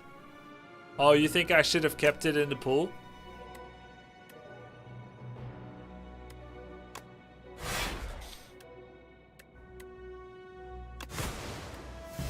I think it's okay.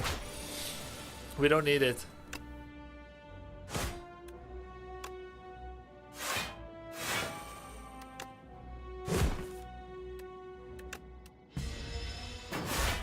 I think Rampage will carry this fight. But I'm gonna draw it if I pommel, so let's not.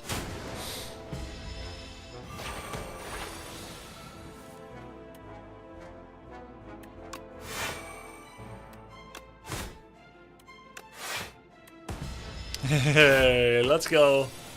Wait, what was that? 9 damage? Huh? I don't get it. The potion? Oh, right, okay, yeah. Alright, we took our revenge. Pyre, good for Whirlwind. Demon form is kind of weak in this game. Pyre. Oh! Dark Embrace? Oh, yeah, with Ghost Seed. I'll pick a new one. Dark Embrace is not a rare, right? So, next. If you spend your turn with unspent energy, get extra next turn. Enchant a card. Pale's Growth. Enchant a card with Clone. Pommel Strike, Clone? Clone Pyre?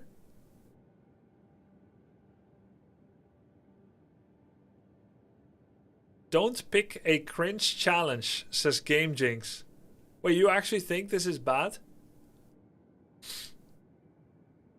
Double block, gain from a card, then goes to sleep.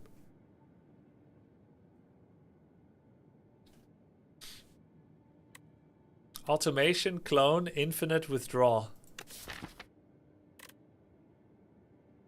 Yeah, I'll just need draw. Automation, Clone is Clone is very bad, very boring. I think you're the only one that thinks that.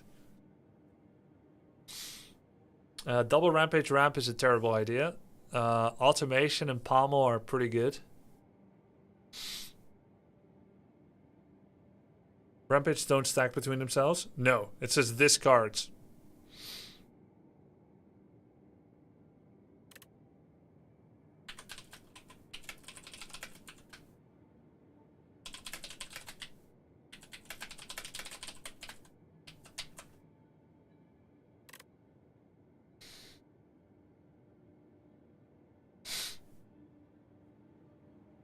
Yeah, I could try to go for Hellraiser, but it's a rare.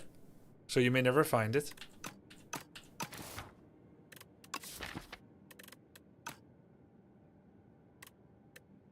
Or Pale's Legion, which is quite solid. Because I don't think Rampage will keep winning. But I think Automation is cooler, actually. Okay, because it's also upgraded already. Both Pommel and Automation were good choices. Okay, Automation Clone. Now we need lots of draw, yeah? Because we'll have lots of energy. How many automations do you need to be infinite? Like 4? If I Pommel...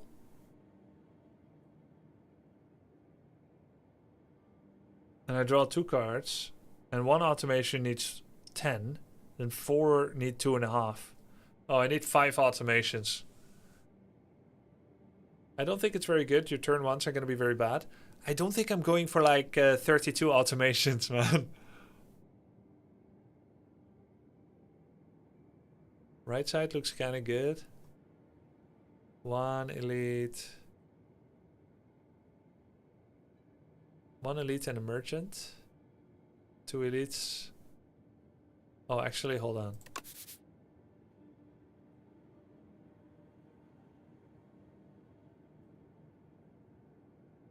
This looks kind of good.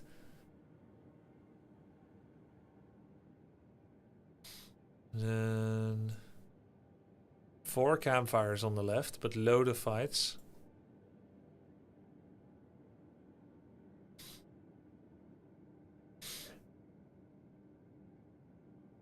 And campfires are clones.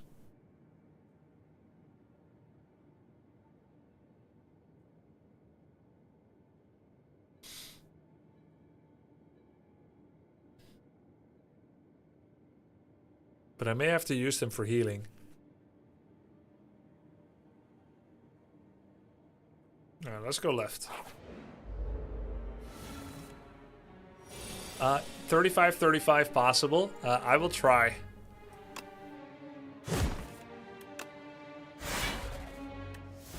With Regent. First I'm getting Ironclad Ascension 10 win, and then...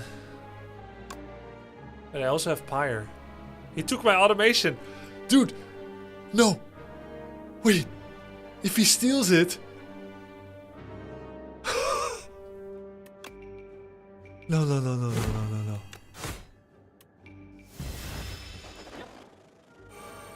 I'm rage quitting if he steals it.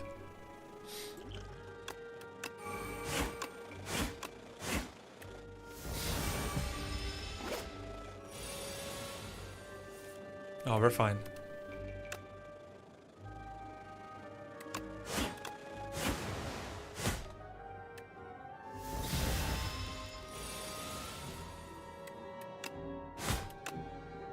Oh. Whoa.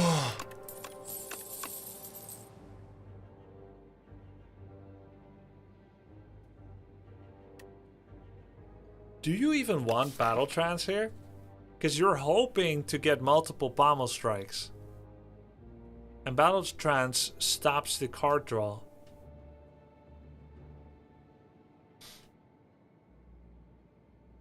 Maybe you still...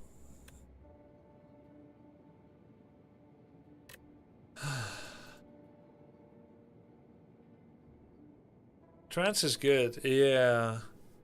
It's good for now. But then it stops future draw. If I have a goal of doing infinite draw, then Battle Trance kind of messes it up.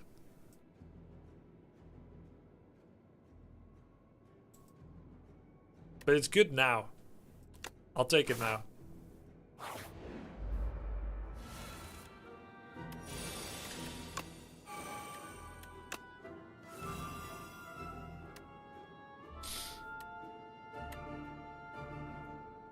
Dude, I wish I didn't take Pyre now.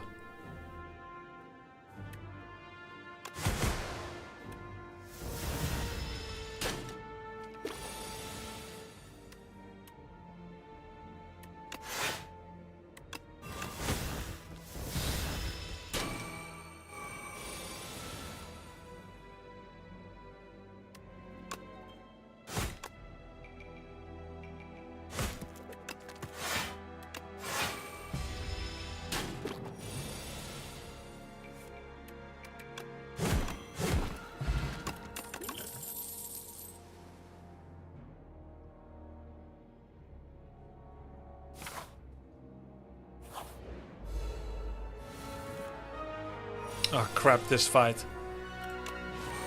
Fuck these guys.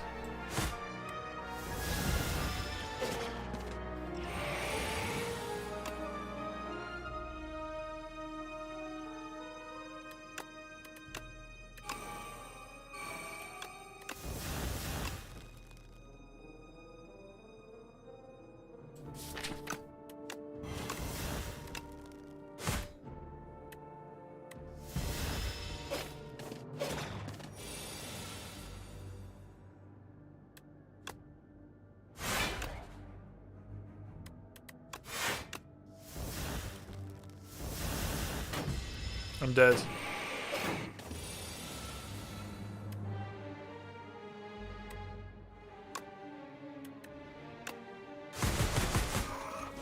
They're dead.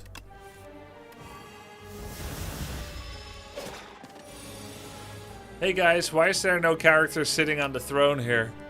What happened? I lost my 6-game win streak. Oh, Pommel Strike Plus, yes! I lost my 6-game win streak, and then I thought I should take a small break playing another character. Wait. Strikes and defense gain ethereal. Oh.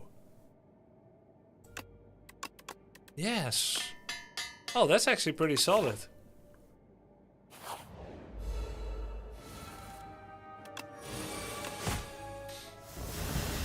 Why do you play so much Regent? He's my favorite Eistermeister.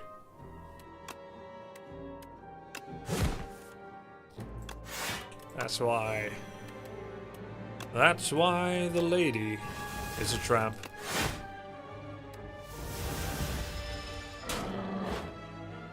I'm dead.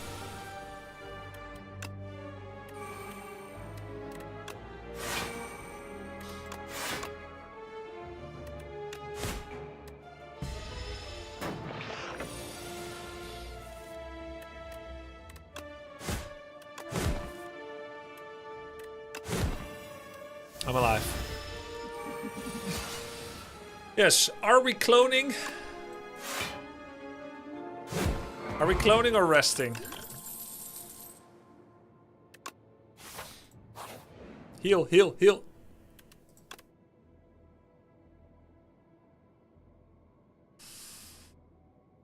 I have to do this?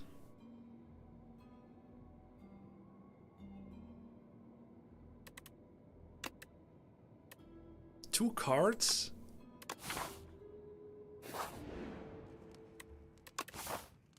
Man, I need to rest. Crap, I can't clone chat. Let's see, a couple of campfires here. There's also a merchant. I have a lot of money.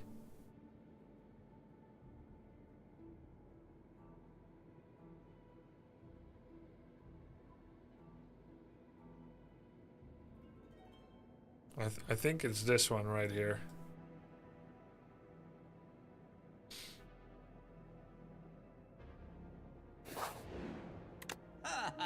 Ha ha. This is... Oh! Brimstone?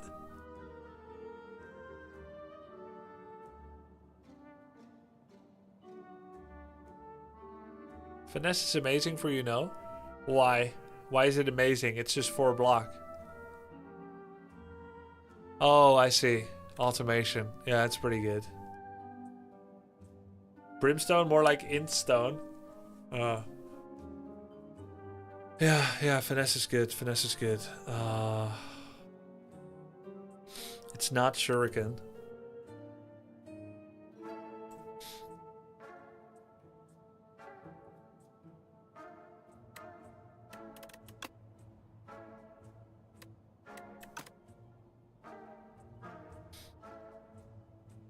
Strike is still better than Clumsy.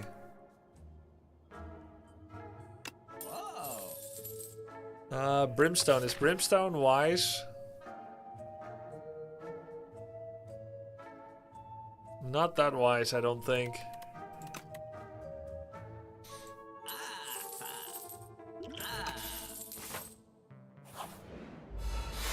Ah.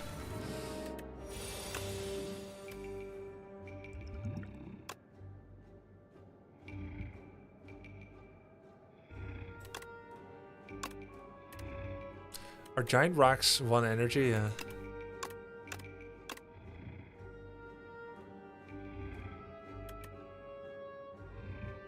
I think I'm not playing Pyre here.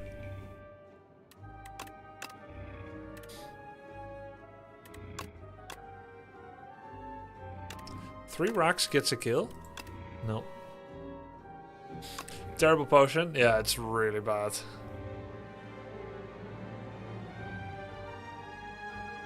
I got no energy out of this potion.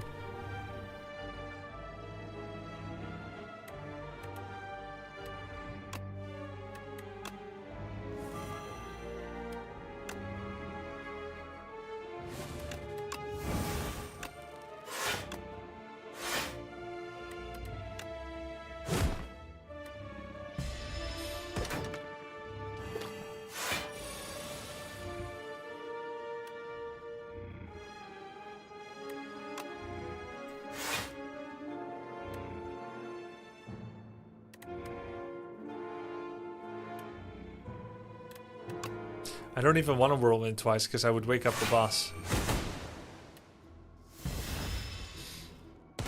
Halfway to calendar, it's coming, it's coming.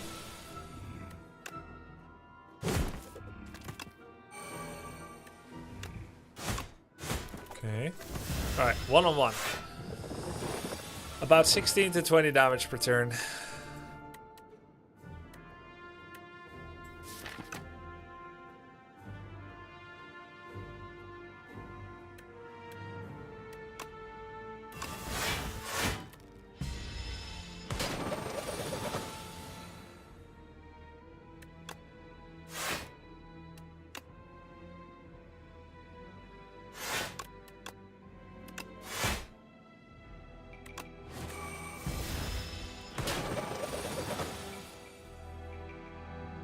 Yeah, it's a pretty cool attack animation.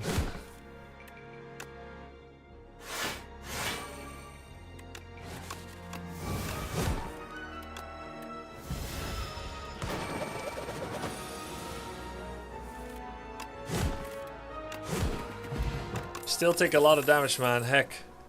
Sorry for the language. I don't have a lot of self-lifesteal, so that's a brick. Rage is pretty good.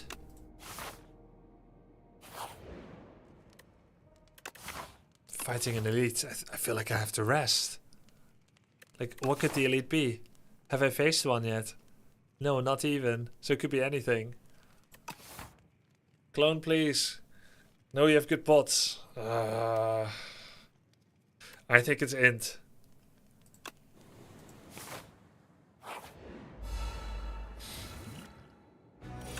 It's a good opening hand.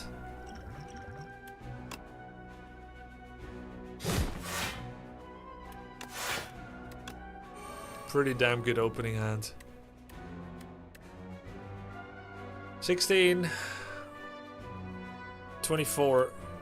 I can have 18 block. I can have more.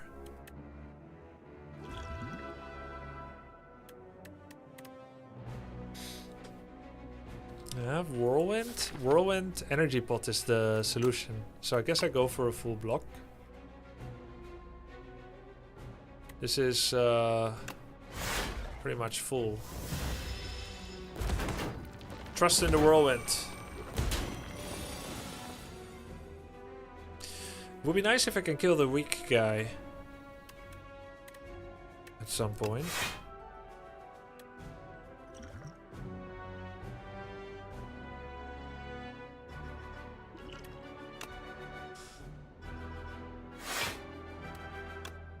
Which will be this guy.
Wow, double radiant tincture and pendulum. Nice.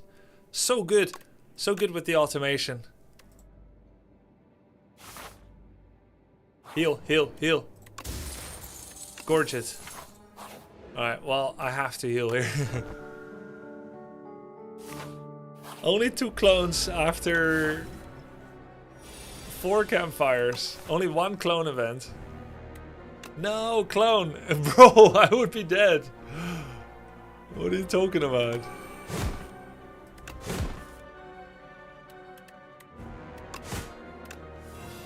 Bye, strikes.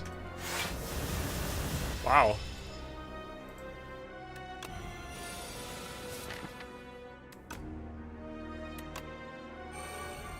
Okay, double automation.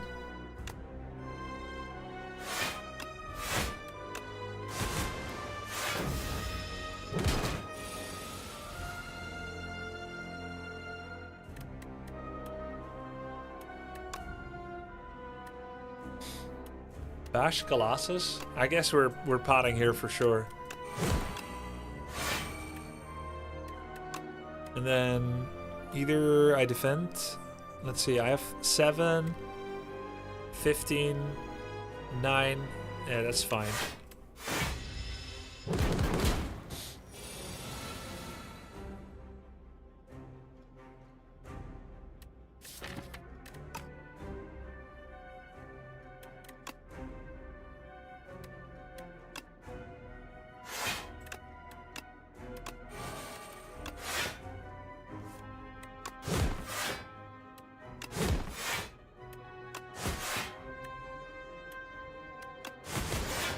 Oh, nice. Nice turn.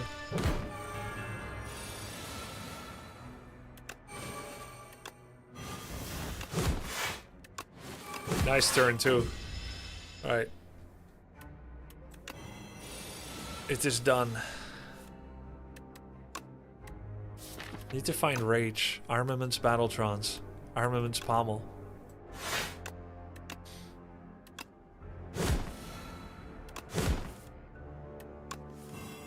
Nice.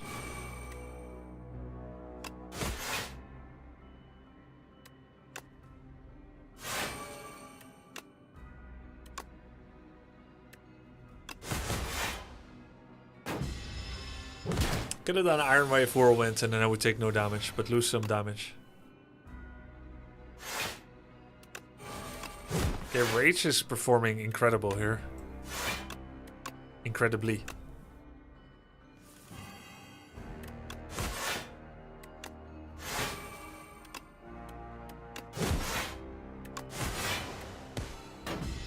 Hey, let's go. Thorns and Calendar. Awesome. Alright. Impervious. A block card after everything else is ethereal. That seems great. Didn't clone, could have cloned. Wait. Oh my god, you're right. I could have cloned.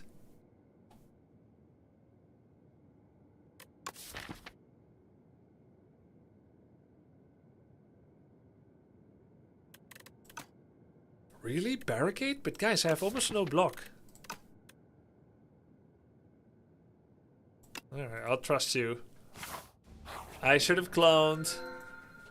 Enchant all card rewards with glam. Wait, does this count on cloning? Is automation gonna be glammed? No, right? Because it's not a card reward. I never played before.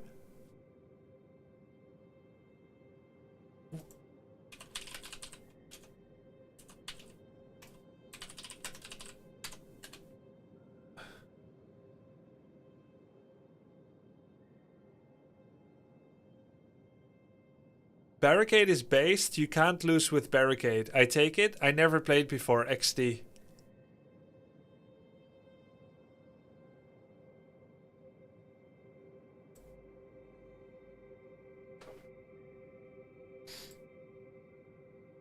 Ten-minute timeout. It's fair. It's funny. It's very funny. That's a 10-minute timeout. Unfair? I don't care. He's funny. He successfully lost me the run. Okay, Apotheosis, not that important. 9.99 gold is great. And we don't want to add many cards. So glitter is not as good as it could be. But can I reach 2 merchants? I could, if I take this path and this path in particular. Which is only 1 campfire.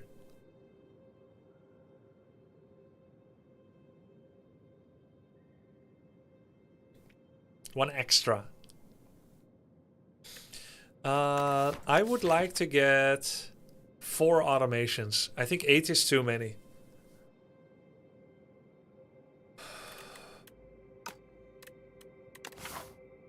Signet feels like a waste. How many rest sites can I get? There's 4 rest sites here. But then I have no merchant. This is better. 3 rest sites and an early merchant. Why Signet a waste? You're unlikely to be able to spend 1400 gold in a single merchant.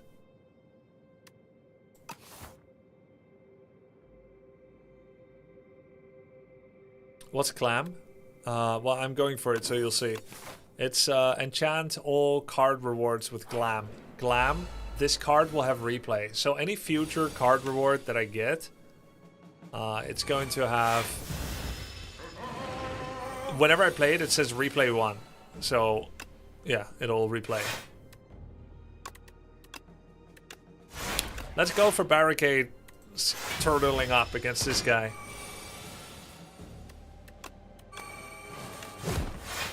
That's gonna go just fine. Only the first time it's played? No, forever. Oh yeah. Okay. Yes. Only once. Naturally. Duh.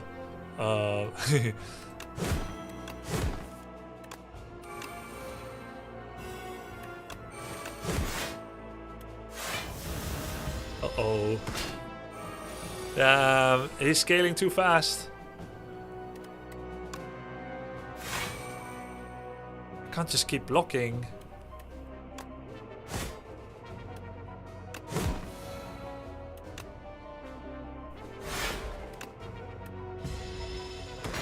Ow, he has no more Vaughn. 48.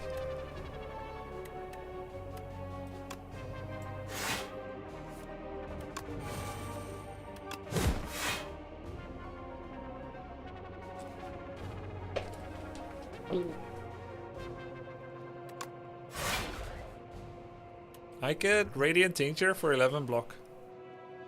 It's not worth it. That Pots can do more. He's gonna get calendared now, so I should be able to just Alright. Inferno, at the start of your turn, lose 1 HP. Whenever you lose HP on your turn, deal 9 to all. We could put a 2 HP per turn curse. Apply to Vaughn game. Oh, this is pretty nice. Dominate. Oh, we like that. We like that. And it exhausts itself. Heal 10 or 300 gold with regret. Yo, that's kind of sick going into a shop. We have to remove it, but instead we get money. Alright, so we have to remove regret, but let's see what there is. Alchemize is kind of nice. We could take that. It also exhausts. It's not a card reward, so it won't be glam. The first time each combat you exhaust a skill, add a copy of it. Kind of good for dominate. The first time you exhaust a skill. Rhino? Potions always appear in combat. Oh, Rhino is good. Yeah. The Rhino is better. It'll just be defense. Oh. Oh no. Imagine. Why don't you let me do it, Chad? We'll have another clip.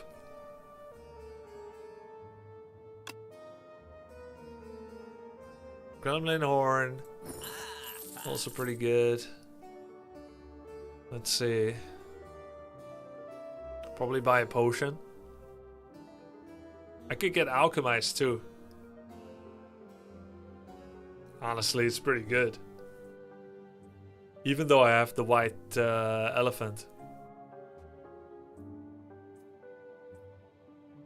Taunt.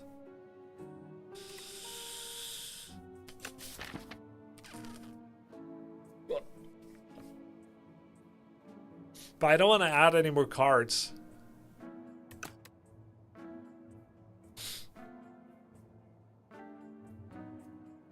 When they're not replay. Maybe we'll find a mini shop.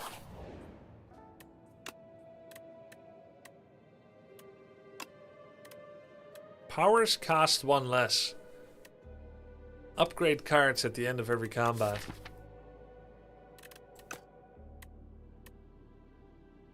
Powers cost 1 less. Pyre and Barricade. It's too late. It will, actually, it will make future powers that have glam even more playable.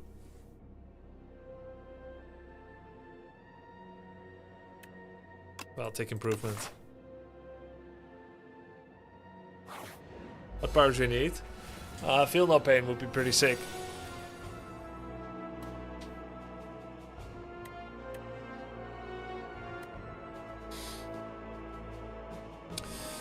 $24 damage. I could do full block. 5.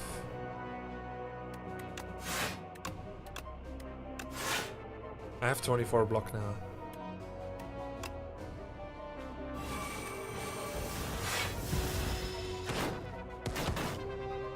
Elephant 2, don't forget pot. Yeah.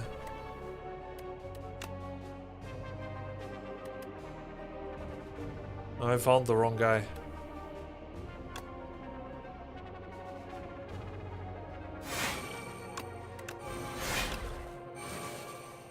$24. 24 again, yeah?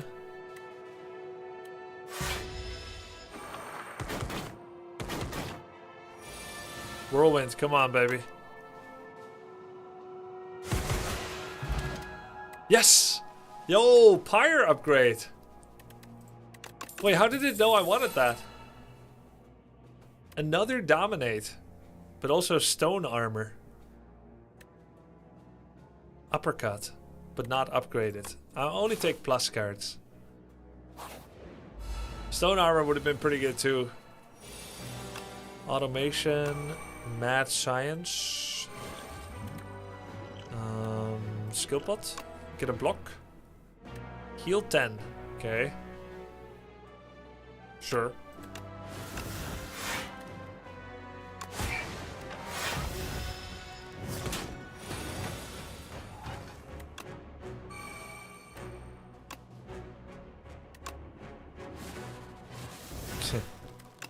なんだと。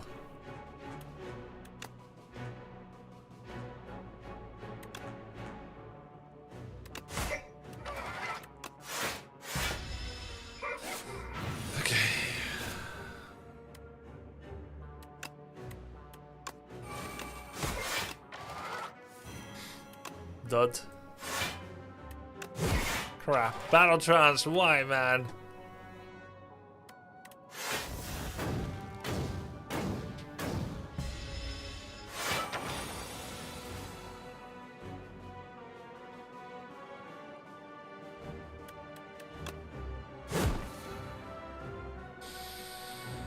There's the barricade.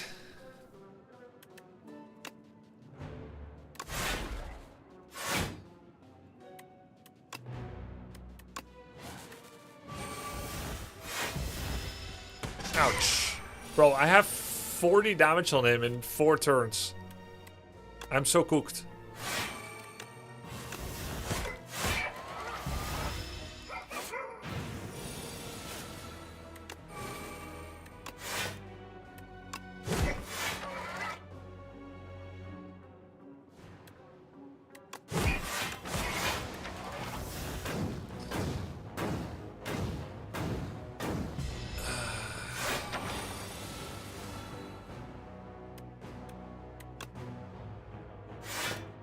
I can't believe how bad the card draw order was.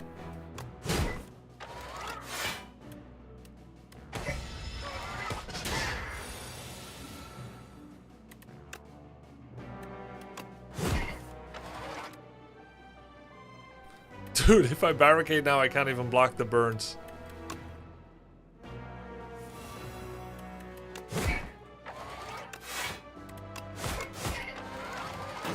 This was a curse. He has to die next turn. This turn or next.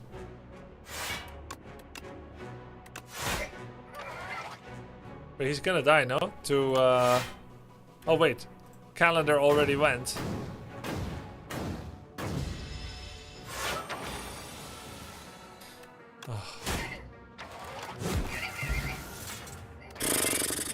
Okay, Book of 5 Rings, Vauln Pot, Gold, Massive Tremble, which will work pretty well with Dominate. There's also Colossus with double play. How does that work? When you receive less damage from Vauln enemies this turn twice, does it mean that you will receive less next turn?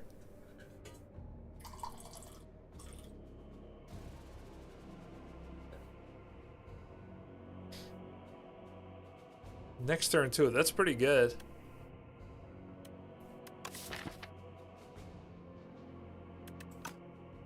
But Tremble Plus is insane scaling with Dominate, yeah.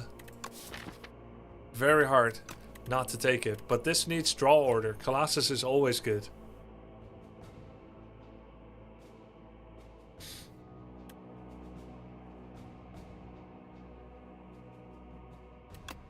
I'll take Colossus. Every time you play an attacker skill, upgrade it for the remainder of combat. I have to rest here. I think we're gonna lose this one. Maybe against this guy even.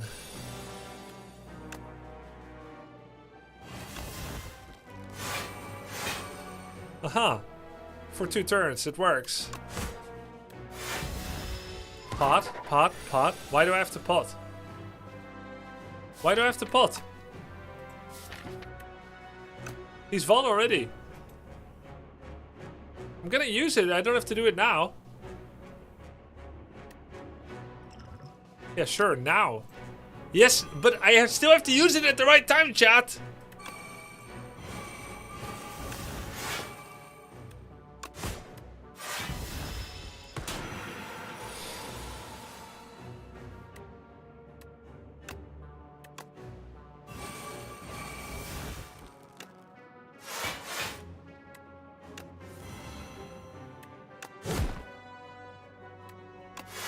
Should have been Iron Wave, maybe.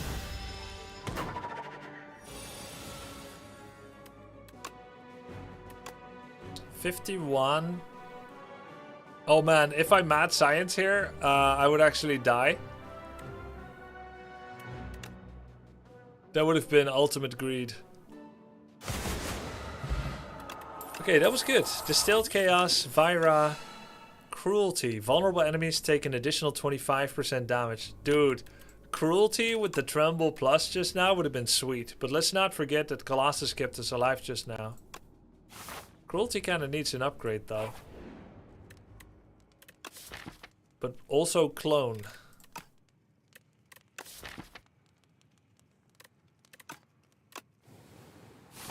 I think we dodge elite. Heal, heal, heal. Oh. I guess we just pay gold. Gold is nothing anyway.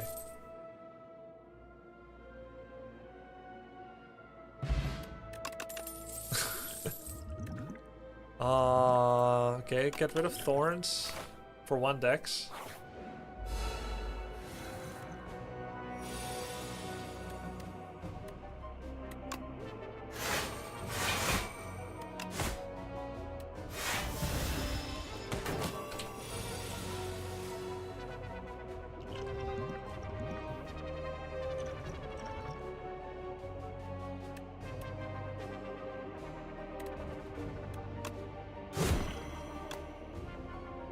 Cruelty. Oh, oh, ow! Ow!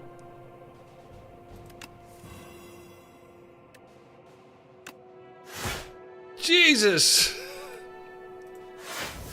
Nice spot. I'm almost dead.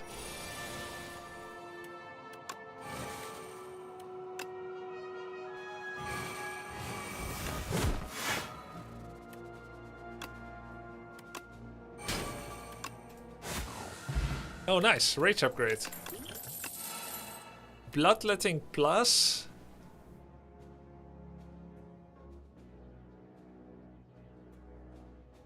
Wait, no. Or block for 32. Bloodletting with replay cinema. I mean, it hurts. There's a cinema angle.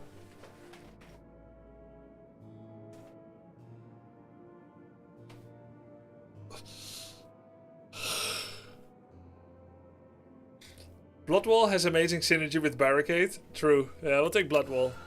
Oh, and it also gave healing. Alright.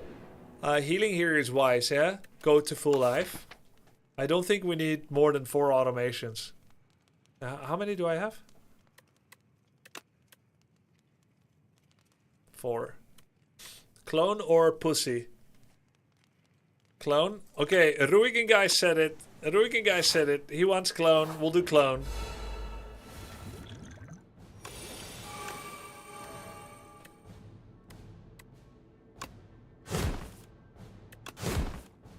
But you said it though. Should I get this? I'll never get it back anyway. Whoa. 10 strength. Wait, how did I heal? How did I heal from Book of 5 Rings just now? When it says it's at 4.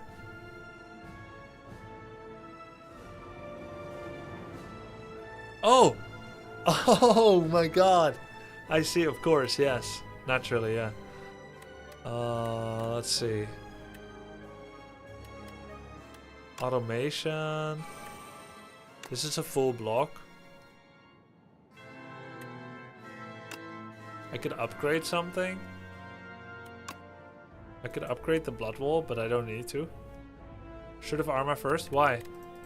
I armor at automation. It doesn't do anything. Upgrade barricade and take the hit. Ouch. It feels like such a waste. I don't think so.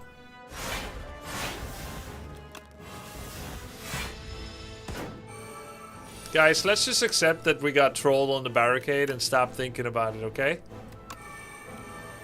How about that?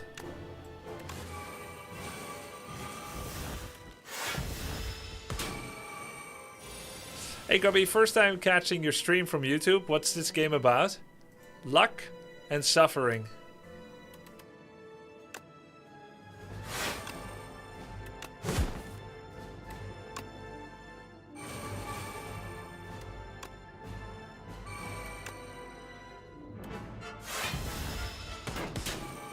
Are you good at that? I'm pretty good at suffering and luck, yeah.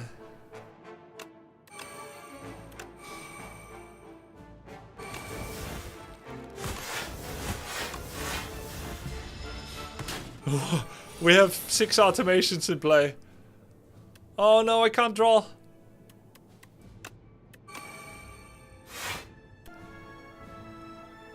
It's okay, stone cannon next turn. I have 23 strength, we can't lose. We did lose.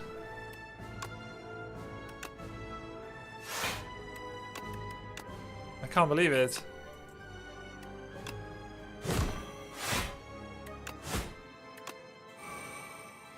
It's over? Rui! You said clone! Rui! Oh.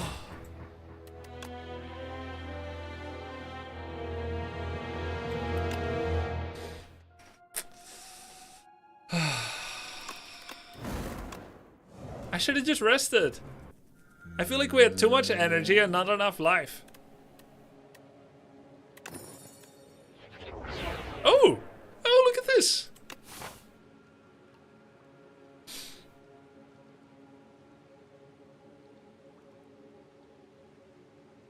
If you upgraded cruelty, you would have won with those draws. Yeah, I know. Goodbye, chat. No, I'll keep you anyway. I'll keep you around. It's okay, man. It's okay.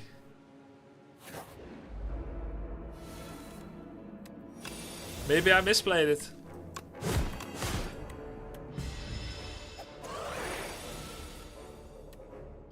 Deal additional damage for each time you lost HP this combat. Grubby, accept that no one knows how to play Ironclad and no advice is better than your own intuition. Okay.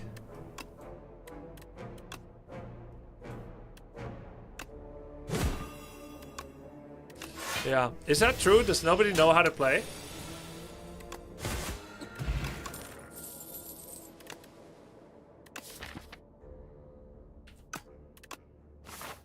Mass Infernal Blades.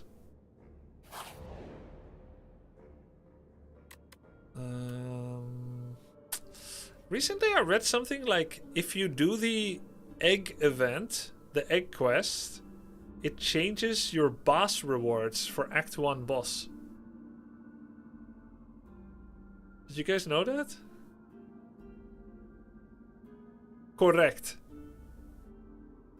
Then you can get Pale's Block, third option. You mean Pale's Legion? Sub to the grub. Oh, you can't get Pale's Legion because Pale's Legion is a pet and you can't have 2 pets. So then you're more likely to get Clone. That's it, right? If you get Pale, you're more likely to get Clone because you can't get Pale's Legion.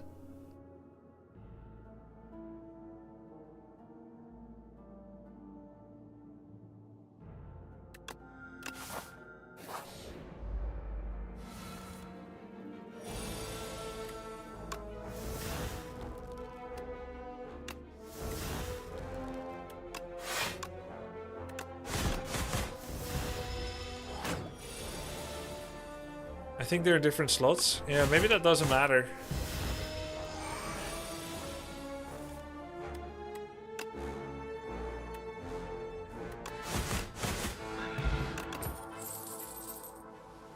Ceremonial Beast.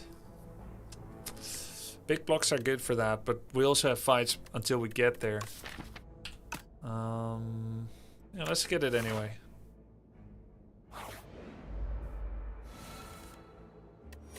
Bloodwall with Terror Sunder. Oh yeah, I should take self-harm. I forgot I need to self-harm.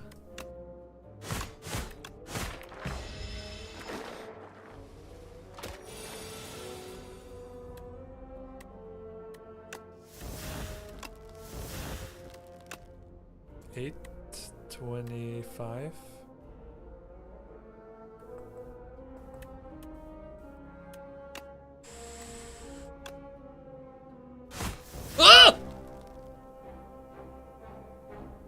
I wanted to put it back on top, man. Come on, man. I wanted to put that one back on top.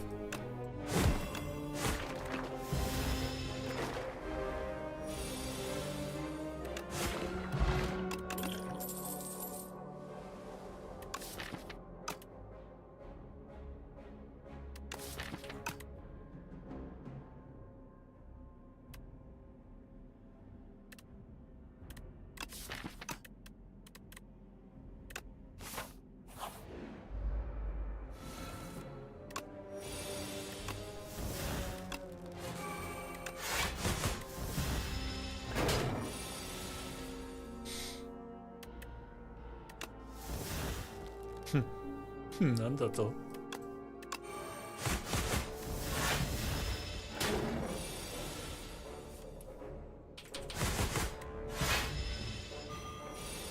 I used to saying you play the star guy, now I'm lost. Bro, I'm so lost too. I really miss Regent.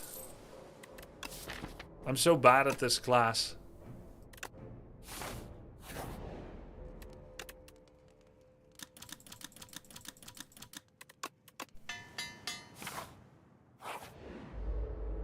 Yeah, bloodletting is big for this. 38, 44.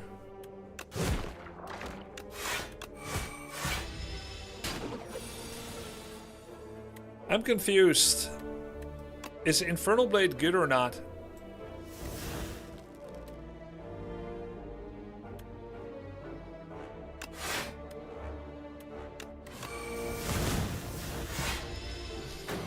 Baylor Lord said it was good. I heard on a VOD today. But yesterday Chatter told me it's bad and that another streamer said so. Another bloodletting?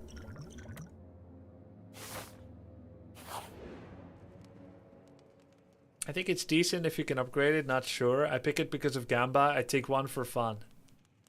Does it only give you rares? No, it can give you anger or bully. Clad is easy. Honestly, you're just in a different mindset. Don't try to do cute infinite combos or insane value. Just pick cards with big number and you win. Really? You know, I'm also kind of a defensive player. I like to defend and then scale. And somehow that works really well with Regent. But with Ironclad, you just need to be dumb.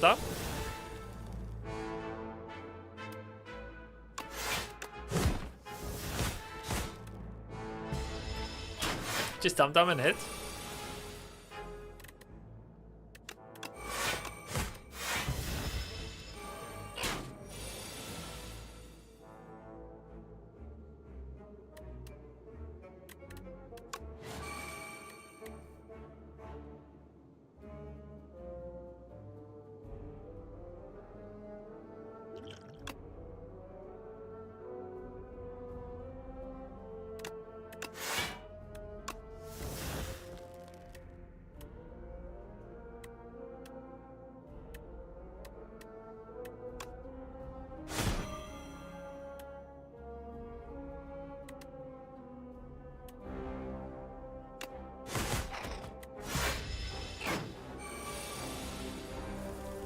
Grubby, I have 60 hours in Slay the Spire 1 and I only ever played Iron Chat. 0 seconds playtime on any other character, no cap. Okay. And?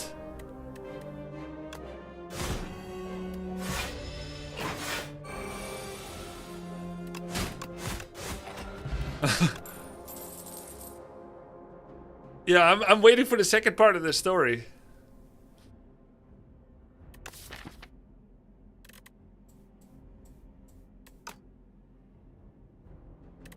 Oh, Spite. Oh, hits 2 times. It's not really a very good combo with Bloodletting. I think I should keep the deck small.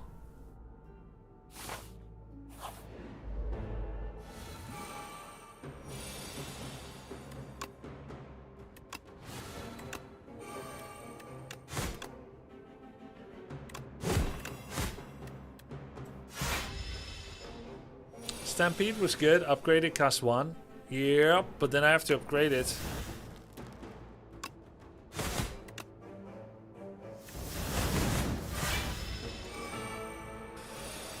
Stampede is block.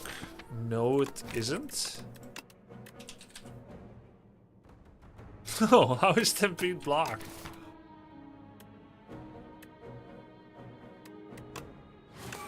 Eight, 9. 8, 9. 17. I don't think bloodletting kills him.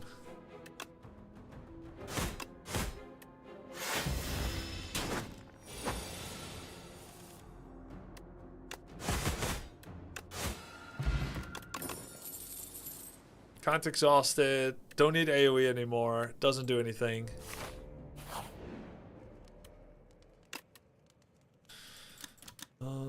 Deals 7 damage. Hits extra for HP loss.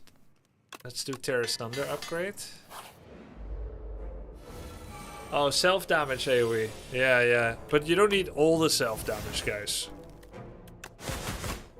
You don't need it all.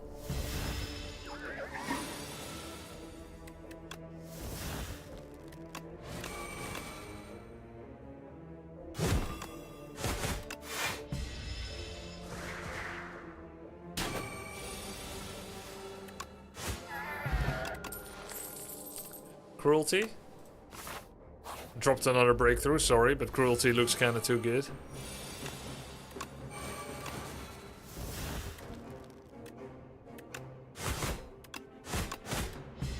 Good opening, good opening.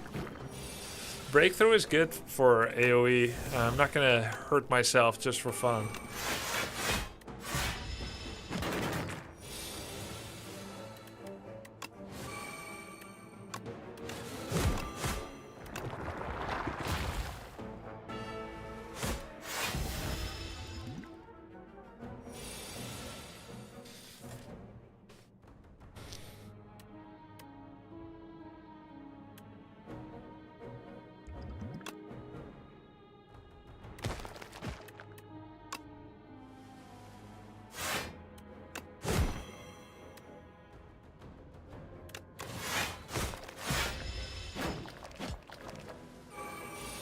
Maybe I should have saved Pod for the boss. Wasn't really needed yet.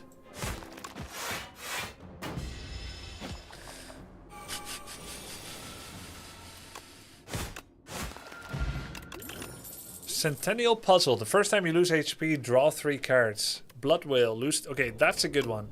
That is perfect for ringing, and also we hurt ourselves. Cruelty upgrade. I think we can do this.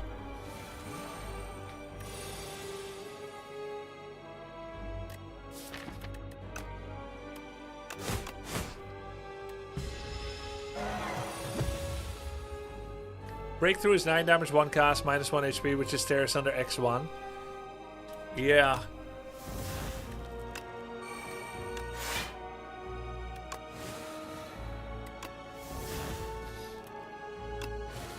There. Terrace under X many.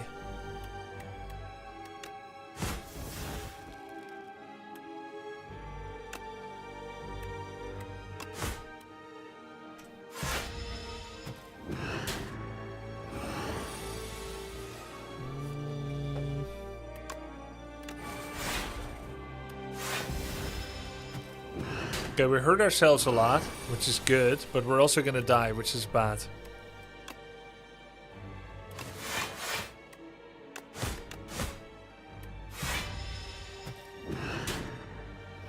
It's gonna have to be one big Terror Sunder.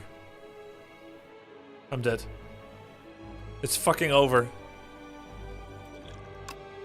No, no, no, I can stun him, never mind.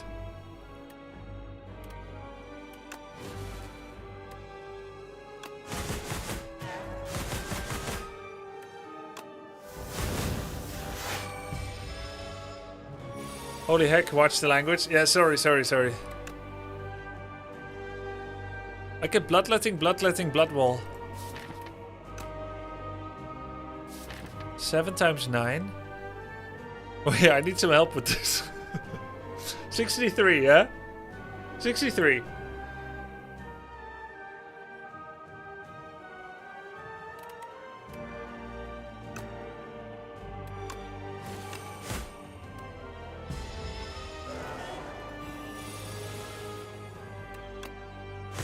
Okay, we won. Nice. Without Crash Under.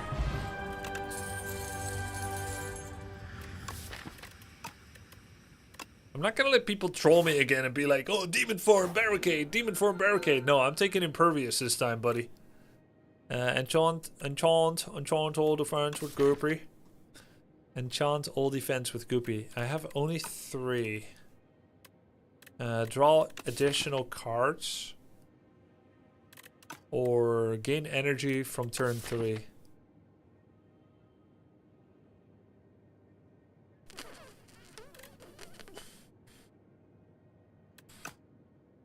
Goopy is good, but I'll take the energy.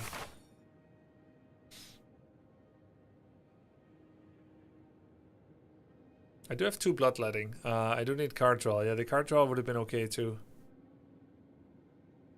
It would have been okay. Let's see. This looks good. Let's go here and then we'll decide.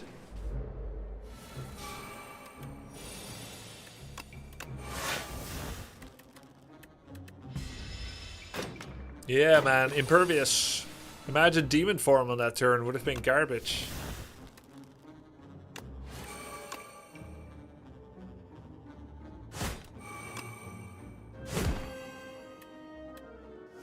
Maybe I should have hurt myself with the blood wall for a bigger tear. Oh, there it is. Oh no, I shouldn't have, because then I would have drawn. Though I did have energy.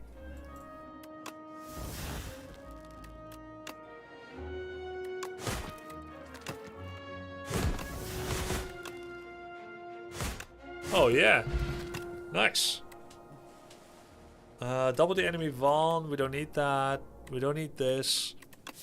We don't need any of this. We need to keep the deck small, yeah? Hurt ourselves as much as possible. And keep it small. Double the enemy's Vaughn. Maybe? I don't have a lot of Vaughn. I do have Cruelty. No, actually I'll take a Molten Fist. We need card draw and we need whatever it's called. The one that does strength from Vaughn.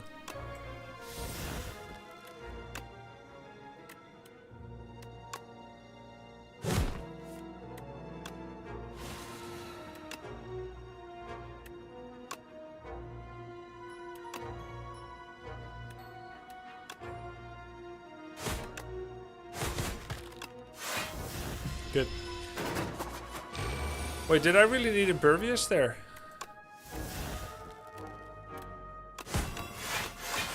For 3 damage. Yes, Rapture, Dominate.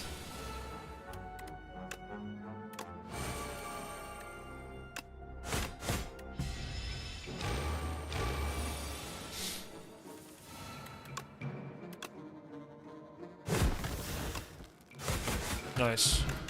Hey, this card is pretty good. The Tear Asunder. Take a Tremble, I guess. Oh, yeah, okay. Yeah, that seems fine. Corrupted on Tear Asunder Plus.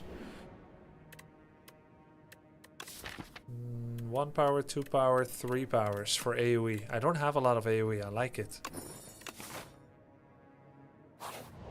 Merchant. Enchant 3 cards with a droid. 3 block. I kind of want Master Strategy. Feel no pain. How much do I exhaust?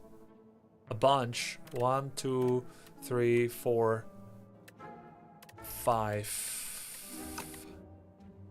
The first time you lose HP on your turn, heal HP. This is bad, actually. This is bad with my deck.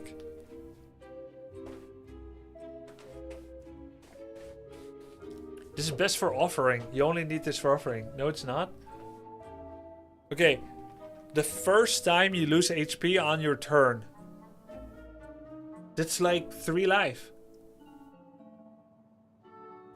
It's just 3 HP. Per combat? It's not every turn, right? The first time you lose HP on your turn. Every turn? Every turn. Doesn't say every turn. It says on your turn. But it doesn't say first time each combat. Okay. Okay. But I don't think it's good enough. I think I need draw more.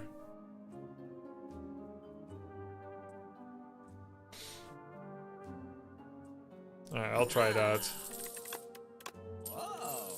We'll find our draw elsewhere.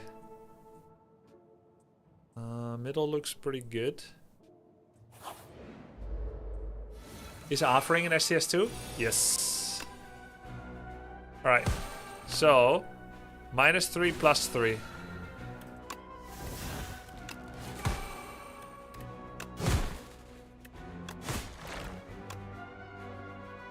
Decent opening, decent opening.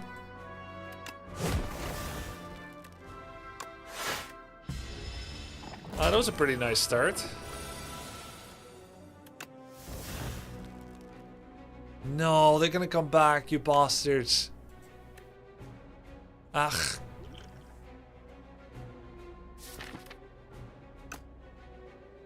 No, I don't want to pot for this. Because you blocked instead of strike for only 5? Yeah, but it was 5. It was nice.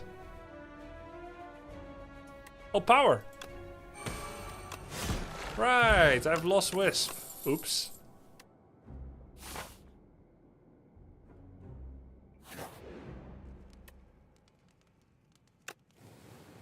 Do you even lift?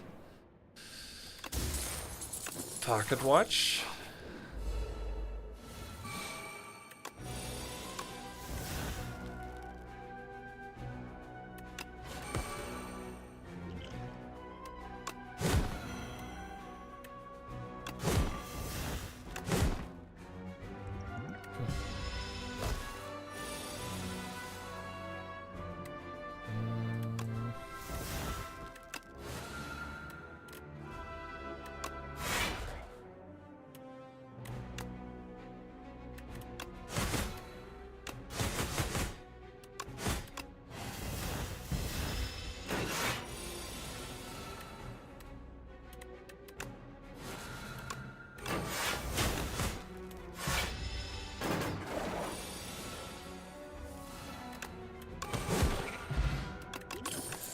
Okay, pretty good. I do think... Do we... What... Do I? Maybe. Burning Pact. Or whenever you apply... Oh! But I only do it sometimes, applying Vaughn. I don't have a lot of Vaughn. I guess I have 3 Vaughns.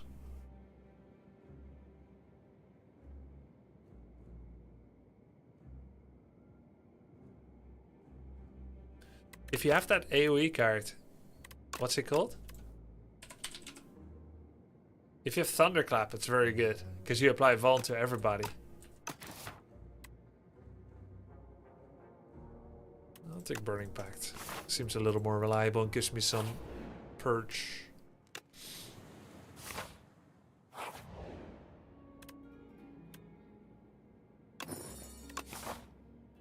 Captain's Wheel. Oh, nice. Very good into the boss.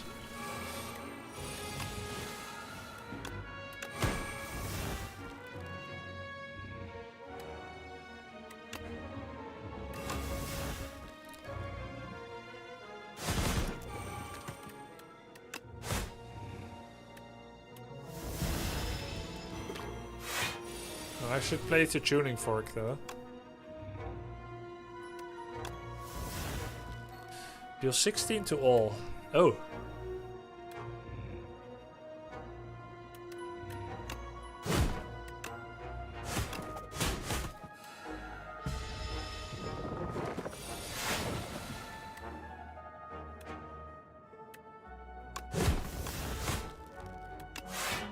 Tuning fork, but pocket watch. 3-5.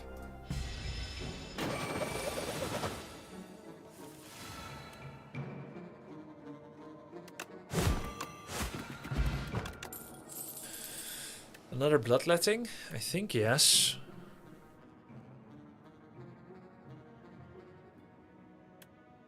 Or not. Maybe not. Maybe 2 is enough. No, Stampede trolls my pocket watch. I don't want it. Remember, Stampede is block. It's not. I don't know why people keep saying that. No, I think it's a better skip.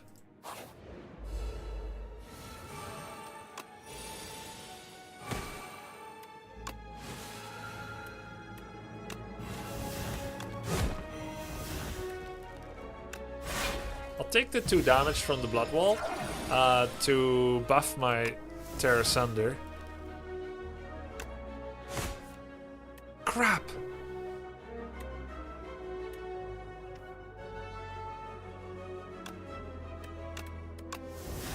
Come on!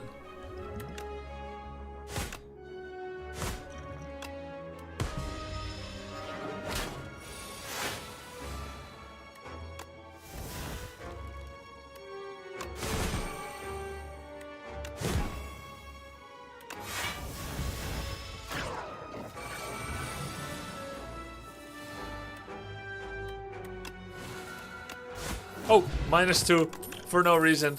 GG.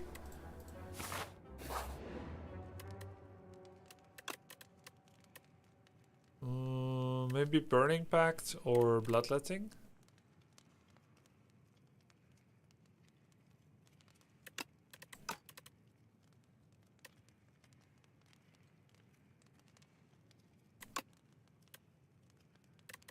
Yeah, I could lift, of course, but wouldn't Pact be pretty good? Alright, let's lift. Let's get it over with. And then next time we're at a campfire, instead of lifting, we can upgrade the best card at that moment.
Okay, good.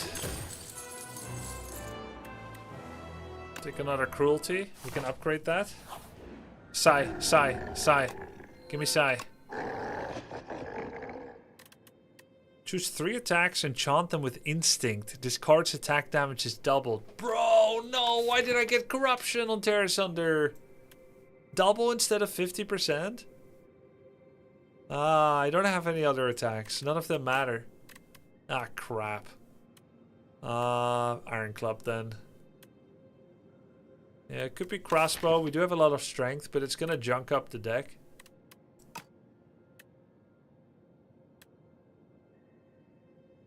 Take the club.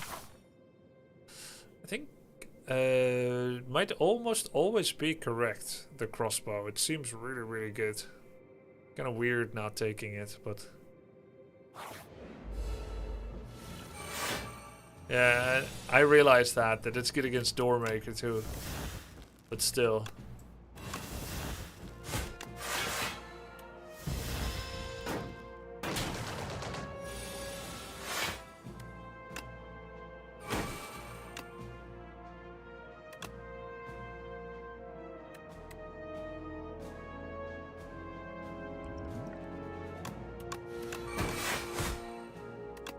If I didn't play so fast, I could have played Impervious.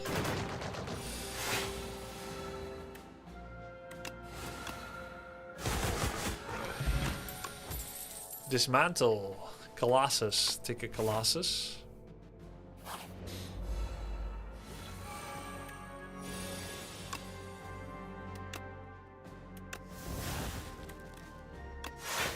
Nice.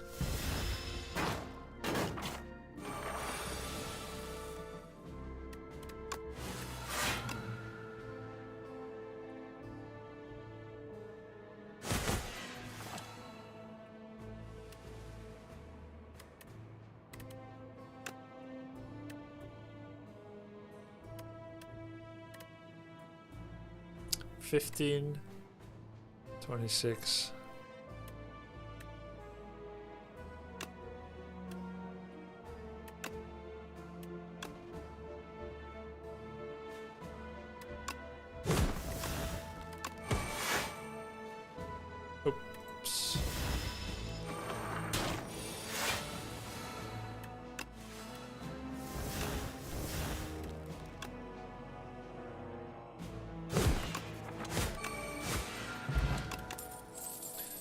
Battle Trance plus Headbutt. Maybe Headbutt to bring Tear Asunder back. But Battle Trance plus is so good. It does mean I can't get any more Iron Club cards.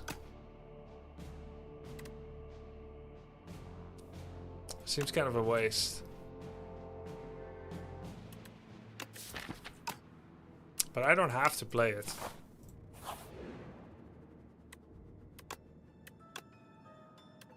Transform 2 cards. Maybe strikes?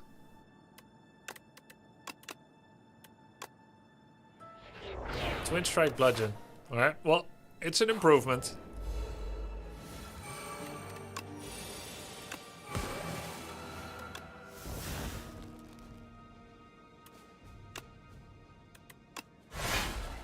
Ew.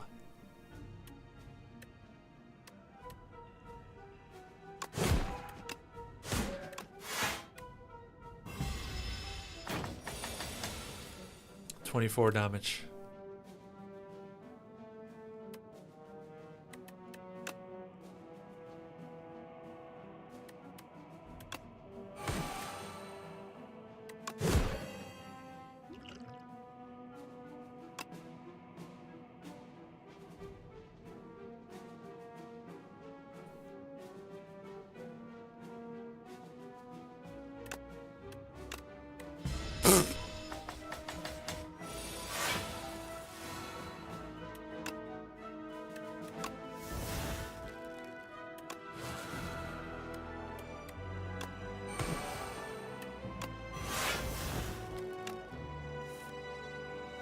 No more clubbing.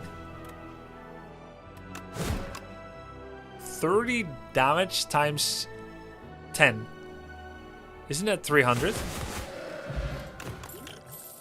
Bloodletting plus. Alright, I'll take another one. Now that I have club. Tent. Oh no. Why?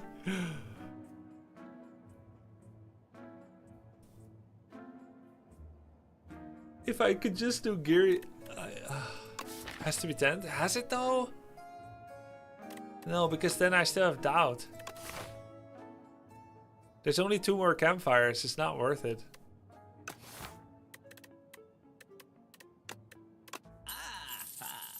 Hellraiser. I think that's not very good either.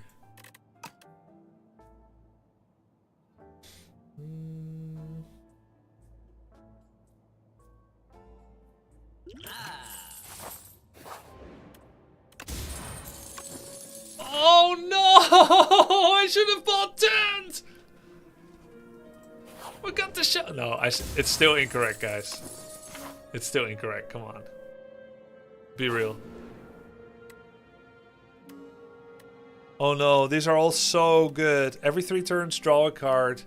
I get Red Skull though, but draw 3 cards on... Oh no, these are... Oh no, these are all so good. It's all down trading. I guess Pendulum is most replaceable now that I have Club. Tuning Fork, I need to keep it. Upgrades here would be Cruelty. But to be honest, I have Cruelty plus, Cruelty minus, it's fine.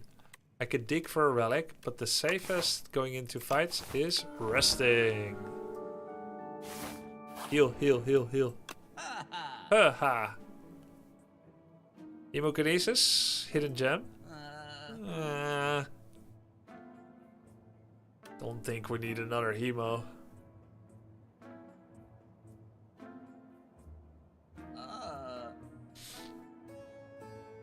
Stampede for Bludgeon. I don't have Bludgeon in my... Oh wait, I do have Bludgeon.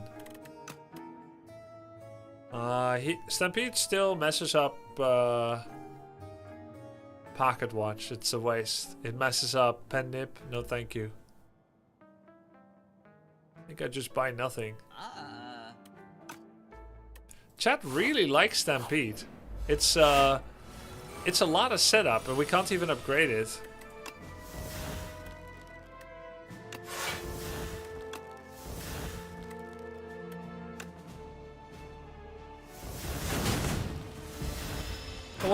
What was that? Oh, okay.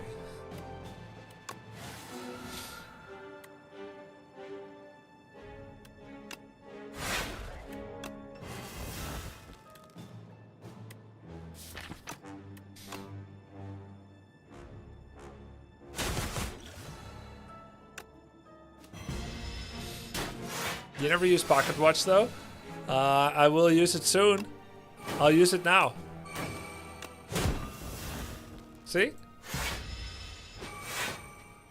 Not that Stampede would have ruined that turn, but I would not be able to have it yet. Stampede.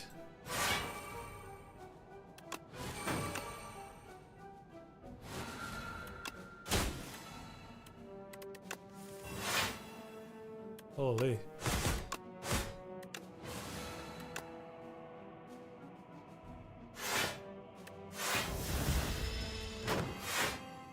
Yeah, Colossus is way too good. Okay. Blood Potion. Sword Boomerang. Technically, my damage solution is already solved. It probably makes my deck worse if I go Sword Boomerang. It is a good target for Akabeko, but that's whatever. It's a good target for Penip. I do have 3 strength, maybe 6. I have 3 strength guaranteed, then up to 5 with Inflame, and then maybe 8. But that's still not that much. Skip. Skip Elite. Maybe it's a good idea for like if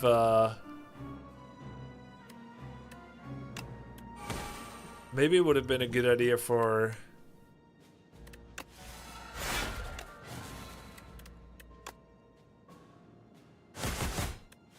if I exhaust Terra Sunder.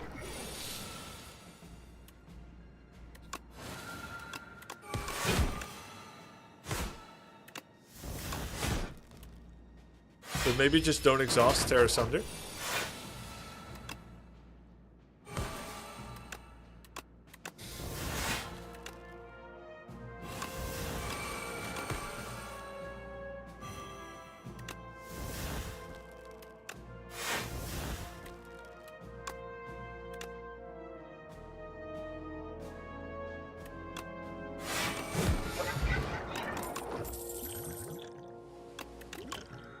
Feel no pain. Yeah. Okay. Am I healing at the start of combat? No. But I'm only missing 15 life. I'll dig for a relic. Oh, feel no pain plus. Nice. It's probably bad to bloodlet here. Waste my Centennial.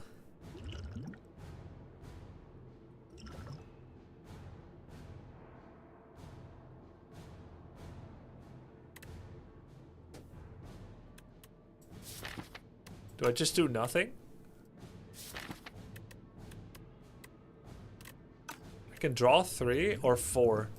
But if it's not Feel No Pain, Inflame, Stone Armor, Cruelty, Cruelty.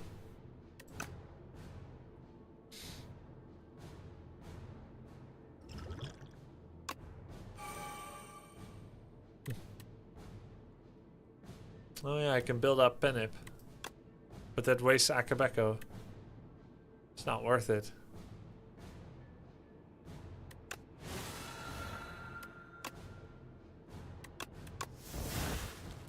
Alright. I got 1 power. Pocket Watch 3. That's worth more than fishing more for Iron Club now. And we exhausted the Sender's Bane. And Clumsy. So, all good.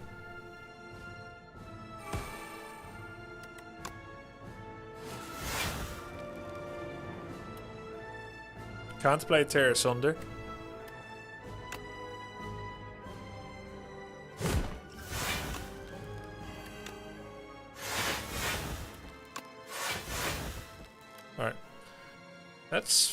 fine. I don't want to waste the... Do I want to waste? No.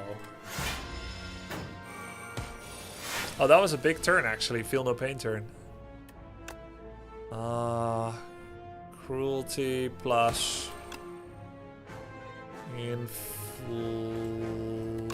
What is this?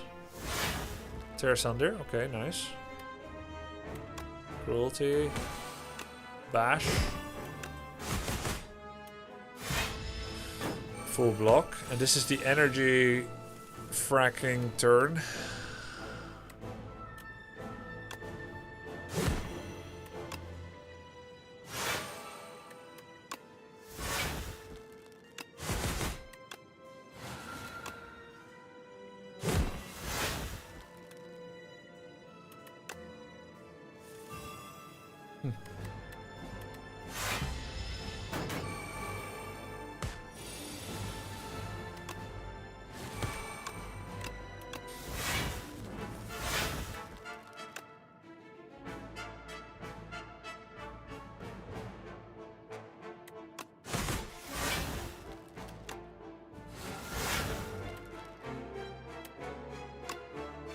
$69 times 5. Nice. Wow, that scaled fast. Oh, it was panipped. Okay. Good. Good. Alright, finally. That was maybe the second best clad I've had. Or the... Maybe we worked more for it this time. Because the previous time I won with clad where it felt really strong, it gave me insane opening card. Battle Trance trash. From floor 1. Alright. That was the easy part. Now it actually gets difficult. Ascension 9. This time we got Tear Asunder. Yes, but not from the opening, did we? Oh, maybe we did. Oh, Tear Asunder, Infernal Blade. Alright, I've only won with luck so far.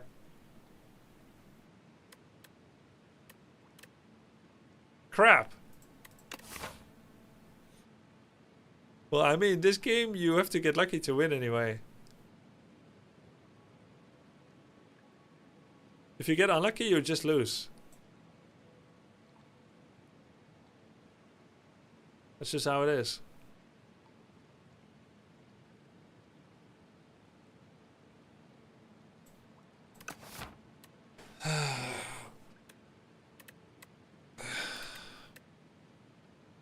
I don't know.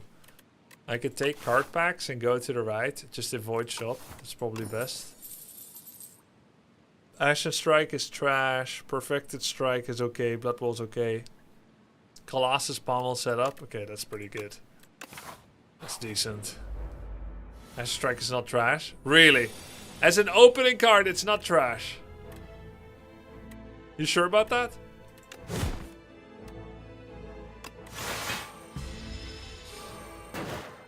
Ashen Strike's the best card there is. As an opening card, though.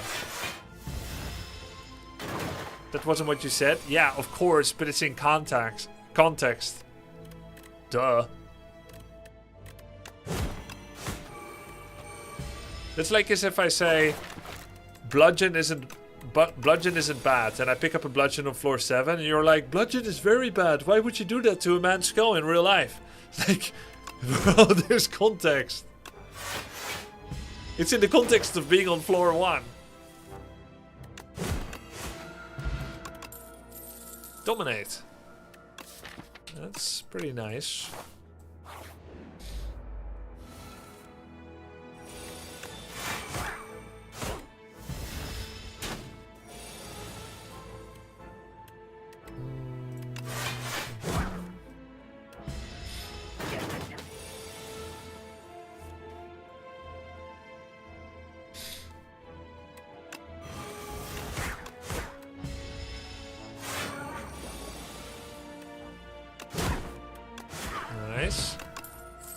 Rupture, whenever you lose HP, we don't have that yet. Plating and card exhaust. We have 1 exhaust so far.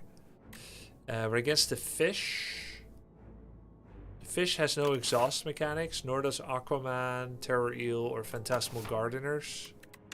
No life loss mechanic yet. Stone Armor does the most right now.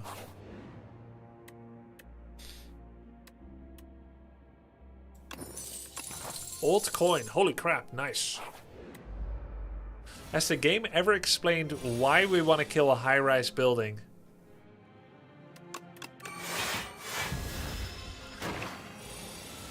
I don't think so. I have a lot of questions, chat. Like, for instance, how can there be a waterfall guardian in a tower? Like, how did the waterfall get up there? Or are we like fighting at the base of the tower? Maybe we are. We're not there yet.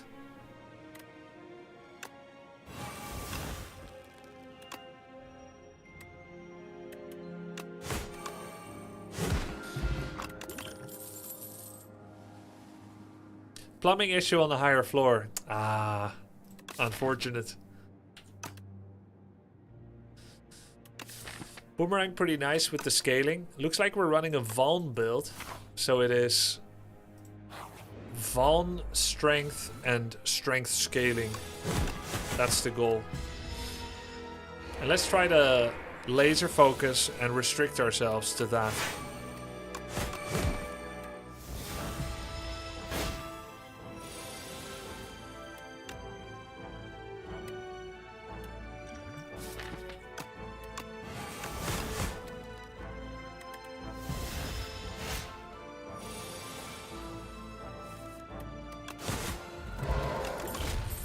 Second wind, very good card into the Soulfish. We can get rid of Beckon. I love it.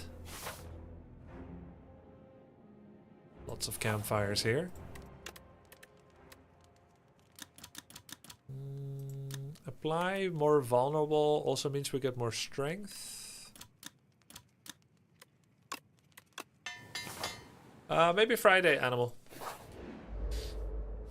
I'm finally convinced that I like turn-based card games. Should I start with Slay the Spire 1 or just go 2? I think 2. 2 is even more fun than 1. I also think it's a little easier.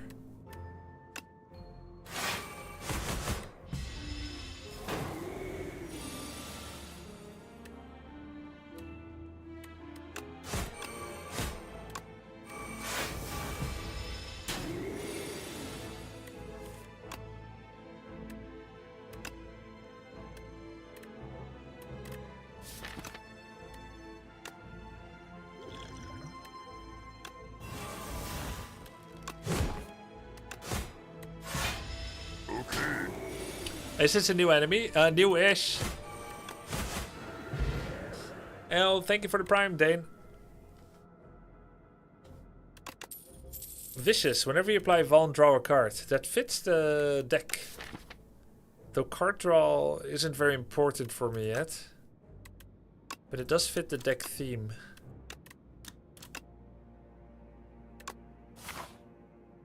Hopefully it will remain to be a good choice. Let's see, 2 elites, 2 campfires, or 2 elites, 2 campfires.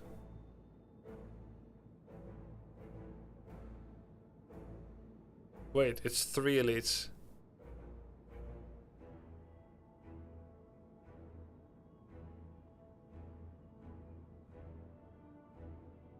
Aren't the shops on the left viable? Yeah. Yeah, they are. I have money now, you're right.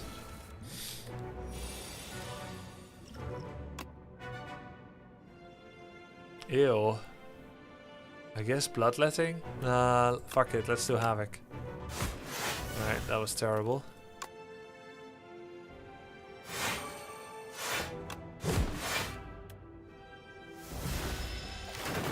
I think I attacked the wrong guy. I always attack the third one, but it's bad. I should be attacking the fourth or the second. And this fight is gonna suck.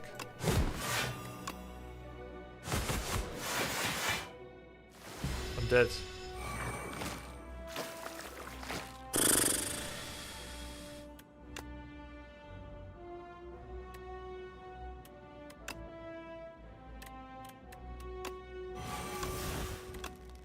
Oh, come on.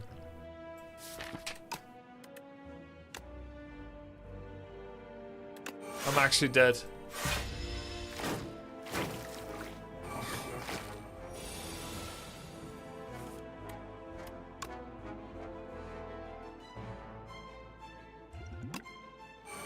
GG.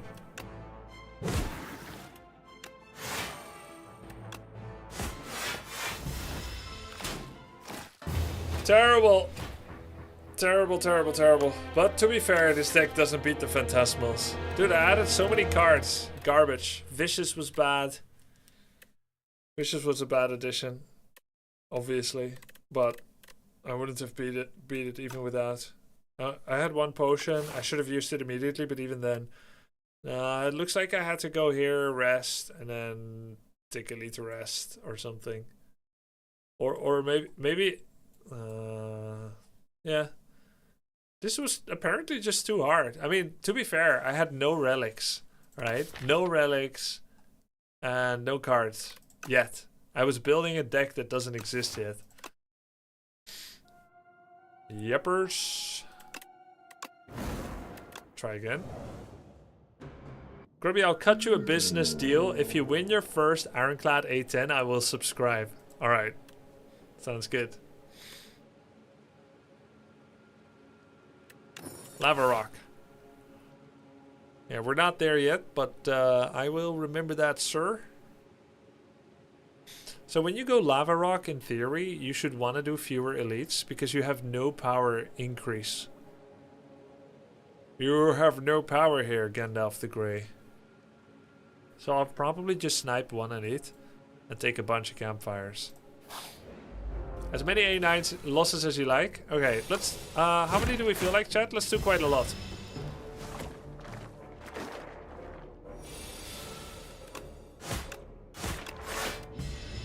Let's get our practice in at A9. Even throw runs, so we get more experience at A9. So that when I finally play A10, I'm experienced enough to claim the subscription.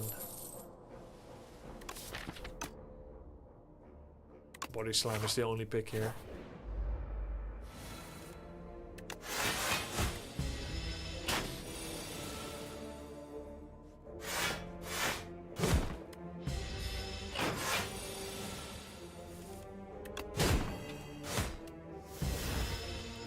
You keep playing for the long game on Clad, and Lava Rock is terrible on Clad. If you pick a high value rare like Mangle, you're winning every hallway fight and you get the boss on full HP with 0 rest. Maybe I just have the wrong mindset for Ironclad completely. What is the Ascension 10 difficulty edition? It is another boss.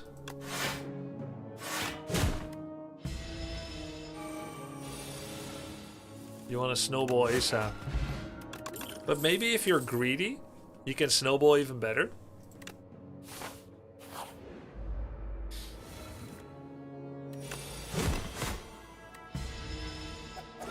Maybe if you like take 2 expansions immediately in Warcraft 3, you can be very aggressive and tower rush someone.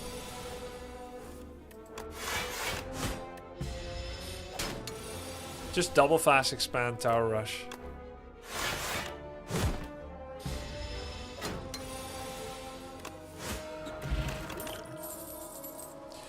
Rage, Body Slam are great together. Rage does help with the slam a bit, but maybe Cinder is better. I'll take the Rage. Take the HP. This is a hard pull fight.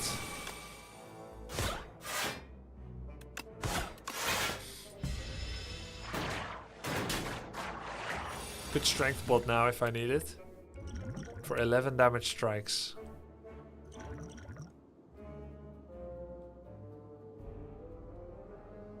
Sure.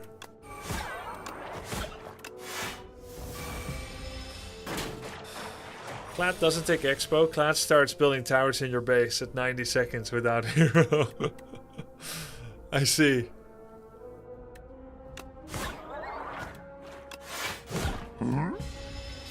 Concerich, Yo, thank you, man. Thank you for the 47 months.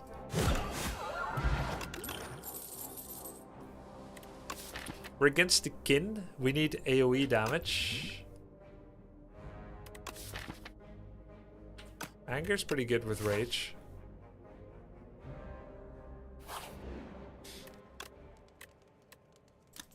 Body slam nil. Dodge elite.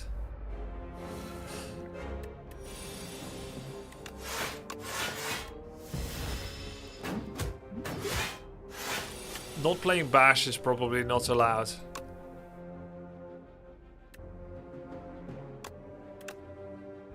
With the clad.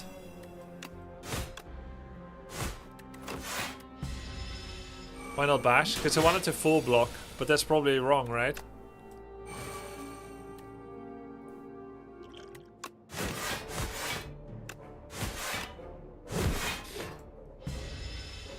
Is Body Slam Barricade build the strongest build you can play? Hey, it's you. You got me into Barricade, bro. You said you don't play the game, and now you're here cozying up to me with questions about what's good to play. Yes. Yeah, Barricade is the best. Try to get 2 barricades if you can.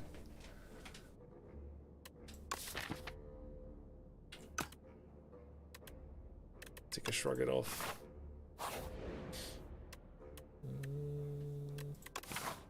Gold? Gold is good, right? And we heal for free anyway.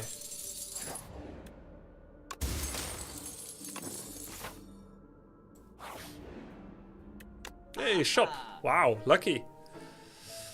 All right, this is big. This is a big moment. Shockwave is insane into the kin, so that's probably something I want to buy. Currently, I have 0 damage cards.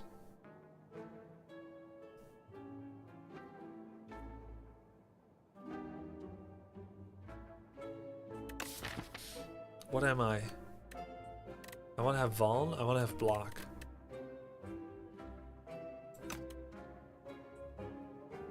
Iron Wave is kind of good. Breakthrough AoE for the kin. Shockwave we're getting. Strike removal is an option.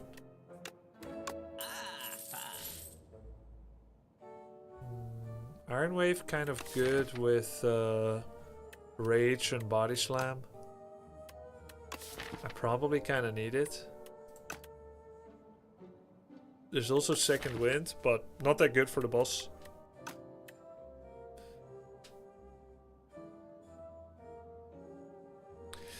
Keep in mind, Ironclad only has 1 source of weak and it's a 2 cast uncommon. So Shockwave is particularly valuable in this character. Yeah. Oh, Uppercut, yeah. Oh, only 1 source of weak. Wow, yeah, we really need Uppercut. Rupture, Breakthrough. Rupture. I don't think I'm a Rupture deck. I don't know what I am yet, but I don't think it's Rupture. I think it's Vaughn. We have Colossus. Of course, I didn't just take Dominate. I had Dominate, didn't pick it.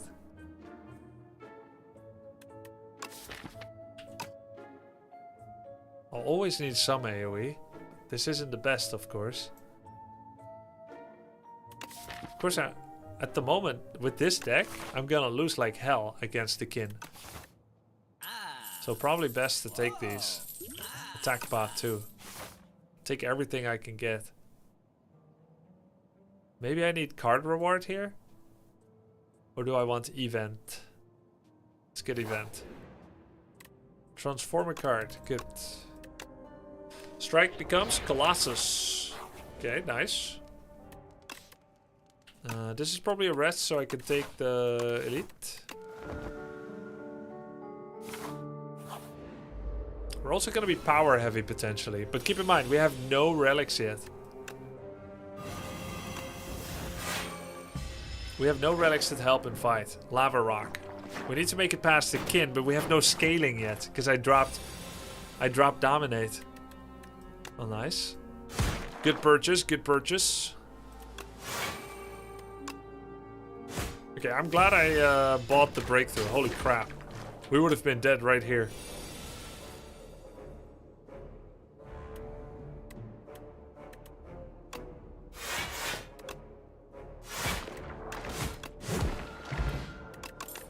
Ah.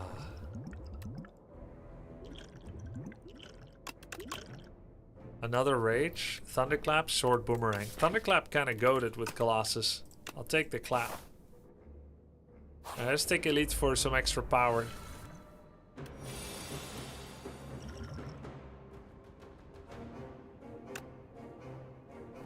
Perfected strike, yeah, okay. That's decent, decent.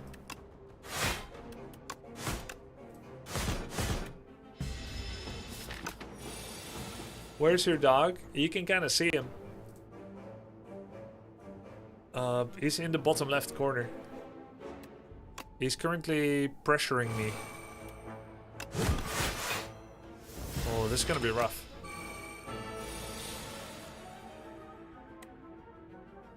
Shockwave. Colossus.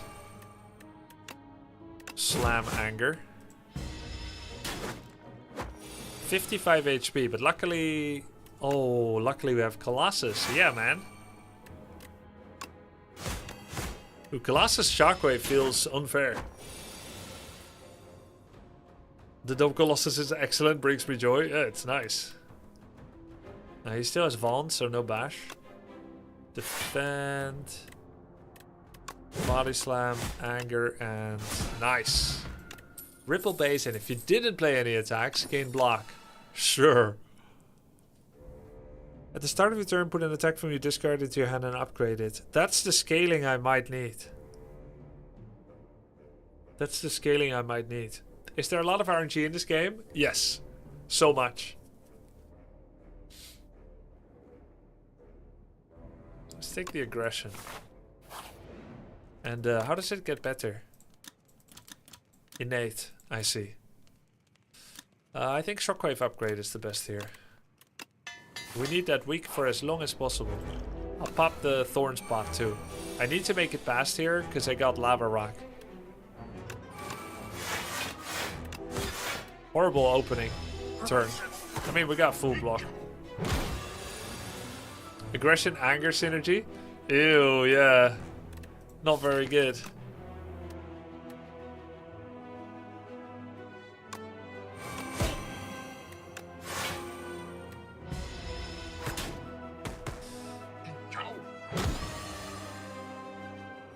Grubby, could you explain why it's good to chase Elite so much? I know they're supposed to make you stronger, but in my experience, most of the relics I get from them don't change much.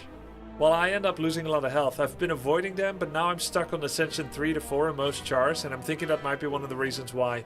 I think it is one of the reasons why. In Slay the Spire, you pick up cards with the specific goal of winning specific challenges. You literally pick up cards that are not ideal in the long run, but that can take out elites of the act you're in.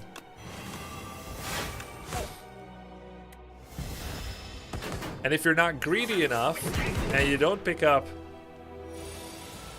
enough relics from them, then... And by the way, they have a higher chance of rare cards as well, and upgraded cards. Then it could be bad. It could be bad for you.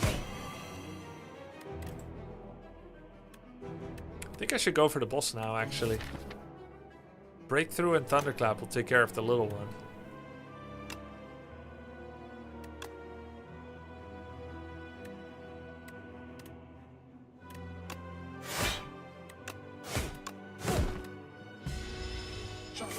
Yeah, they also drop more gold.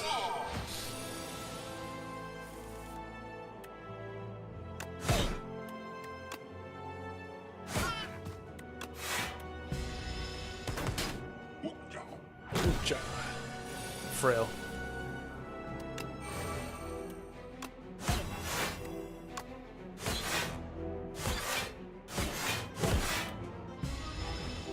Anger's kind of trolling my aggression. But overall aggression has still been good, I would say.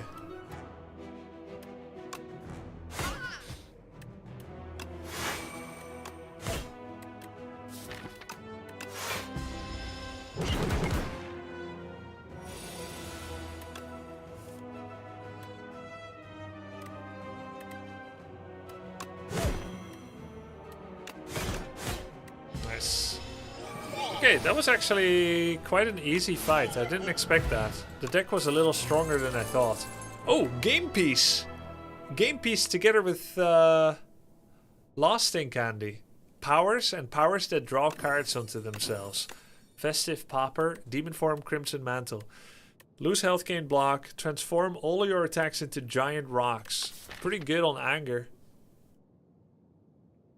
Get rid of all the angers and make them rocks.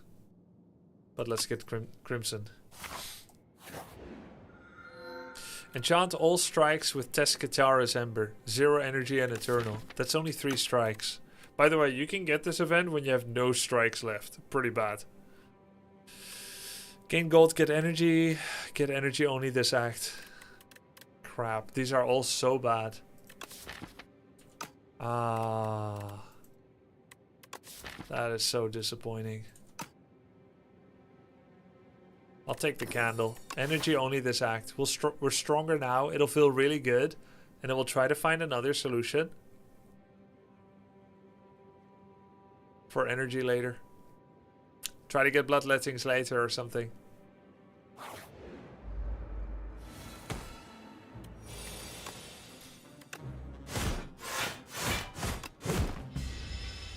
At least it's momentum, right? That's what you guys said Ironclad wants.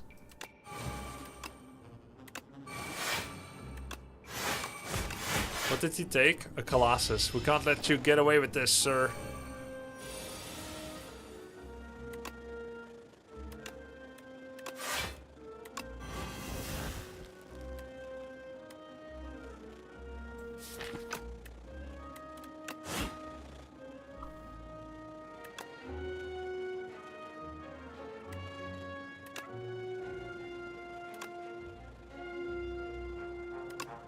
I'm not gonna risk it.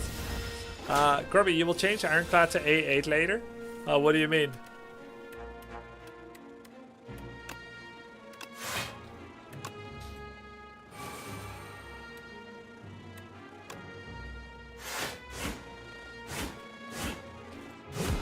Nice. Top left corner. Oh, yeah, my bad. My bad. Yes, we are on Ascension 9 now. Thank you, I appreciate it. Stampede. Stampede draws new cards. 1 random attack in your hand is played against a random enemy. I think this time it's actually correct.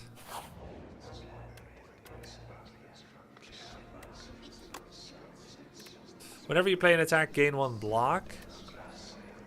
AoEing. Attack is block, I guess.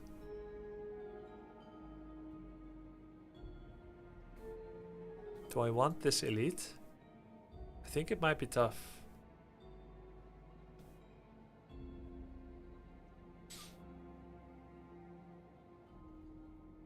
I think I don't want it.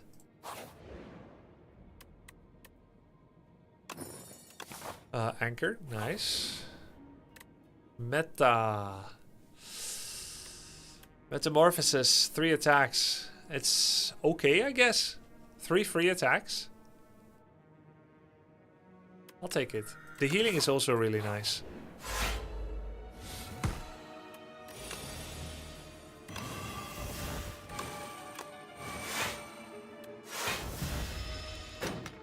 Yeah, 5 attacks.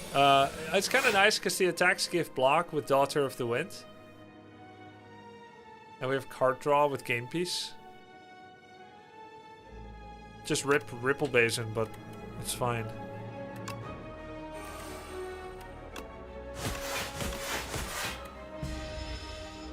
Maybe I should have shrugged there.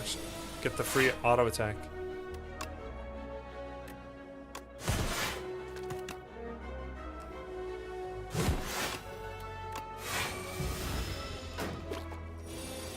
I'm not sure, JP. Molten Fist, Infernal Blade, Blood Moon. Do I ever want to double the enemy's Fawn? The deck is getting big. Yeah, I guess I am still Vaughn archetype. I have Shockwave, Colossus, second Colossus, Thunderclap.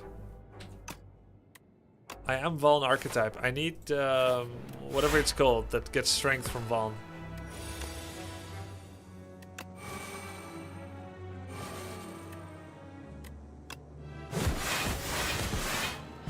Dominate. We need dominate.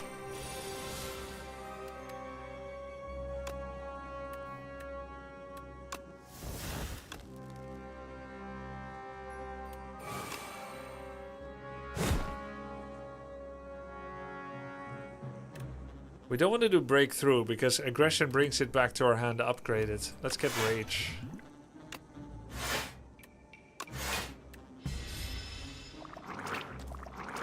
Wait. Yeah. Wait, strike? Oh.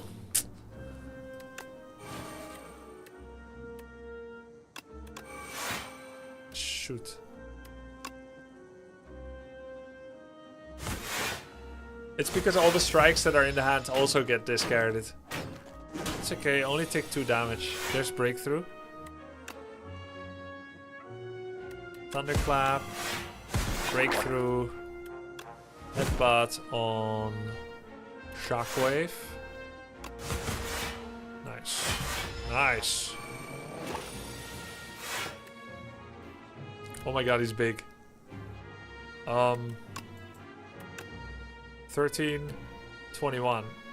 Huh? 13, 21. Oh no. Oh. Oh. Yes. Rupture Plus. I don't have health loss yet. I guess I do. I have Crimson Mantle. Okay. Rupture Plus, which is also a game piece. Yeah. Rupture. Rage. Nice, full block. Thank you, Anchor. Huh? Oh, I thought something. All good. Crimson Mantle. Stampede. Can I afford Stampede? Yes, I can. Ooh. Nah, we Shockwave here. And I didn't do attack, so I got a 4 block from Ripple Basin.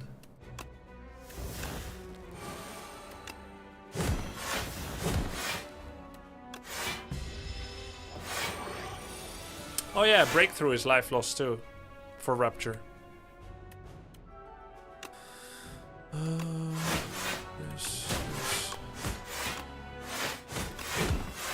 Dude, this relic is insane. Insane with anger as well. And aggression. Blockpot, T-set. Whirlwind, Drum, which is a power. It will draw 3 cards. But the exhausting thing sucks. Skip. Okay, cool. Fasten, light. Not fasten. Something else.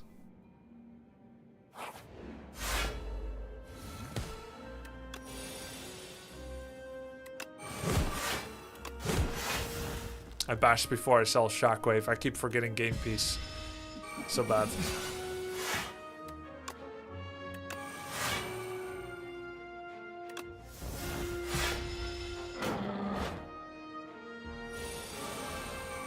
$19. I have 8 block.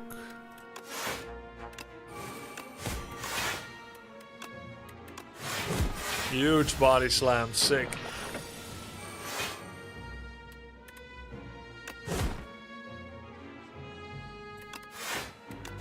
Nice. Okay, quite strong now.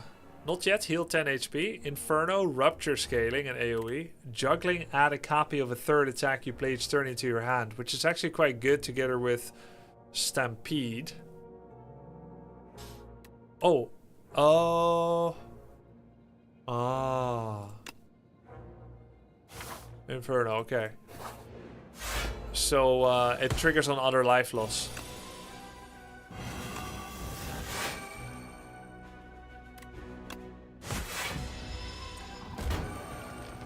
Okay. We need some upgrades and we need some removals.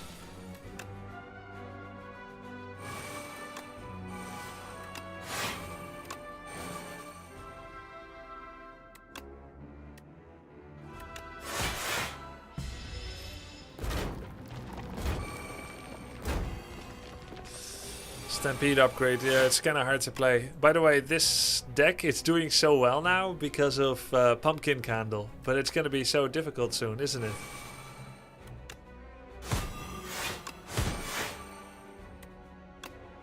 Soon it will be a struggle.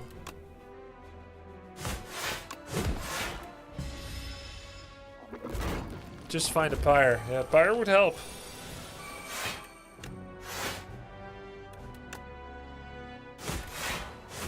Nice. Paper Frog. Enemies with Vaughn take 75 more instead of 50. That's like a free cruelty. Insane. Take a second wind. That can't be wrong. Let's upgrade Stampede so it's playable actually. Take a death.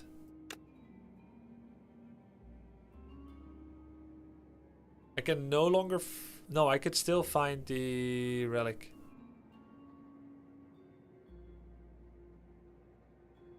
Crap.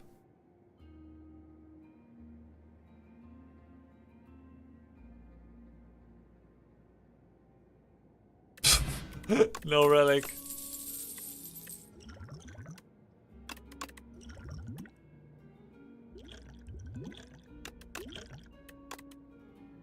Sword boomerang, strength.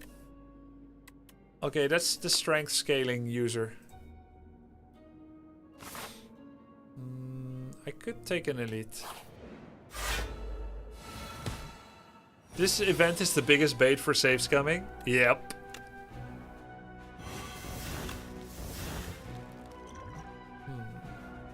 It's fine.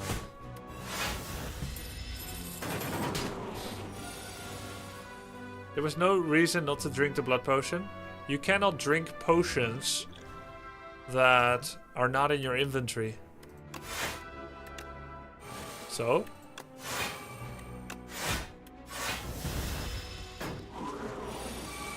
You threw one away, didn't you?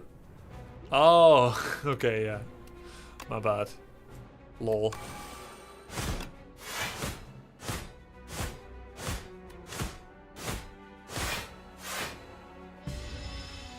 So? Oh,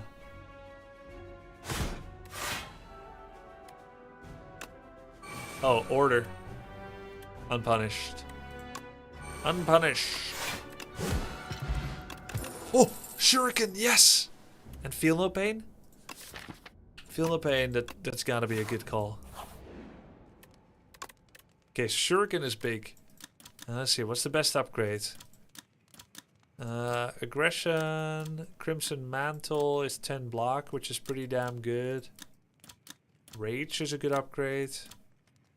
Metamorphosis.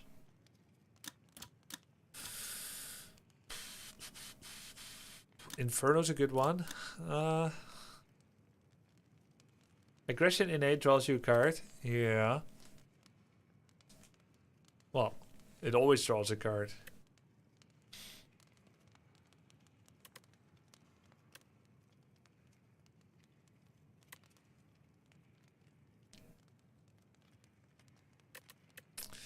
I think Rage is actually the call.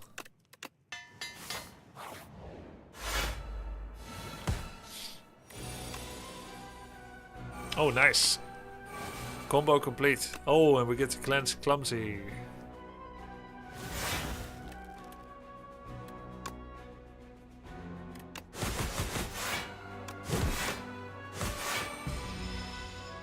Mantle's the best value to block per turn. Yeah, it might be.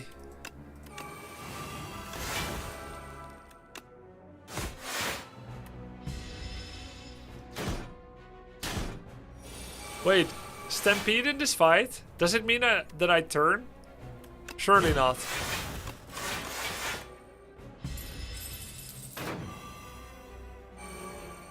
It wouldn't randomly turn me, would it?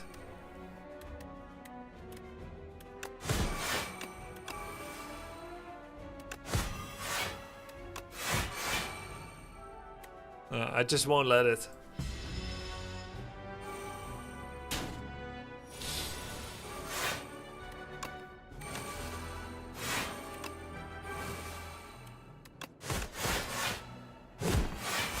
Hey, he turned.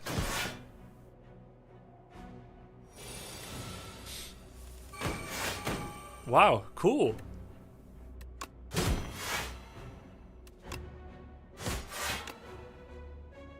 Double kill. I've never double killed them. That should be an achievement. Pyre. Oh my god. Pumpkin candle into Pyre after the boss. That's what I'm talking about, baby. 7 combats with 1. At the start of each combat, fill slots with potions or enchant card rewards with glam. I'll take the glam. Not sure how many cards I add anymore, but glam is insane. Let's see. We have money. So a merchant must be a part of the journey. It could be like so. Campfire, merchant, campfire, and skip all the elites.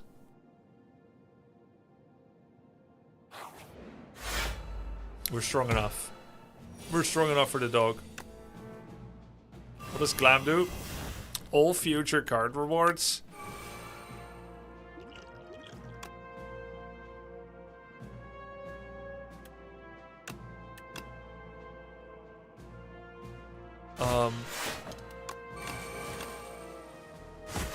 All future card rewards get replay once per combat.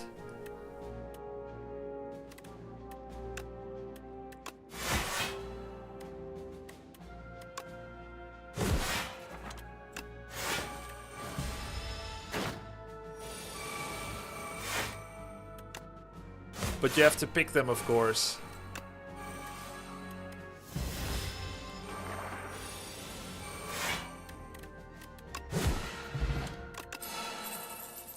So I could get Stampede, replay twice. 2 random attacks in my hand will be played against a random enemy. Or Breakthrough, lose HP twice. Which is actually quite funny.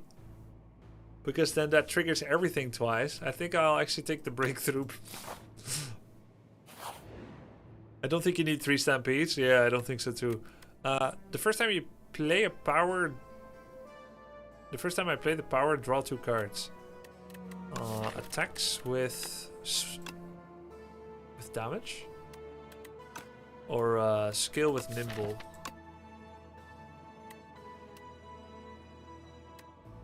I guess it's card draw? Sharp boomerang? Yeah, it's okay, we don't need it. Which card do I generally want to draw a card after? Stampede, I think.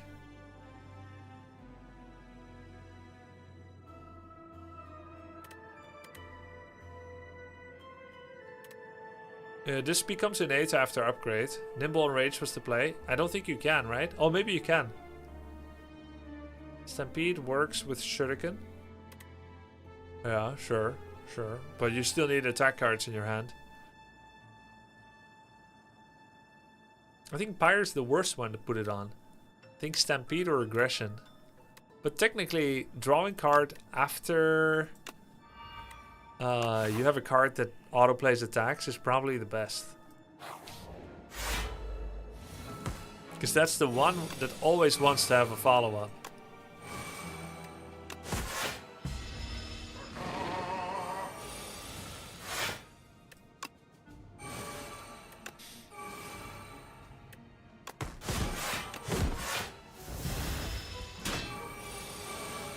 This guy is kind of danger. I need Colossus.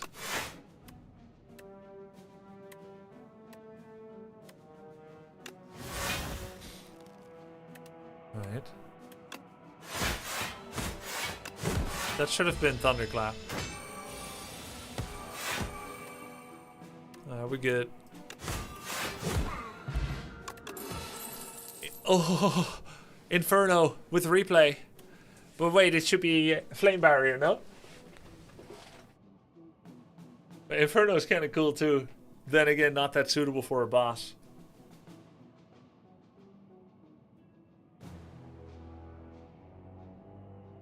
It has to be Flame Barrier. Fun though, replay on a power. Inferno does mean I keep losing a lot of HP. Yeah. Wait, you lose 3 HP and it's only 1 proc? Oh. That's bad.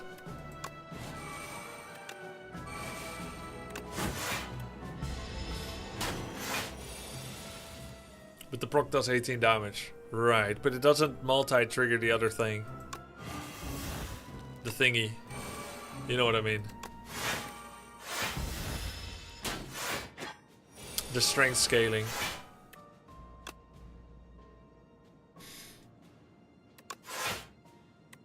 Nice.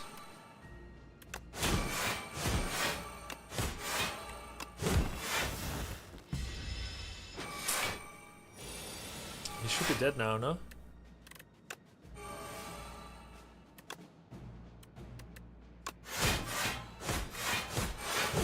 No?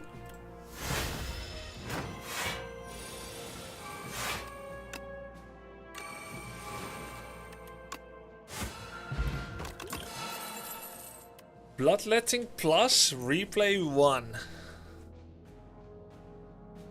14 block apply to Van. I think Bloodletting plus replay 1. That's crazy.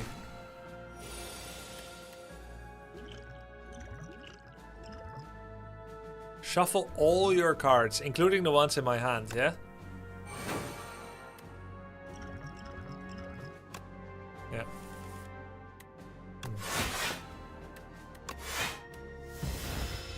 Why is everything getting replay? The ancient reward, glitter.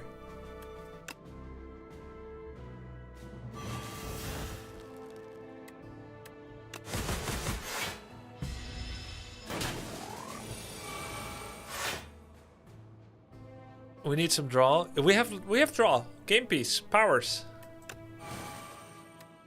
We good, man.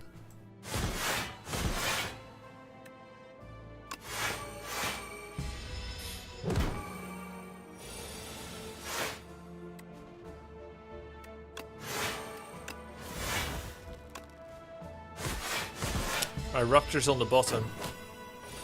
Maybe I added too many cards and that's why Rupture is so far away. But to be honest, this guy is difficult because I have no card draw because of the power block. Havoc. Is Havoc bad? Wait, Pillage? Draw card. Oh, Pillage with replay. It seems kind of cool, huh? Let's try it out. How does that get better? Just more damage? Yeah. Let's make Pyre more energy. Okay. Can't get bursted. Tent. 2 campfires with tent. Though it doesn't seem like I need the resting. Probably better to get energy.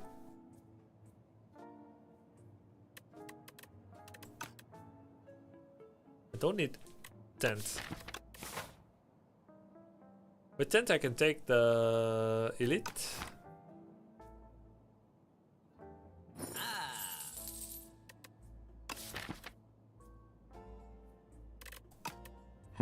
Tuning into Grubby Radio whilst working. Hey, cheers. Thanks, Fuzzy.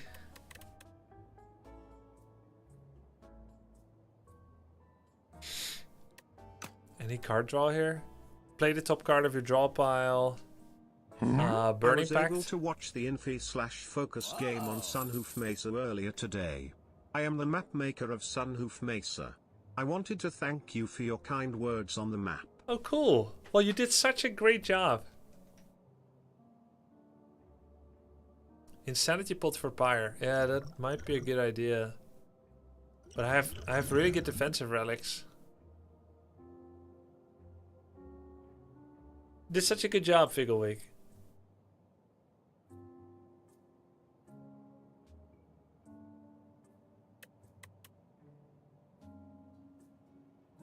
Well, it's very late for a tent. It's probably a waste. All I get out of it is a heal here that I don't need. And then a heal here. No, we don't need the tent. Here, Warpaint is better. Look, now we can downgrade 2 cards. We're not going to 75. We're not going to 75 cards. Downgrade the 2 defense and then upgrade 4 powers. Frack, it downgraded Pyre. But it did hit 1 defense, right? Defense was downgraded, Pyre was downgraded. Upgrade Burning Pact, which is incredible. Feel No Pain, incredible. And then Colossus Iron Wave is whatever. Right, and now we just upgrade the Pyre again. Good.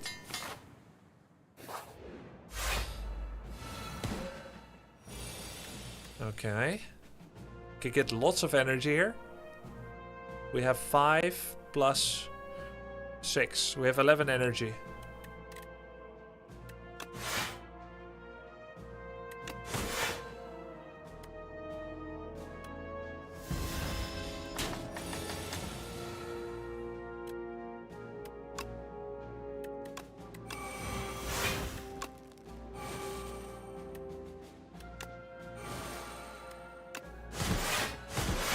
Nice. 16 block.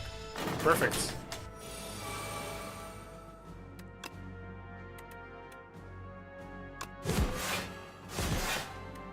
Okay. Now the big attack comes.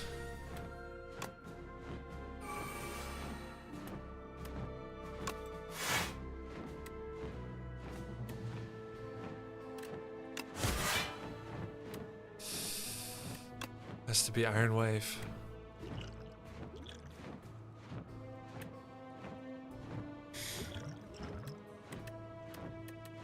Eight block now or 8 block forever?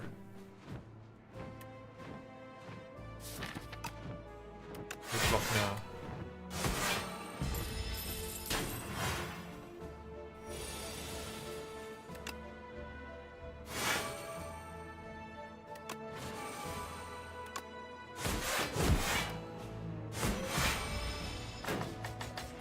Shockwave? Nah, I'm saving it for the dog.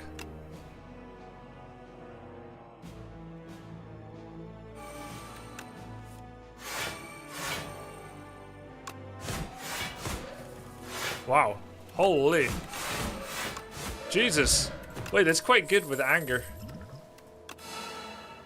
Dominate. Apply 2 Vaughn. Gain 1 strength for each Vaughn on enemy. Replay 1. Yes. We finally got it. Okay, now I think I don't want the elite anymore. Is this the run? Hopefully.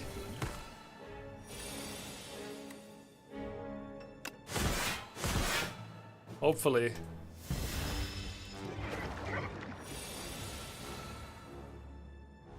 Crap. I have no... Ah. Alright, there we go.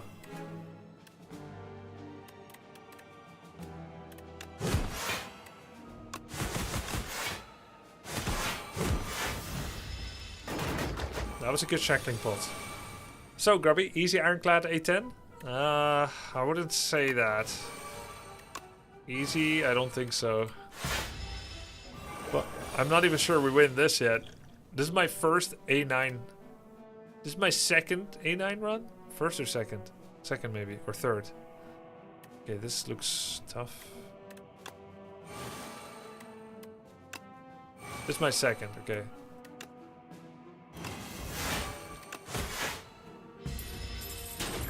My God!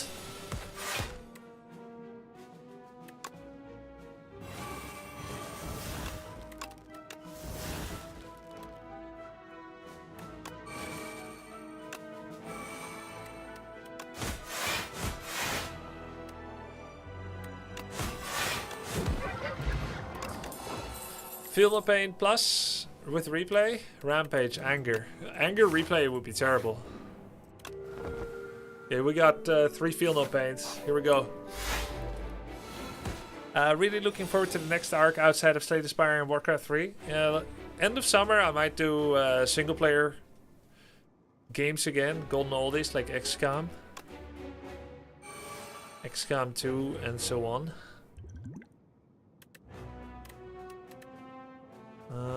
I guess I might as well play it now. It's 6 strength, it's pretty good.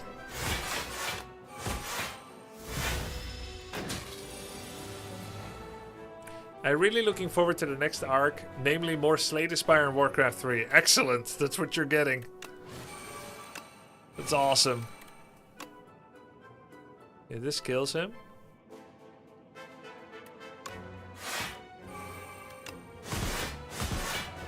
Nice. You think you tried another Souls game? Dark Souls 3? I don't know. Maybe. Okay, there's the Vaughn.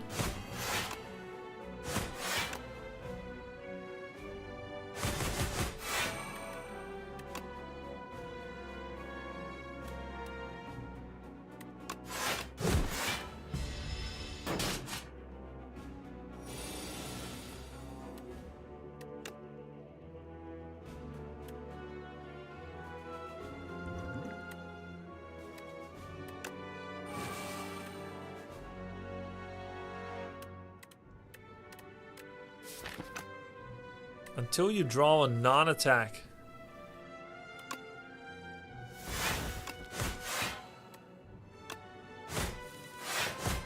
Nice.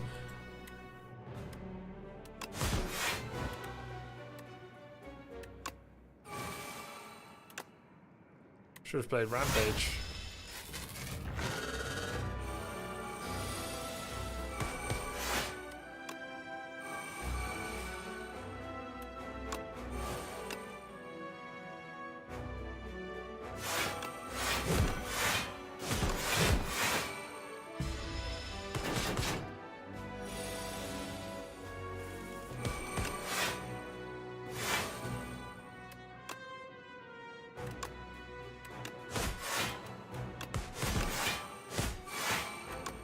GG.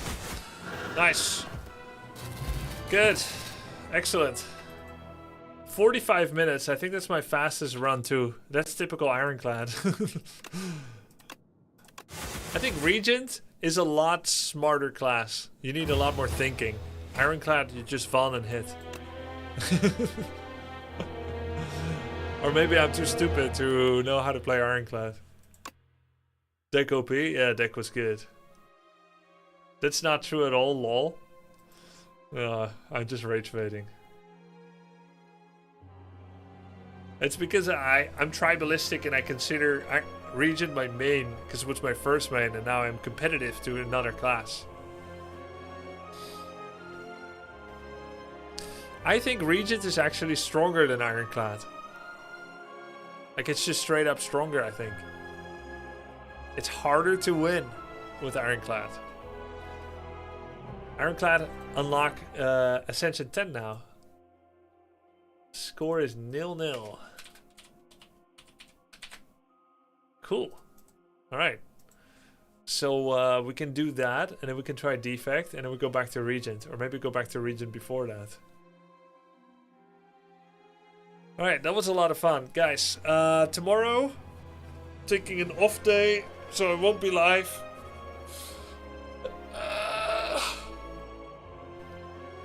Gonna do some home stuff, spend some time with the family, and I'll see you guys on Friday. Thank you for watching. It was a lot of fun.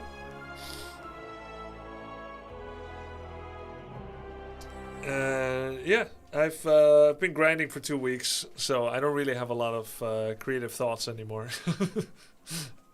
I need the break. Are you gonna play Slay the Spire 2 off stream tomorrow?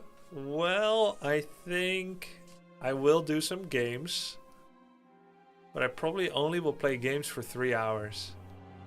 I think of the usual 6 to 7 hour session of stream, I'll spend 2 with the fam and 1 hour planning some secret announcements, and then I'll still have 3 hours of games.